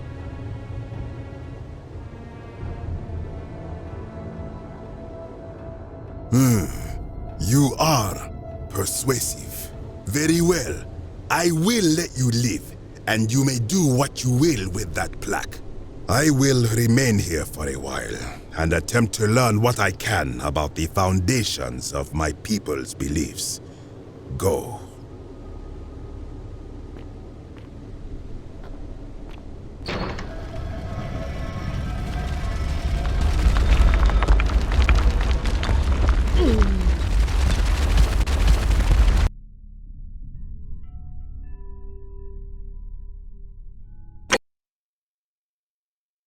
I will remain here for a while and attempt to learn what I can about the foundations of my people's beliefs.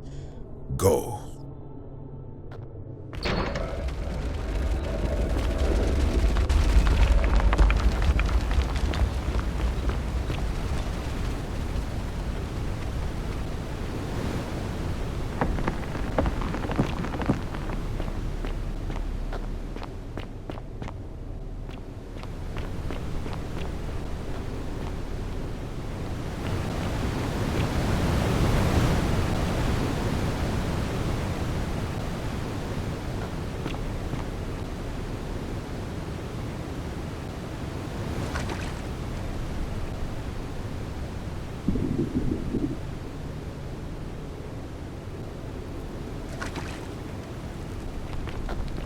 That lamp, praise Ra.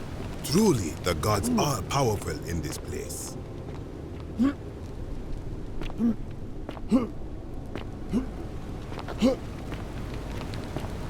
You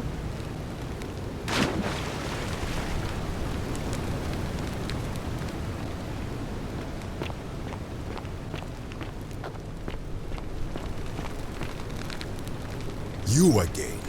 What is it now? Of course, as the Romans say, may fortune smile on you.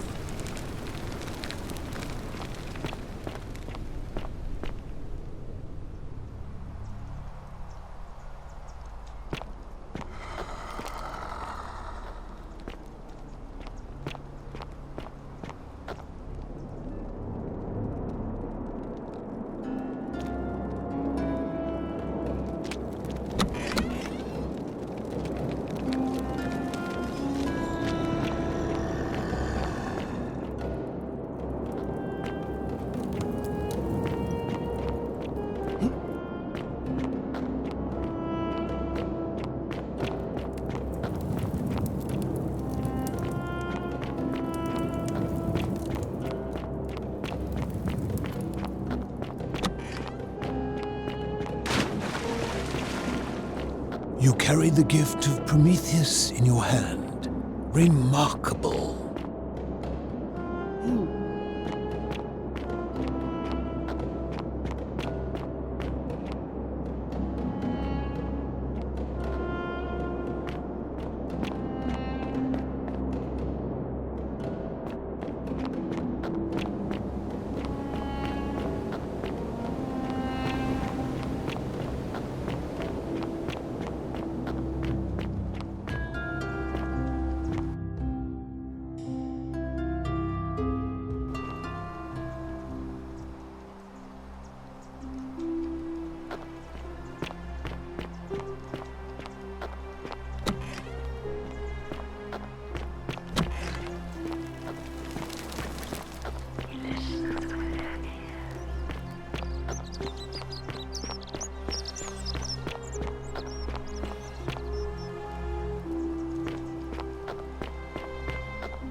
Domitius doesn't usually let anyone in here without a hefty tribute, so you must have been desperate to see me. Well, what do you want?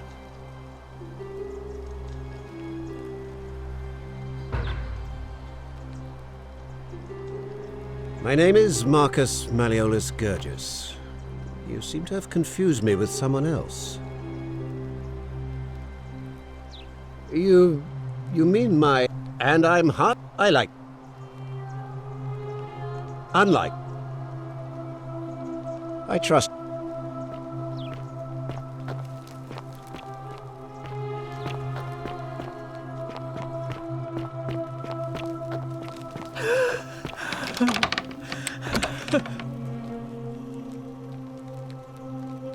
You're not supposed to be... talk.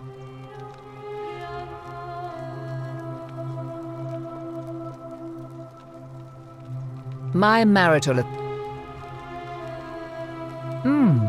an intriguing proposition. Go on. Perhaps you're not as silly as those clothes make you look. What makes you say that? You know, I may have the very thing you're looking for. Some time ago, when he still cared for me, he wrote me a love letter. Only he used the wrong name. Now, addressing one's wife by the wrong name is not unheard of among philandering Romans. But in this case, the name he got wrong was his own. I confronted him about it, and he stammered through some incoherent response. I let it go, eventually, and yet questions have lingered in the back of my mind ever since. But wait a minute. Why exactly are you helping me?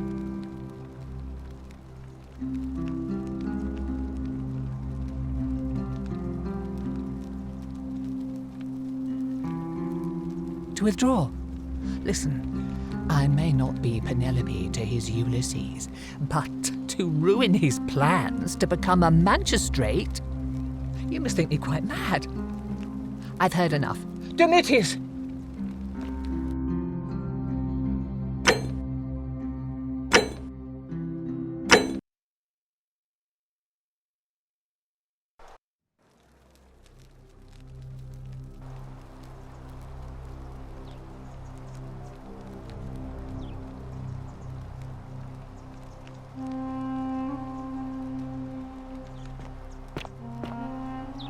Domitius doesn't usually let anyone in here without a hefty...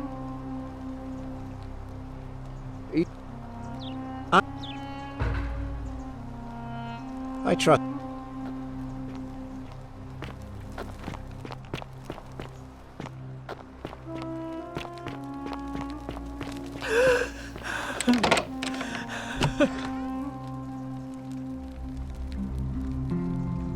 You're not...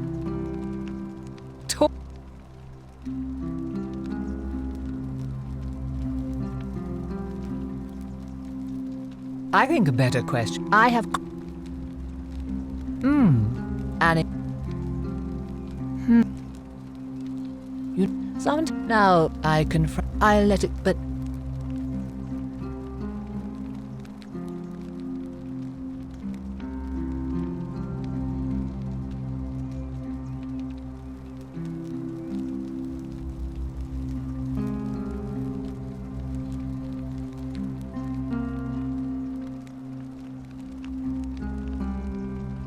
Oh, aren't you charming? I'm quite sure my husband would seethe with impotent rage if he overheard you say that. I love it. It seems our interests are aligned. I imagine knowing his true identity will give me the leverage I need to manage him appropriately. But first, I need you to do something for me. I want you to bring me some wine. Just one small urn should do it. Oh, don't look at me like that. I know this must be hard for you to wrap your sweet little pleb head around. So what do you need me to spell out?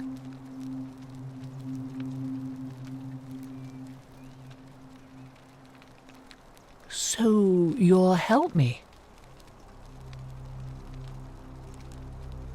Thank you. Here's the letter.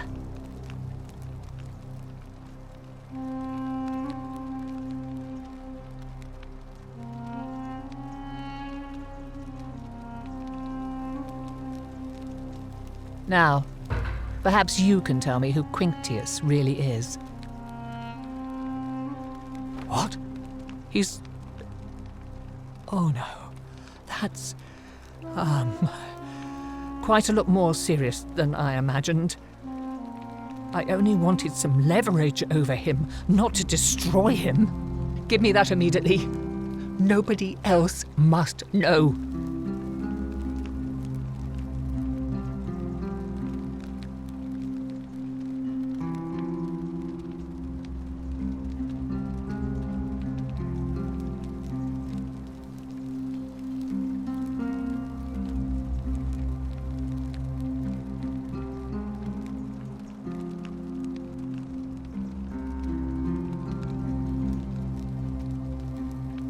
Another copy. No, no, no, no! What? No. It was a lie of a mission. I curse you. This is outrageous.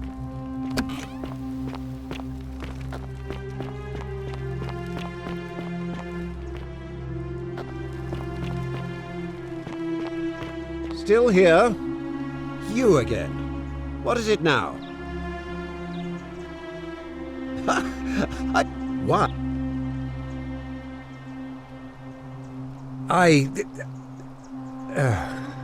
So, it finally caught up with me. I suppose that makes you, what? One of Nero's assassins? So, you're not going to kill me?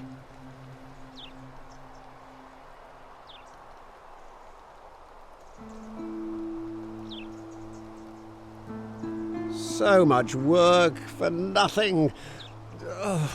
If I do it, you'll let me live?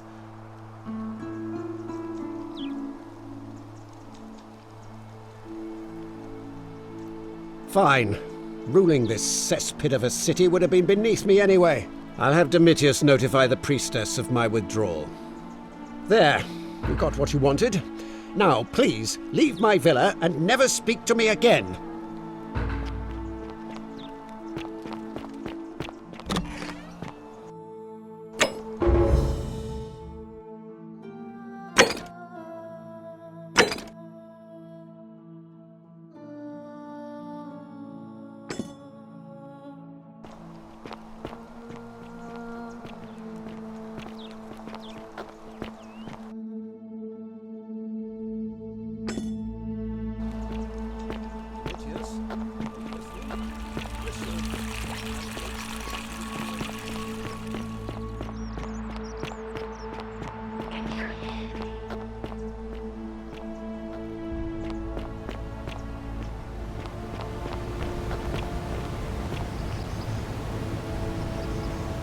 Shalom, friend. Sentius, I suppose. I'd have to be insane. All right, friend.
Wonder how much one of these statues is worth on the... Hello there, friend. May I say, that...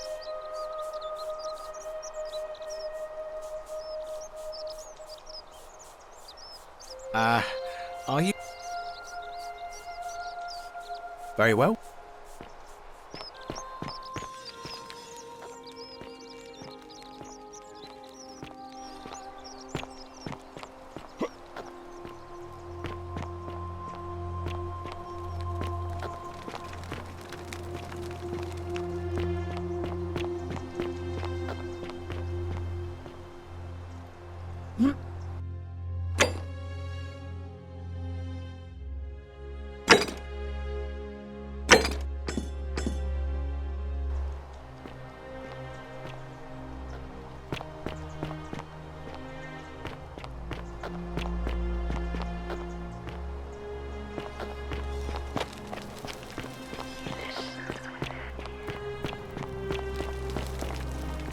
Don't believe a word they tell you.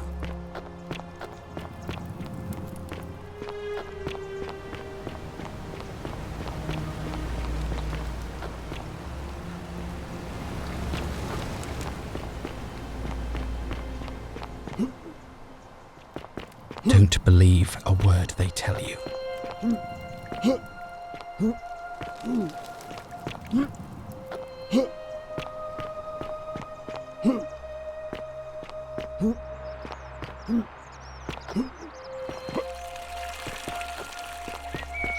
I hope you have a good reason for flouting my weapons ban.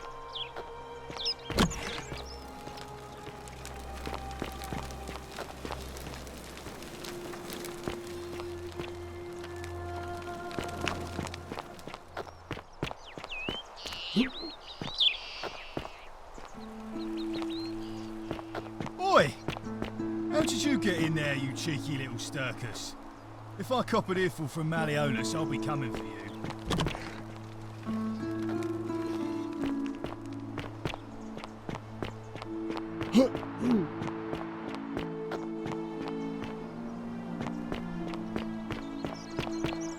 You look well, my sartorial friend. Hey, my friend. Have you discovered anything about my vanishing offerings? Huh?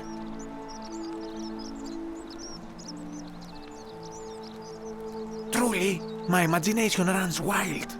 But if what you say is true, I will have to satisfy myself with being dissatisfied. Should I stop my offerings, though? Is there any danger? Very well. I will trust your judgment, my friend. Now, was there something you wanted?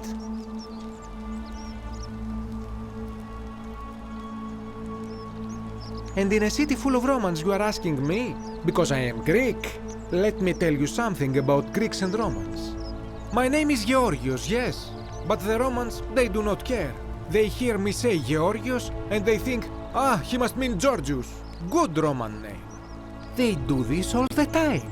They see us worshipping Zeus, they copy us but call him Jupiter. They take Hades and call him Pluto, Persephone, Proserpina. I am flattered that they copy our ideas, but why must they change the names? Do they want credit for making it all up? Do they want to forget where it came from? At first, I pull my hair out. After a while, I give up, and I become Georgius the Roman. I accept the world is Romana. Plus, I have no hair left to pull.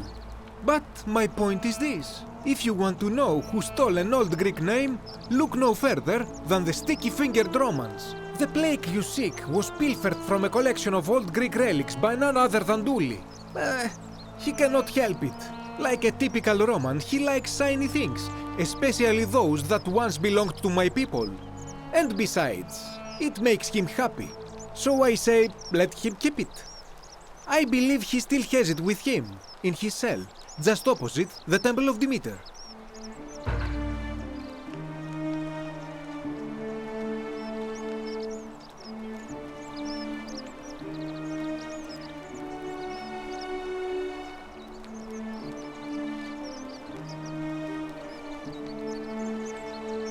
Cendius, I suppose. I wouldn't say I hold him in the highest esteem, but he had nothing. I hope.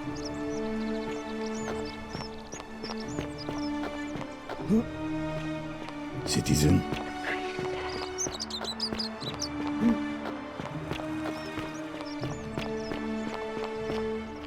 I hope you're coping.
Don't believe a word. Shalom.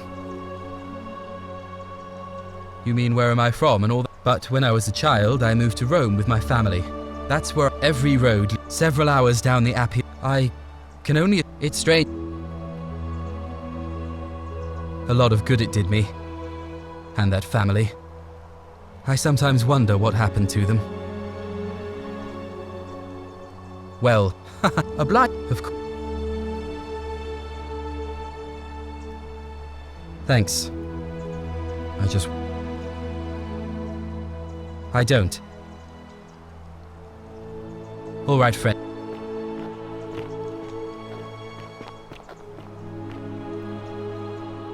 Shalom. Well, neither of us have a couple of... Obliging, of course. Maybe you don't. You mean where am I? All right, friend.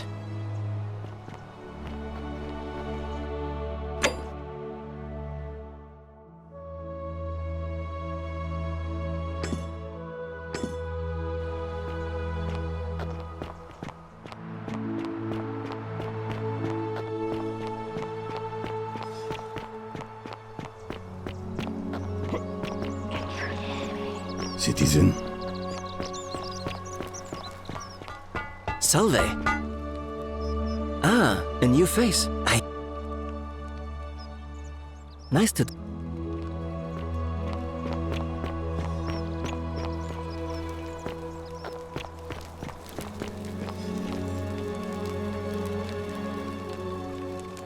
A new face. Oh, ma. Let's read her, Sisyphus, and so it seems. May 4th. Hello? Hello? Do you like it? It's shiny, innit? But...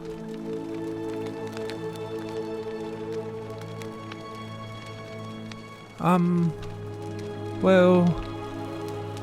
if you get me out of here, then I wouldn't need it anymore because I'd already be happy. Then you could have it, and you'd be happy too. Galerius already tried that. He said the magistrate wouldn't listen, no matter what. Like... yeah, Galerius will let me out. Then you can have my plaque, and everyone will be happy. Bye-bye.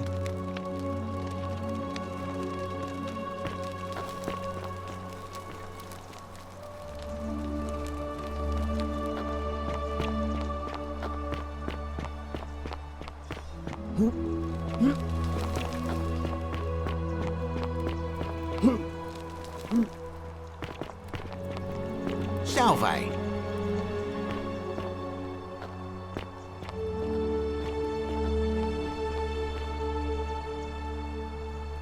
Hello there, friend.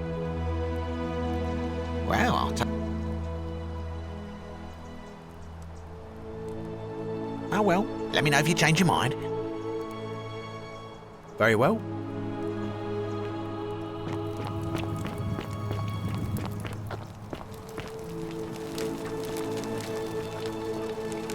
Just as... but it... the new... Whatever's in that great temple up there on the bluff, I bet it's worth a fortune.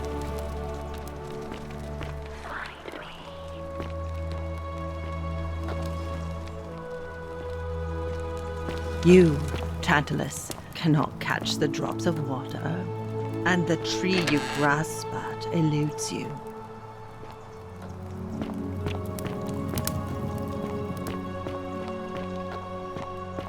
That lamp. Not bad. Not bad at all. I'm guessing that Promethean fire's not for sale.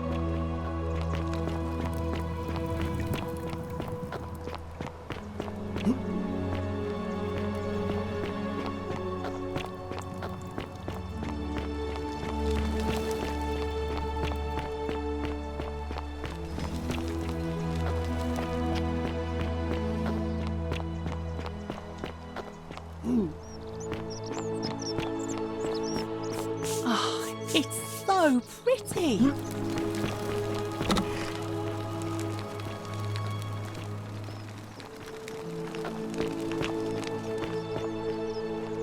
Such a bright light. Apollo is powerful here, is he not? Feeling all right?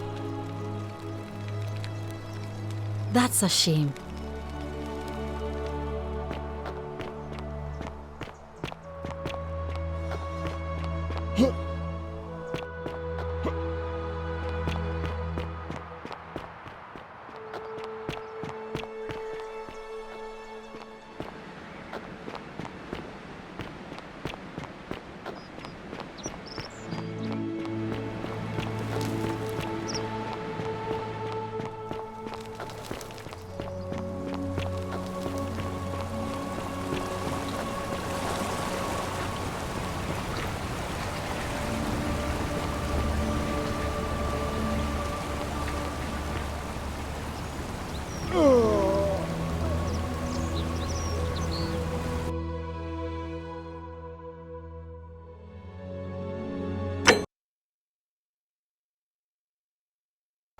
That's a shame. Thanks again for saving Yulia's life. Apollo smiles upon you.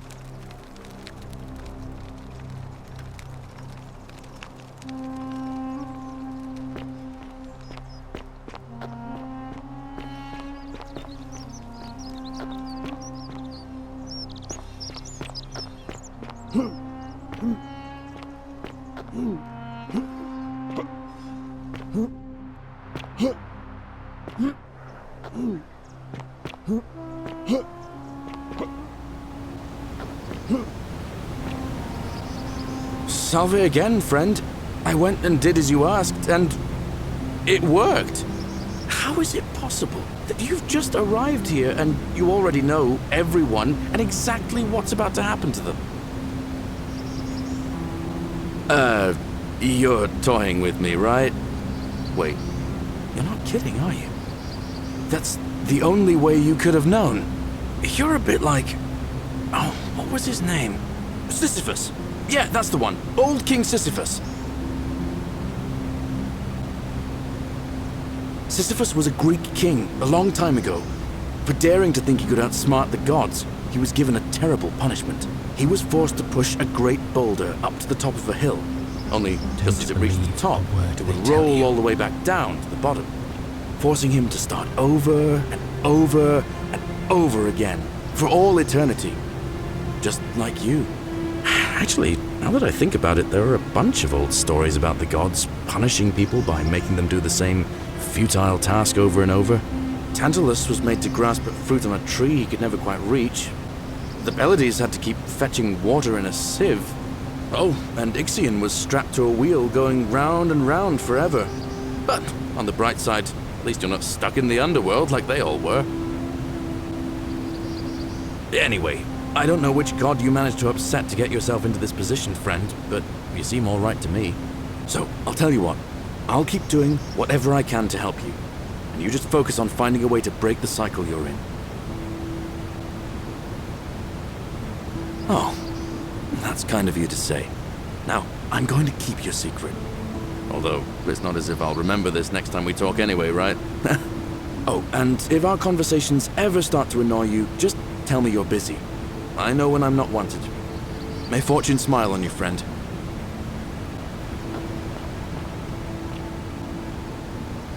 Salve again, my Sisyphean friend. Now, what's on your mind? I've bounced the idea around once or twice, mainly as a way of getting Dooley set free. God knows Sentius is never going to do it. But from what I hear, Malleolus has the elections stitched up. Nobody's going to take him on and win. And maybe that's not such a bad thing. I mean, he talks a lot about freedom, so I'm hoping... He did? Oh, that was unexpected. I wonder what could have possessed him to do that. Well, I guess it's time for me to step up then. I'll let Equitia know I'll be running. All right, friend. Hope you find a way to break that cycle you're in.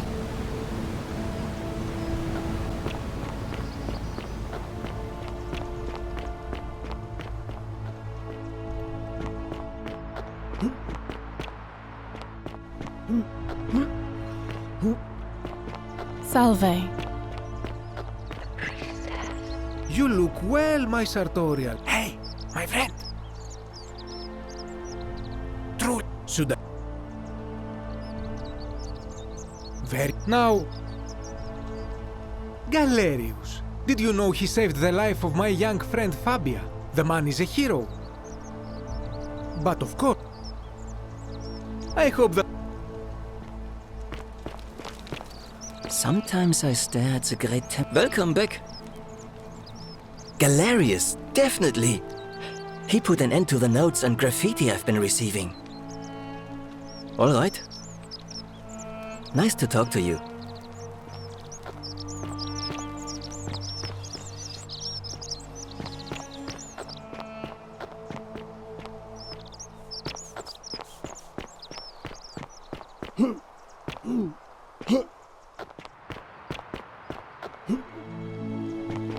How come you're allowed a weapon and I'm not? What now? I'm not going. Whatever. Just remember, I'll be watching.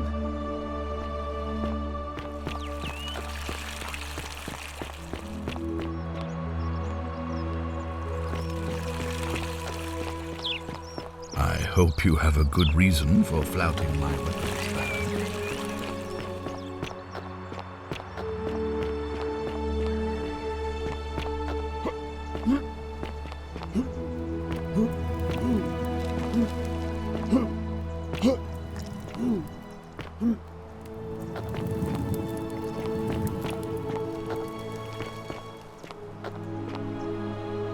Name's Rufius. Better watch your step.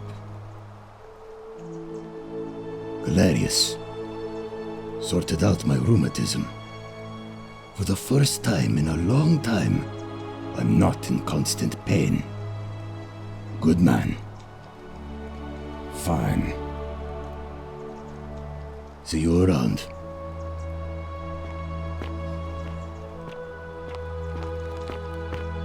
Whatever's in that great temple up there on the bluff, I bet it's worth a foot. Hello there, friend. May I say that... Well...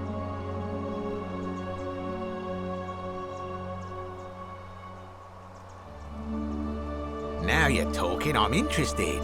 How about 100 denarii? Oh, that's a little excessive, don't you think? It's not the bow of Ulysses we're talking about. All right. But I'm going to need you to tell me before I pay up. Wait. Let's not be too hasty, friend. I just want a little assurance that I can trust you, that's all.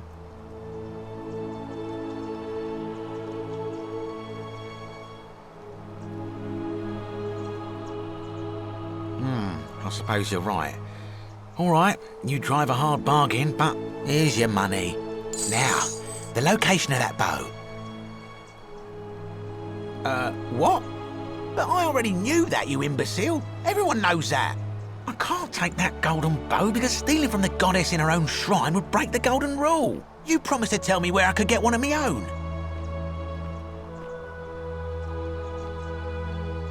What is this? Some kind of joke? I don't believe this is happening. Don't even talk to me. Fortune even talk to smile me. on you, brother.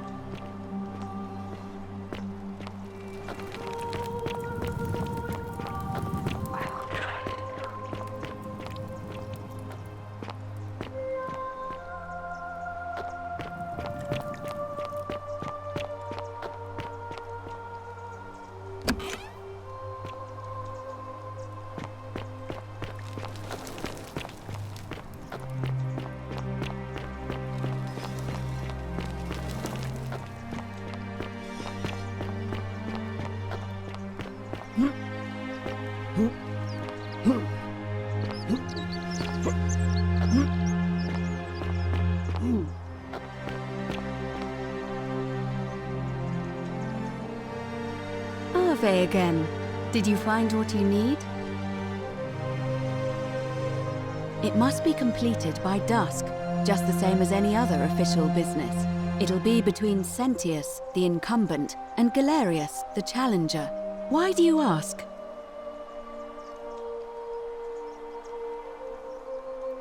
As I said, I'm planning to hold it before dusk, but I suppose I could hold it sooner, if there's a good reason.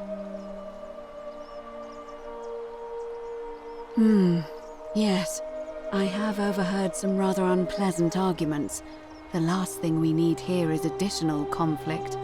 Very well. I'll get things started right away. Citizens, it is time. Let us meet to elect our magistrate. It's time! The election's on!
Citizens, we have a quorate body of voters gathered here to elect the city's magistrate. The candidates are Sextus Sentius Imperiosus and late nominee Gallus Galerius Helva. Marcus Malleolus Gurges withdrew his candidacy earlier today. As agreed, we shall dispense with ballots and candidates will abstain from voting. Let's make this quick. As I say your name, call your vote. I'll start with you, Horatius. Sentius, of course. Georgius. Galerius. He saved the life of my dear friend Fabia. Dacius. Sentius. Virgil. The man who put a stop to the threats I've been receiving. Galerius. Ulpius. Galerius, the man who saved my life. Rufius. The man who treated my rheumatism. Galerius. Citizens, you have made your decision. Your new magistrate is Gallus Galerius Helva. What? It has been decided. Magistrate Galerius, would you like to make a brief address? I just want to say, this isn't something I ever wanted. Now that you've put your trust in me, I'm going to do everything I can not to let you down. I'll need some time to put together a list of the changes I want to make around here. But I promise you, there will be changes. My first order is that Dooley is to be freed. Horatius, release him from his cell immediately. Please. Wait, do I need to say please? I suppose not. That's it. You can all get on with your day. Nothing else to see here. Move along.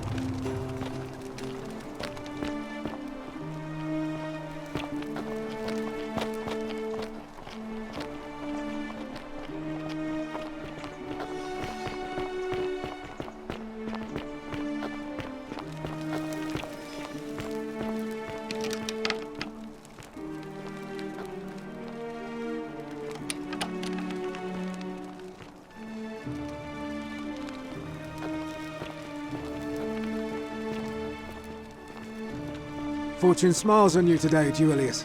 Magistrate Galerius here has ordered your release. You're going to let me out of here? I'm sorry it took so long, my friend. And it wouldn't have happened at all if it wasn't for a newcomer. So be sure to offer your thanks when you can. I will. I will. Thank you, Galerius. I'm so happy. I'd love to stay and chat, but I've got a lot of work ahead of me. Why don't you go to the baths? Then tell Georgius I said you could have some new clothes. Then I want you to go home and rest. I'll speak with you soon, Dooley. Hello? I'm Dooley. Magistrate Galerius said I should thank the newcomer. Are you the newcomer? Oh, it is you. Then, thank you. You're a big helper. I was locked up, but they let me out again. I'm so happy. You can have my shiny plaque if you want, and maybe you can help me find my treasure. My friend Hannibal used to look after me, and he said he always would. But then he died. But before that, he told me if anything ever happened to him, I had to find something very precious. He gave me a key to the cisterns and told me to keep it safe. He said there's something very precious way up high. Please help me find it. Please. I had to keep it a secret until I found someone I could trust. Oh, thank you. Here's the key.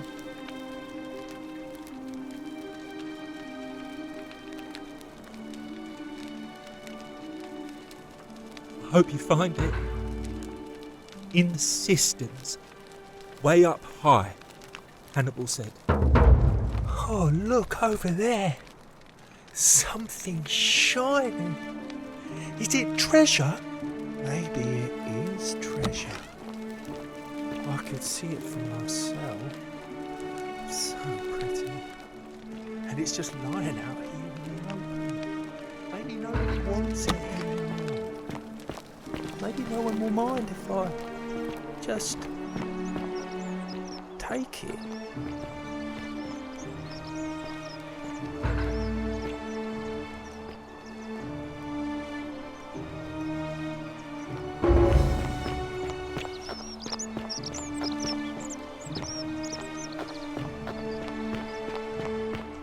I wish I could have seen the look on Malleolus' face.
The many shall suffer for the sins of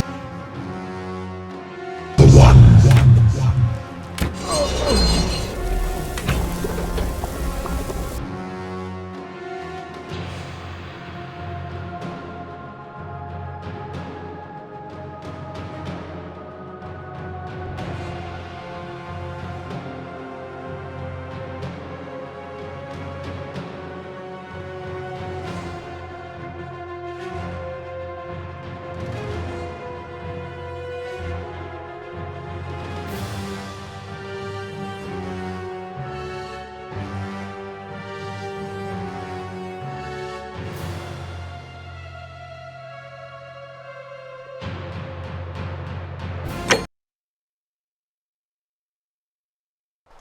Then I want you to go home and rest. I'll speak with you soon, Dooley.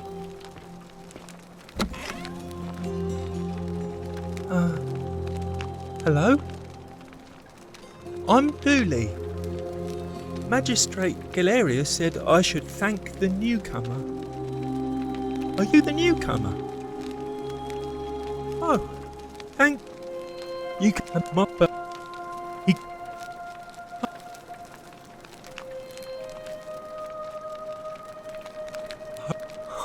Maybe it is treasure.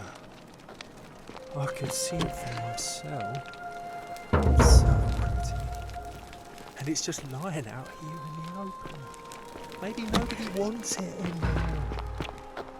Maybe no one will mind.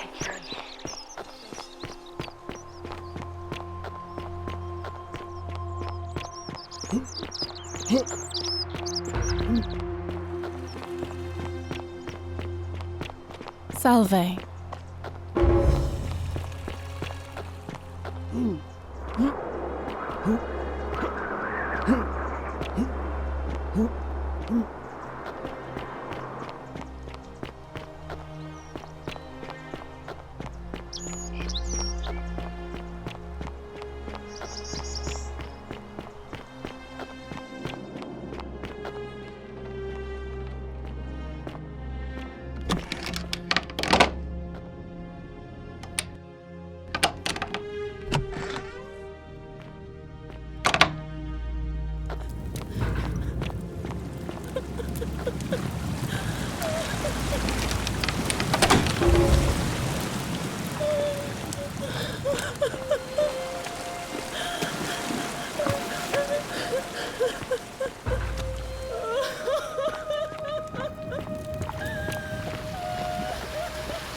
The many shall suffer for the sins of the one.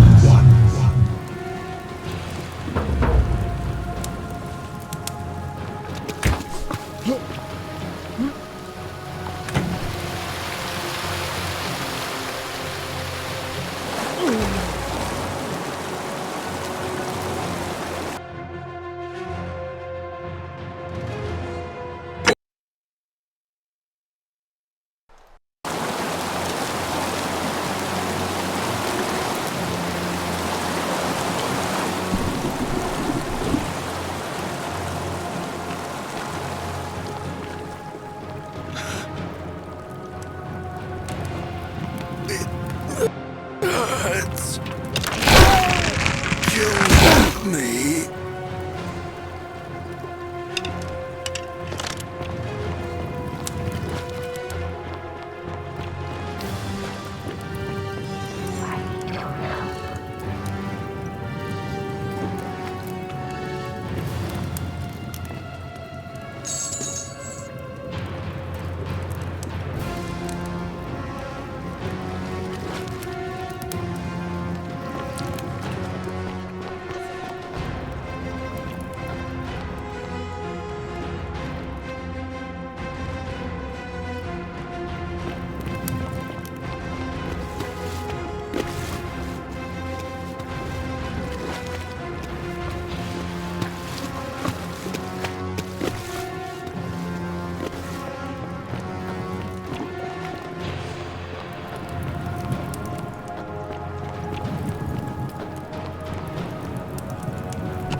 Salve, friend. Mind telling me who you are and...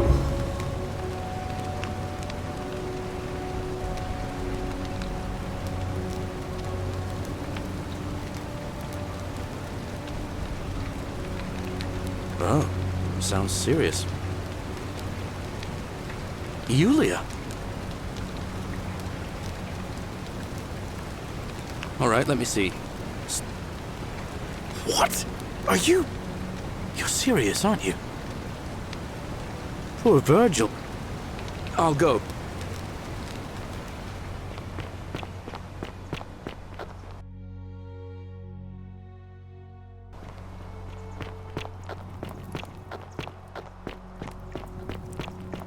You, Sisyphus, attack or pursue the stone that always returns.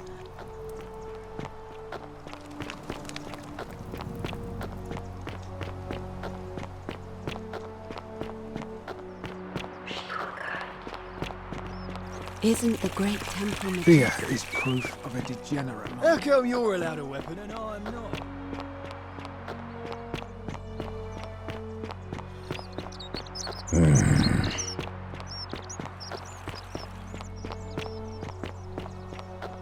Don't believe a word they tell you.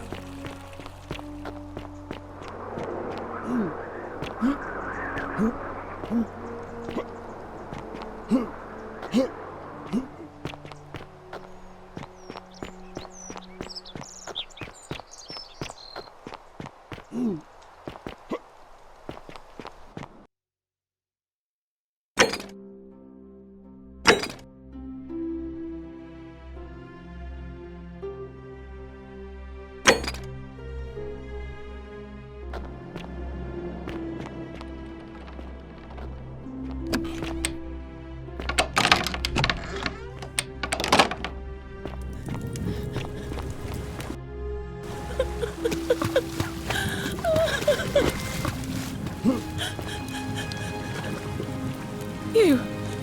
Who are you? Did he send you? Don't you know you're here? You have to help me escape before that monster comes back. I'm Scintilla. I found a way out through the Gate of Horn, but it's locked. So I told him about it, and instead of helping me escape, he locked me up. He wants to keep us all here forever, or until we're turned to gold. He's a monster. You have to let me go so we can kill him and take his key.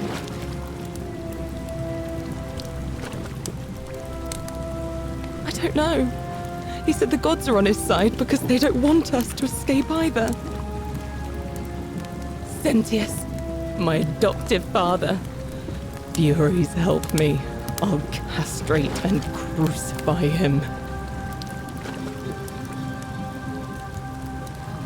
Behind me, there's an aqueduct tunnel bringing water from outside the city, so it should lead us outside.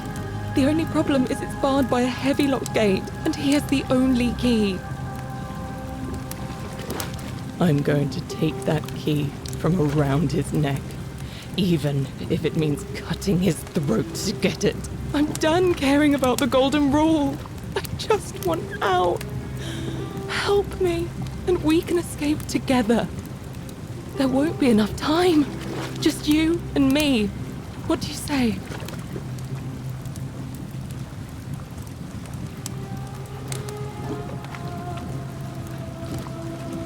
There's no time.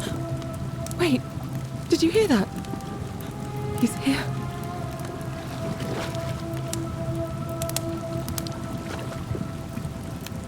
What? No, you can't just leave me here. How can you be so heartless?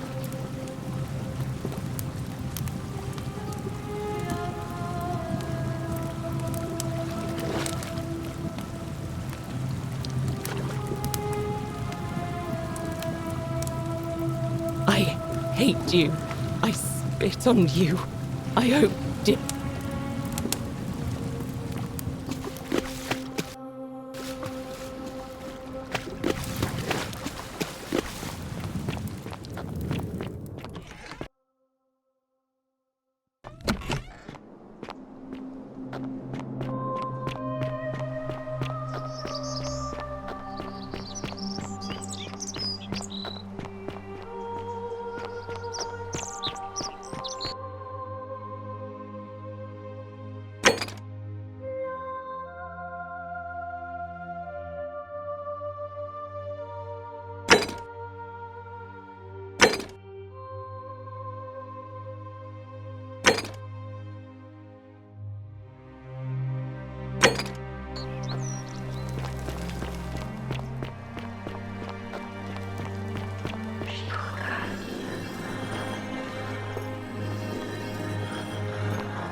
And here you are. Allow me to introduce myself. As you have already gathered, I've been known by many names. Nergal to the Sumerians, Osiris to the Egyptians, Hades to the Greeks, and Pluto to the Romans. But the one constant through it all has been my title, God of the Underworld. And I've been watching you with curiosity, mortal, ever since your arrival. You're unlike the others, aren't you? And what is more, you carry a weapon that was never intended for mortals to wield, and you do it so brazenly. But there will be time for your reckoning later. First, as a reward for undoing the desecration of my obelisk, I will allow you to satisfy your curiosity. Ask what you will. That is merely the name your people have given to it, but yes, it is my doing. That is a story dating back to the very first wave. After the Sumerians finished building their city, the self-declared ruler threw a banquet to celebrate. Now this man was unmarried, and many women were vying to become his wife, a prestigious position of power and influence in a new world. Of all the women, 2 were particularly ambitious. Both were beautiful, and both arrived at the banquet wearing eye-catching dresses and painted faces, their hair woven in elaborate fashion. The first woman, recognizing that she would require an advantage to win the ruler's affection, draped herself in jewelry, ornate necklaces, bracelets, and rings fashioned from gold. Seeing this ostentatious display, the second woman grew envious, for she had no such jewelry at her disposal. She prayed aloud to any gods that would listen to cover her in gold, and when her prayer went unanswered, she took matters into her own hands. While the others indulged at the banquet, the second woman summoned the first for a discussion in a quiet place. She checked that nobody was watching, and pushed her rival from the top of the ziggurat, where she broke her neck on the rocks below. But I was watching, and I decided to answer her prayer. I took the golden bow left behind by Diana, and I shot that woman in the heart, covering her from head to toe in a layer of molten gold. And I left her to stand there, that she might serve as a grim reminder of what befalls those who sin in my domain. But that was not enough, for the entire city was tainted by her sin, and the wager could no longer be won. So I had no choice but to wipe the slate clean. I gilded them all, to make way for a new wave, and began the wager again. And to this day, each of them, and all who came after, line the halls of this city, inanimate but conscious, suspended in time with only their sight and hearing preserved, so they may bear witness to and lament the folly of your kind for eternity, as silent golden sentinels. I give your kind a second chance at life, as well as ample warning about my law.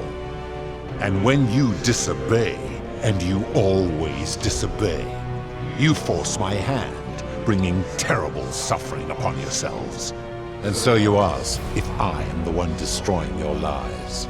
And I say, no, you destroy yourselves. I am merely the means by which you do it.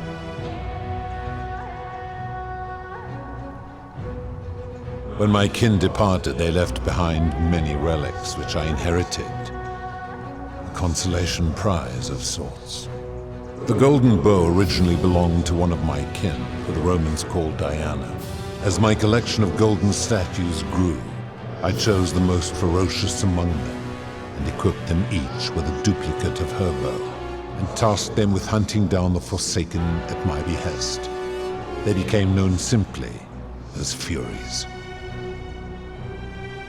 I've always considered that the cornerstone of morality is the ability to determine right from wrong on one's own. No attempt to lay out rules like your Code of Hammurabi or your 12 Tables of the Roman Republic can ever cover all possible scenarios. This should come as no surprise to you, since the core principle has been expressed in many forms by many of your civilizations. The Egyptians made a rudimentary attempt with do to the doer to make him do. The Greeks refined it with avoid doing what you would blame others for doing.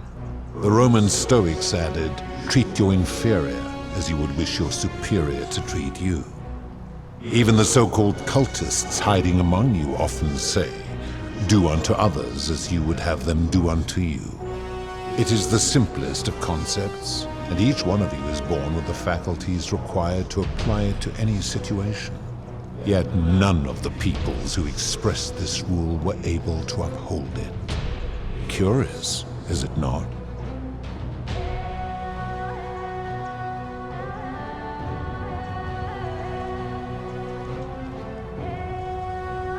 Enough.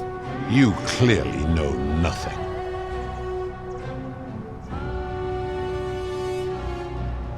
Do you plan to speak in sweeping generalizations, or are you going to give me an example?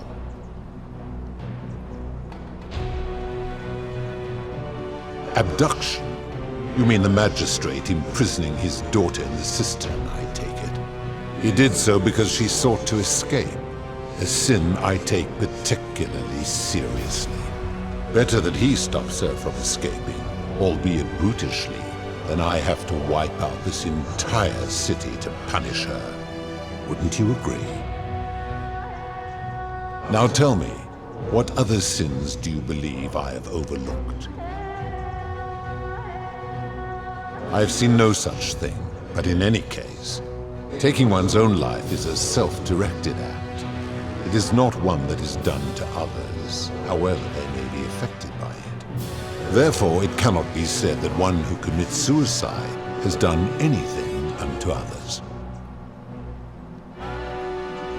Applying this rule always requires us to interpret the meaning of the words. A literal interpretation helps to minimize the ambiguities of your primitive language.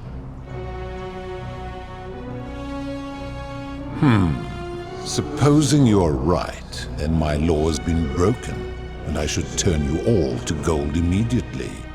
Is that what you want? Then your desire to be right outweighs your desire to suffer. You will make a...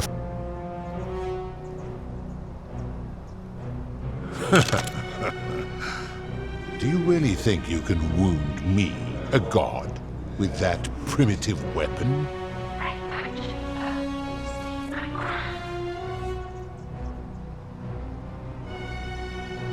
How dare you threaten her? This ends now. The many shall suffer for the sins of the one.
Salve, friend.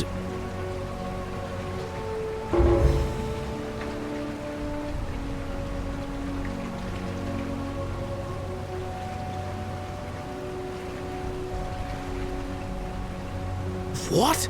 That's a big ask.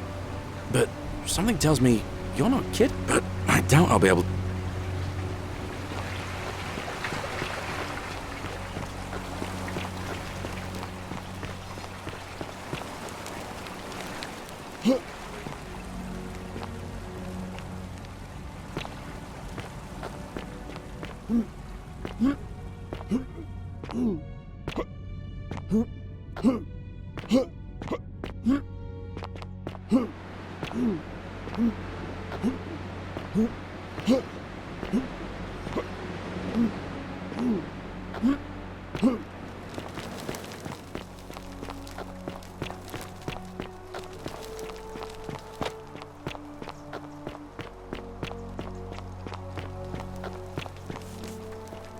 Salve, friend. Welcome. That's good. If you're well, we've all. I still. All right. I can't believe this is how it ends. Oh no, no, no, no, no, no, no. Ulpius, what are you doing? That's. What? Why do you... I'm sorry. Please help. You. Well, you don't. It's. If I. No, I am out. Wherever you are. Scintilla, my love. I'm sorry. Ulpius, no!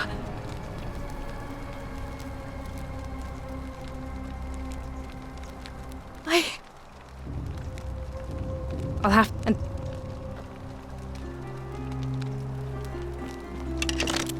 Yea, though I walk through the valley of the shadow of death, I will fear no evil, for thou art with me.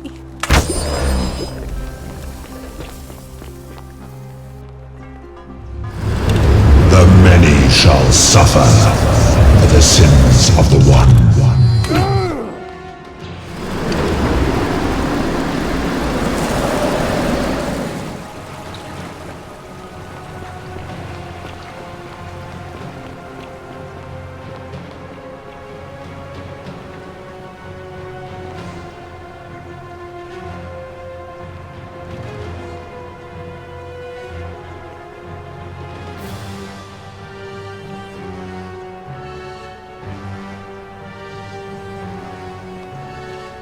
After everything.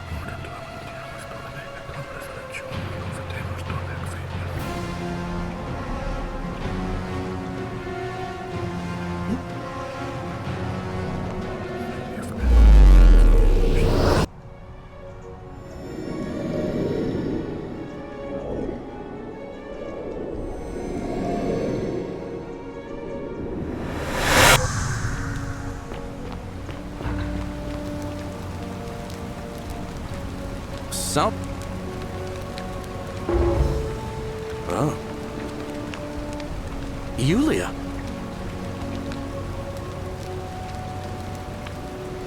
Poor Virgil. All right, let me see.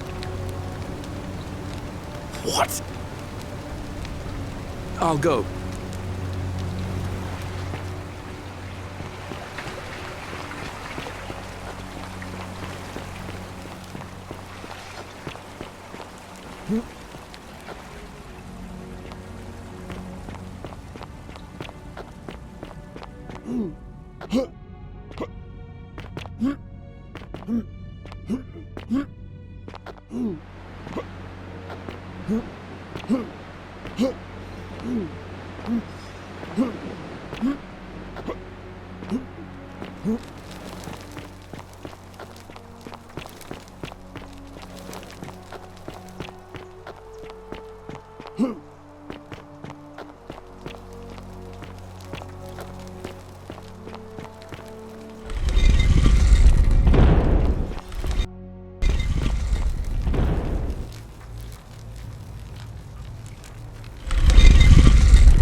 Allow me to introduce myself. As you have already gathered, I've been known by many names.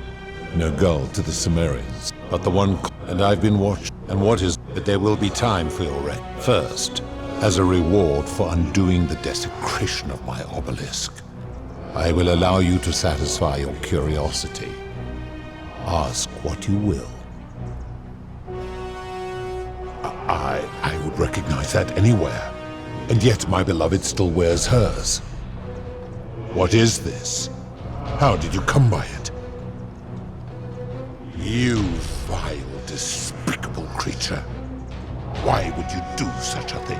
And worse still, boast about it.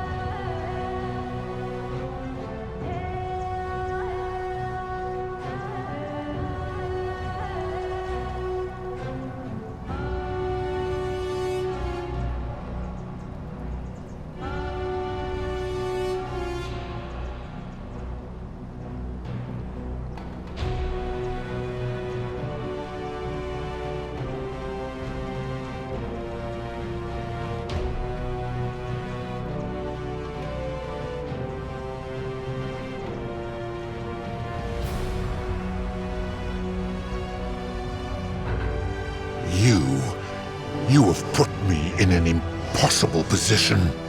If I refuse, you will murder her. And yet, if I agree, I will lose my wager and return to Elysium humiliated and alone.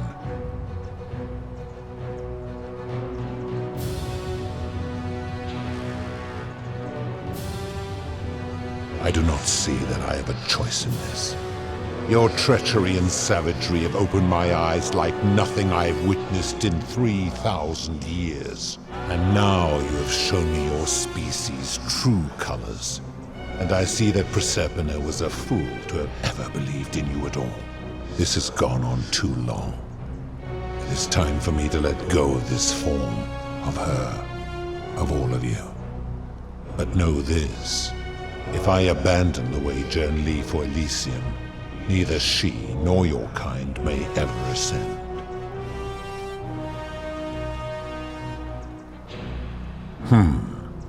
Very well. I will have Charon make arrangements to ferry the others. But as for you, be aware you will be separated from the rest. Once this exodus begins, the events that brought you to this moment will never have taken place, and you will have created a paradox. What will become of you is difficult to predict, but that is the risk you have taken by interfering in the natural flow of time. Now, are you ready? You had best pray our paths never cross again, mortal.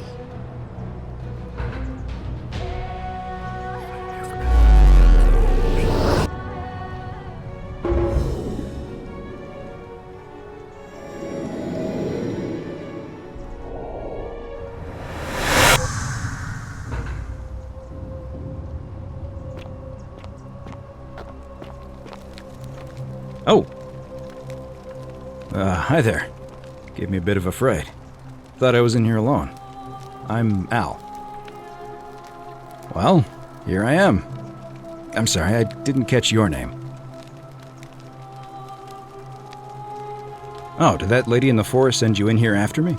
I guess I lost track of time, learning about the history of this place, and it is extraordinary. I'm fairly certain you and I are the first people to set foot in this city for about 2,000 years. Fortunately for us, the last person in here was a Roman man named Galerius, who inscribed an account into a tablet. Apparently, there was a community of 20-something people trapped in here, and living in fear of a curse they called the Golden Rule. They believed that if even one person sinned, an unknown god would cast them all into gold, like the 1,000 people who'd lived here before them. Then, one day, just as Galerius had finished praying for a good harvest at the shrine of Proserpina, an oracle appeared and told him how to solve the ills of the city, like saving the life of a dying woman, foiling an assassination attempt, and so on. Meanwhile, the oracle walked up to the temple of the mysterious god, this one right here, and demanded an audience, and the doors just opened up to him.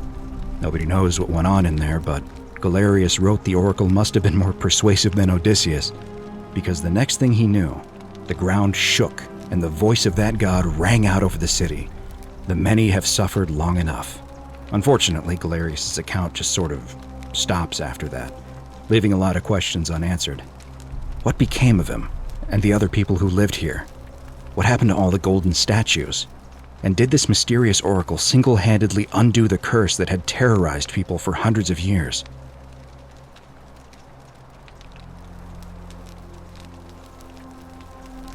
I don't know, it reads like an earnest account to me.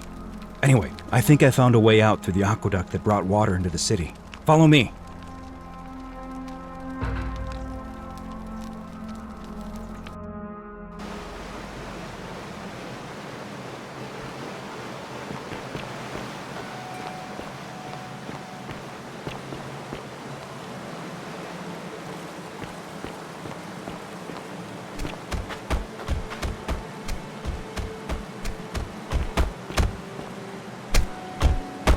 I'm gonna pause here for a moment and make sure nobody else has ever lured into this temple.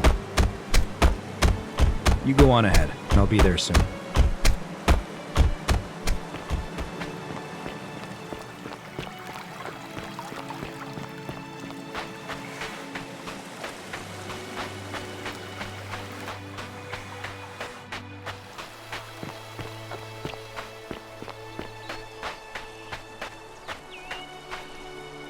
You're back! But you're alone. Does that mean you didn't find Al? Ah, what a relief. Thank you so much. I was beginning to think you'd both become trapped in there. Why don't you tell me what you discovered while we wait? Ah, I see. I thought you might. Well, now you know. I suppose you have questions. You can just call me Charon, if you like. I am sorry I was not completely honest with you when we first met. I do not enjoy deceiving people. Believe me, I do not. But I have learned, from 5,000 years of experience, that most people find comfort in familiarity, in gradual change, and coming to see the truth in their own time. That you died, of course. You were dead when I brought you here. My role, as the servant of the god of the underworld, has always been to assist the chosen to cross the threshold from the land of the living to the land of the dead. Usually, when people do not remember how they died, it is because they suffered a terrible trauma. Most souls would rather not remember. Ask yourself honestly, do you really want to know? As you wish. You were murdered. You were exploring an old tomb when you discovered a cache of forgotten relics, including 2 silver coins of ancient origin. Unfortunately, as you emerged into daylight, you were set upon by 2 thieves. A nearby hiker saw the scuffle break out and leapt to your aid, trying to help you recover your bounty. You both fought bravely, but your assailants were armed, and you were not. There was nothing you or your ally could have done. He died instantly at the scene, and you followed a few hours later. That man's name was Al Worth. You were each in possession of a sacred coin, called Charon's Opal by some, and so it was my duty to bring you here. Perhaps you have heard the tales of the Greeks and Romans burying their dead with a coin in their mouths to pay the ferryman for passage across the river. Well, those stories contained a seed of truth, but not any coin would do. A long time ago, my master created 1,000 silver coins and had me distribute them across the world. My orders were simple. Whenever a person died in possession of a coin, I was to locate them and ferry them here. That is a question you would have to ask him if that were still possible, in light of the path you have chosen. I am just his servant, doing his bidding.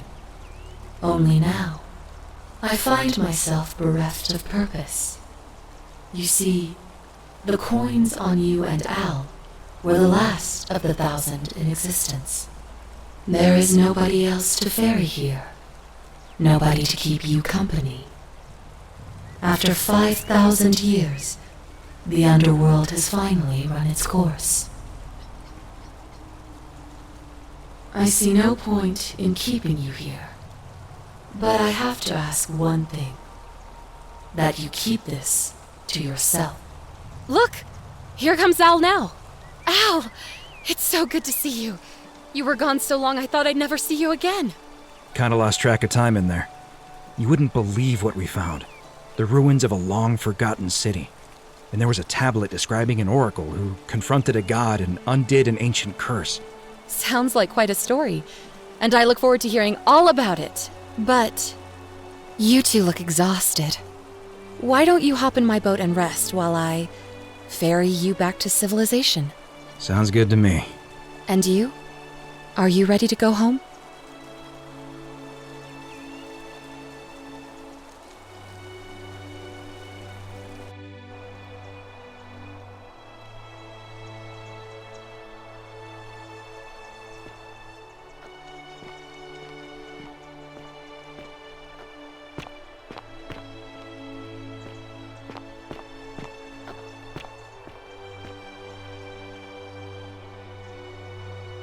Hey, you made it.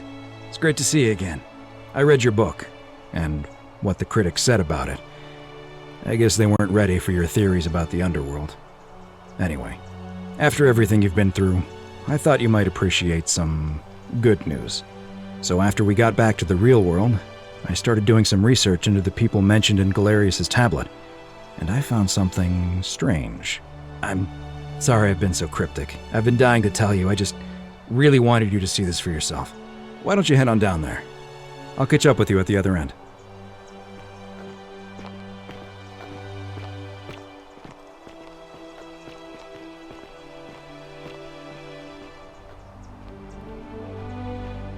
You're finally here. Remember me? It's a crazy story. After you disappeared, Karen appeared and told us she was returning us to the world.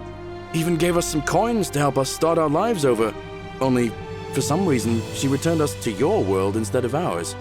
Anyway, I know we only ever had that one conversation, and I wasn't even sure if you'd remember me, but I wanted to say thanks for freeing us from the underworld and giving us a second chance at life. I know! I can't believe my luck either. But we're engaged and living together. We're planning to get married next spring. If you're going to be around, we'd love to see you there.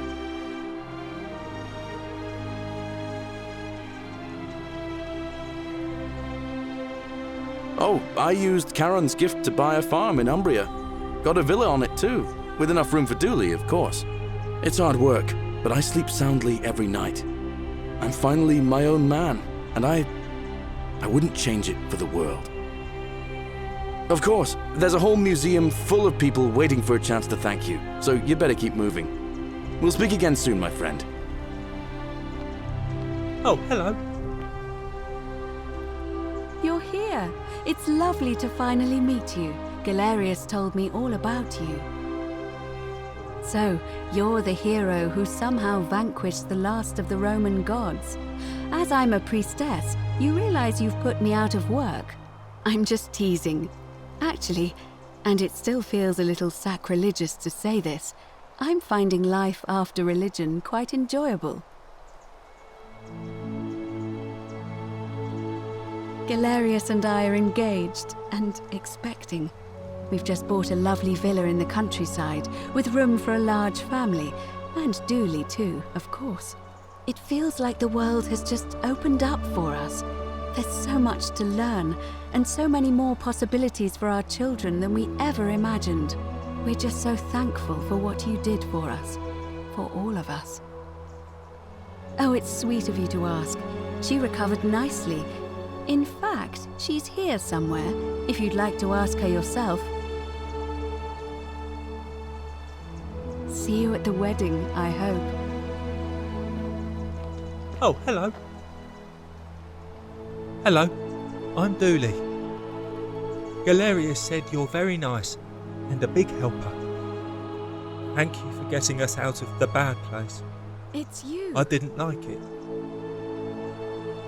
I live at Galerius and Equitia's house. They look after me now and help me remember when I forget things, like brushing my teeth. Treasure? Oh, I forgot about that. I like my box now. Galerius got me a box that tells stories. It's my favourite thing. Yeah, they're fun. Bye-bye.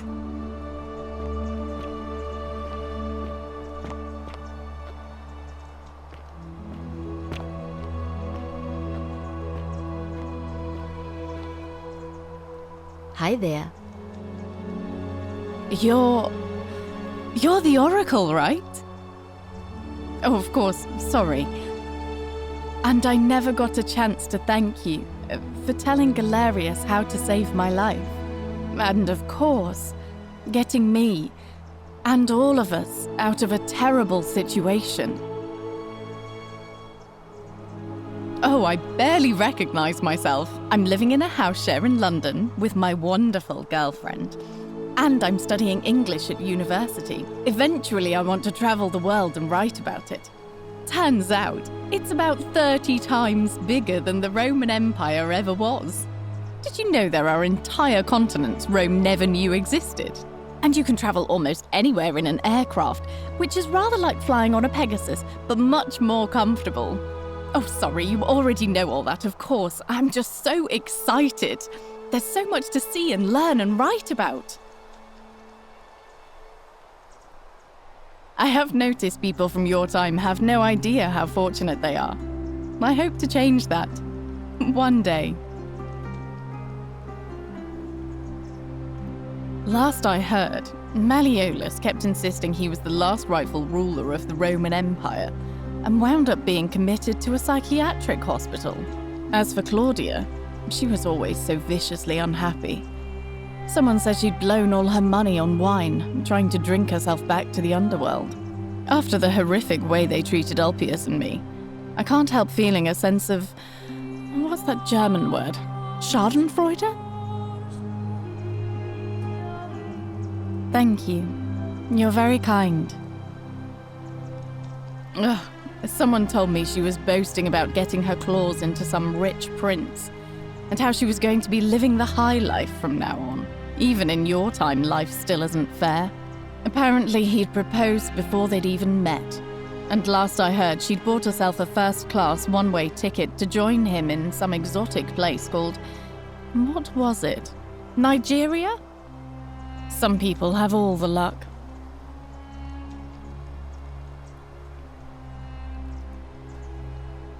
Really? Huh. I feel better already. Thank you. You too. If you're ever in London, let me know. We can go to bars and drink wine and listen to the stories of the 9 million people who live there. I hope so.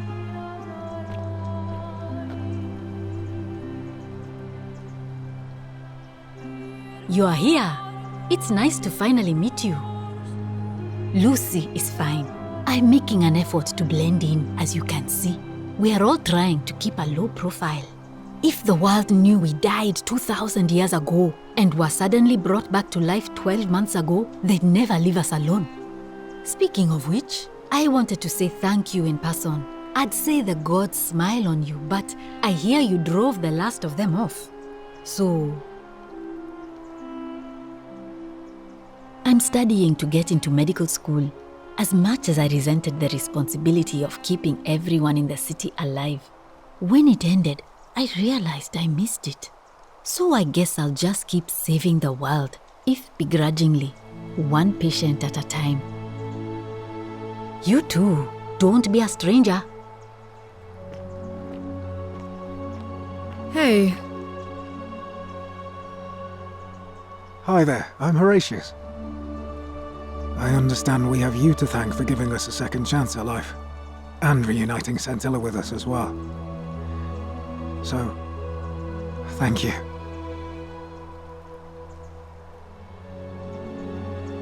I'm living up north and studying in the military academy in Modena. I'm going to be an officer one day. The world's changed a lot, but some things stay the same. Would you believe we're still studying military tactics from my time? Alexander the Great, Caesar, Hannibal Barca. Still, I have to keep challenging myself to let go of old ways of thinking and embrace the new. As Seneca wrote, the ones who pioneered our paths aren't our masters, but our guides. Ah, you remembered that. Thank you. I grieved for a time, but that's done.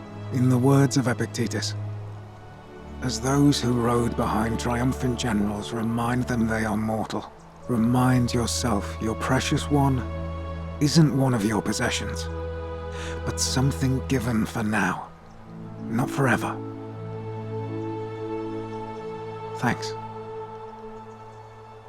He's not my... Oh, I see what you did there. Good one. He had more trouble adapting than most.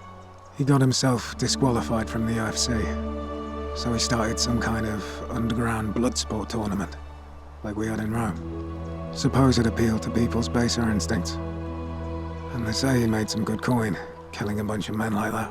But his luck finally ran out, and his life along with it. You know what they say. Live by the sword, die by the sword.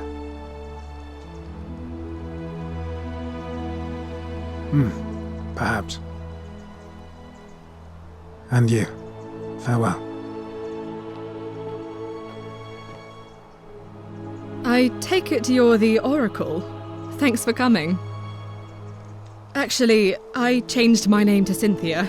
I didn't want to be associated with Sentius after what happened. I'm not sure if you heard, but after you drove Pluto off, Proserpina emerged from the Great Temple. She knew right away what none of us had figured out about that psychopath. He'd been keeping my little sister locked up in the upper cistern all that time. But he's been dealt with. He's... you know what? The important thing is, we'll never see him again. Anything I want. I'm a woman of means in a vast new world. I can go wherever and do whatever I please. Of course, I mostly just stay in my villa and have my servant Alexa summon things for me, because it's just awful out there. Barbarians everywhere. He's still there, all alone. The last golden statue in the underworld. Trapped in a metal shell, slowly losing his mind until the end of time. Eternal torment. Just what he deserves, if you ask me. You too. See you around.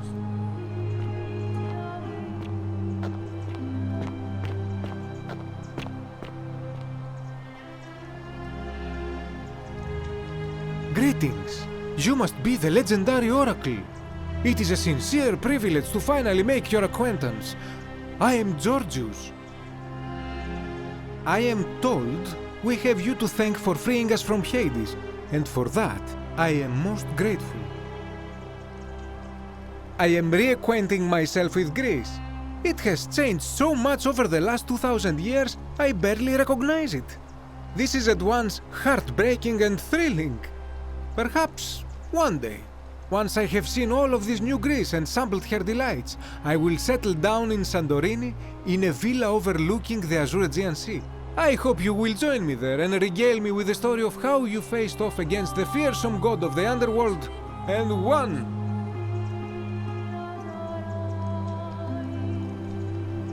You too, my friend. You're the one we've been waiting for. I'm Fabia. I wanted to say thanks for sending Galerius to save my life. I don't know how you knew, but I would have been crushed by that shrine for sure. I'm just so happy to be here with you and everyone together again. even if it's just for one more night. Well, it's not like I have to work with all the silver Charon gave me, so I just do what makes me happy. Mostly that means baking for my friends and looking at memes while binging TV shows in yoga pants. What a time to be alive. Thank you. I really am. You too.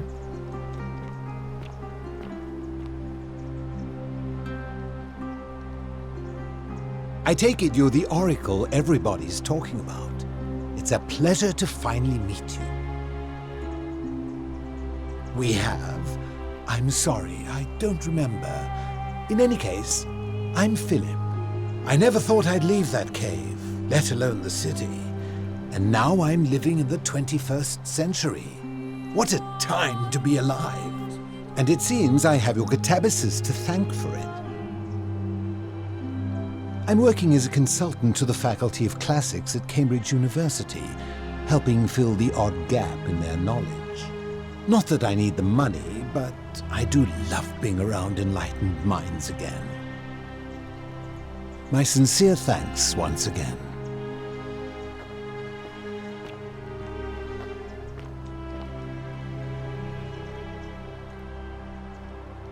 Oh, hello. It's lovely to meet you. I've heard so much about you. I'm thankful that you're here. I was sure the person who drove off the last pagan god would have more important things to do than visit the likes of us. But thank you for coming and for saving our lives. What you did was extraordinary, and I'll never forget it.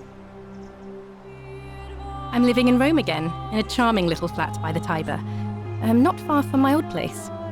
Oh, and I'm training to be a crisis counsellor. After you sent Galerius to persuade Ulpius not to take his own life, I was inspired. I just want to spend the rest of my life helping people, like you helped him. Thank you. That means a lot. And you. Oh, and I hope this isn't too forward, but some of us are going out for a drink after this, if you'd like to join us. Wonderful. I'll see you soon. Good evening. Greetings. Thank you for your kind words and for liberating us all. In all the time I was in the underworld, I never once imagined that I might end up in a place so much like Elysium. I'm recovering. Octavia was kind enough to let me stay with her for a while, at least until I'm well enough to be independent again. Ah, you remember that. I'm a little tired of Ovid, but that's all right. I have 2,000 years' worth of poetry to catch up on now. I'm already up to the 19th century, and am quite enjoying the work of a fellow named Poe. I think I may have found a kindred spirit. Men have called me mad, but the question is not yet settled whether madness is or is not the loftiest intelligence. And you, farewell, friend. Some soiree, innit? Ah, hello at last. You must be the oracle I've heard so much about. I'm Dacius. Listen, I wanted to express my sincere appreciation for what you did. If it wasn't for you, I'd never been able to sell all those useless old relics I accumulated. Whatever you did in that temple made me a very wealthy man. Thank you. Most gracious of you. I took the money I made from selling my trinkets and started investing in the stock market. That's where the real money is now. In fact, I was hoping to ask your advice, you being the oracle and future seer and all that, on which stocks I should invest in next. I can't decide between fossil fuels, tobacco, gambling and arms. What would you recommend?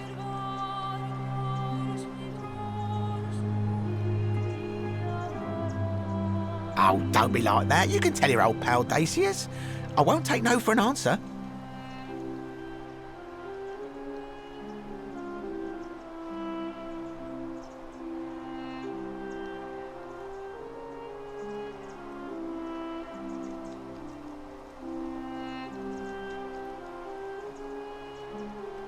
Oh, of course, yeah. I was just thinking the same thing. I'll go home and buy up as much stock as I can tonight. I'm going to make a bloody fortune. Of course, don't let me keep you. Thanks again for the tips, my friend.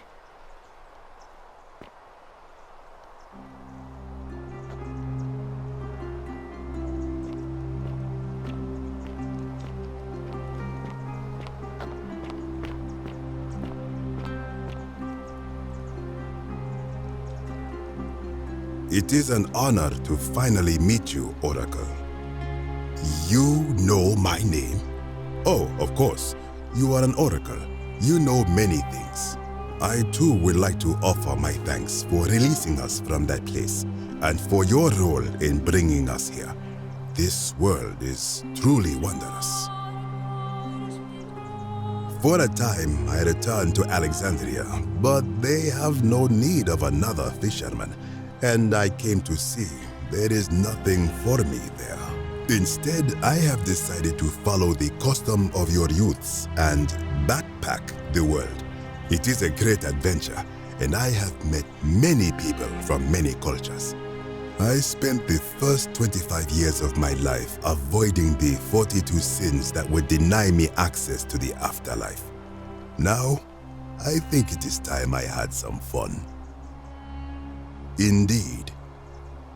Thank you, Oracle.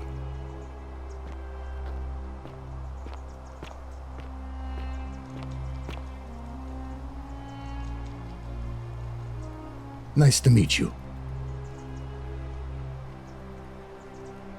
I go by Rufus now. New start, new name. Oh, and thanks, by the way, for telling Galerius how to treat my rheumatism. I probably would have lost my mind if it wasn't for that willow bark. Although I think your people have a different name for it. Aspirin, I believe. Thank you. Really. Sorry, I'm no good with the mushy stuff. I live with Virgil in Rotterdam, not far from where he grew up. It's very modern. Destroyed in the war, and it rebuilt itself. Good place for a fresh start. Haven't decided what I'm going to do with my life yet. One adjustment at a time. Good to know. Anyway, it was good practice for the new world. Security cameras and smartphones everywhere. Got to stay vigilant.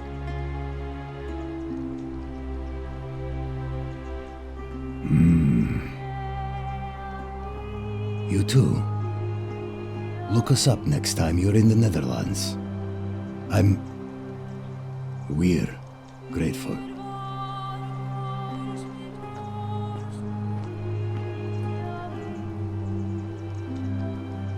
It's so nice to finally meet you. I've heard so much about you. I wanted to thank you personally for getting us out of there, and for helping Rufus come to terms with himself. He may come off a little gruff, but once you get past that, he's a lovely fellow. I'm studying to be an architect again, and living with Rufus in our beautiful flat in Rotterdam, just down the river from Nijmegen, where I grew up. Of course, it's improved immensely since I was there last. Gleaming futuristic buildings and clean streets full of educated, accepting people. You natives of the 21st century have no idea how fortunate you are. You too, as Rufus said in his own laconic way. If you're ever in the Netherlands, we'd love to show you around. It's the least we could do.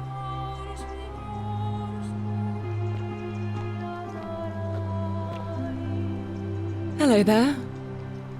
Oh, I go by Gabriella now.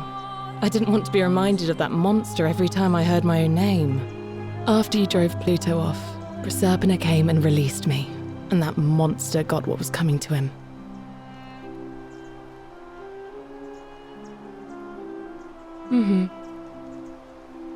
I'm living with Ulpius on a little vineyard in Umbria. It's even more wonderful than I dreamed it would be. I'm so grateful to you for making sure he's still with us. If you're ever passing through the region, I hope you'll come and visit us. You can try some of our very own wine. Thanks. You too. It's nice to finally put a face to the name. I'm Ulpius. I understand I have you to thank for sending Galerius to save my life. The way you just showed up out of the blue and stopped me from making a terrible mistake, I'll be forever in your debt. I'm living with Gabriella in Umbria. We finally bought the little vineyard we always dreamed of. It'll be a little while before we know what we're doing, but every day I look at her and this extraordinary new world with all its beauty, and I think, what if I'd given up hope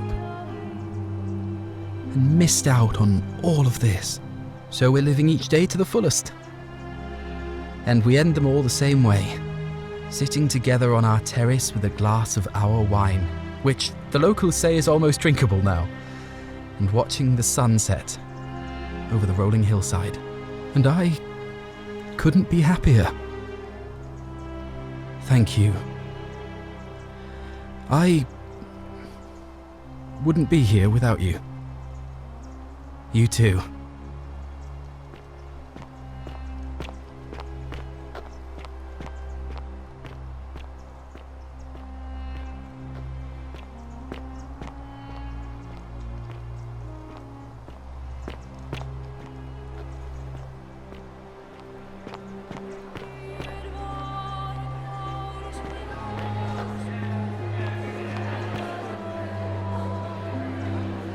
There you are. I hope you enjoyed that. Now, there's one more person I wanted to introduce you to. I think you know her. Sorry if I frightened you. Just a little joke I've been saving for a long, long time. Allow me to introduce myself properly. I am Proserpina, former goddess of the cycle of life and renewal, and now a regular mortal. I wanted to meet you in person, and thank you for freeing all these people, and me. I hate to think what would have happened to us without your intervention.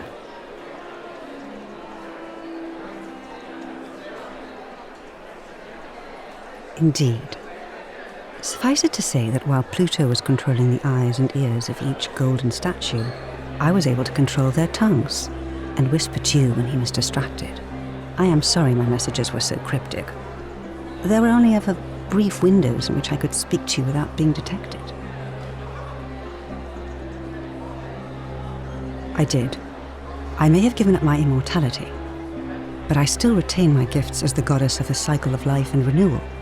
After witnessing Pluto punish countless poor souls over thousands of years, I knew this generation, the final wave, would not survive. So I tried to give them a way to buy more time. A second chance. Rather, as many second chances as they needed to avoid his wrath. I don't know what happened to him. I haven't heard from him, and I rather hope it stays that way. Oh, she inherited dominion over the underworld. Last time we spoke, she was working on a new world of some kind. She wouldn't say what it was, but I'd be surprised if you don't run into her again. I imagine we all will, one day. And you, although it feels like I've known you forever. Oh, and one last thing. Do you remember all those golden statues scattered throughout the city? Good, because they remember you. Well done, my friend. Of all the heroes who ever journeyed to the underworld and returned, none came close to achieving what you did. Hercules, Orpheus, Theseus, and Aeneas would be proud.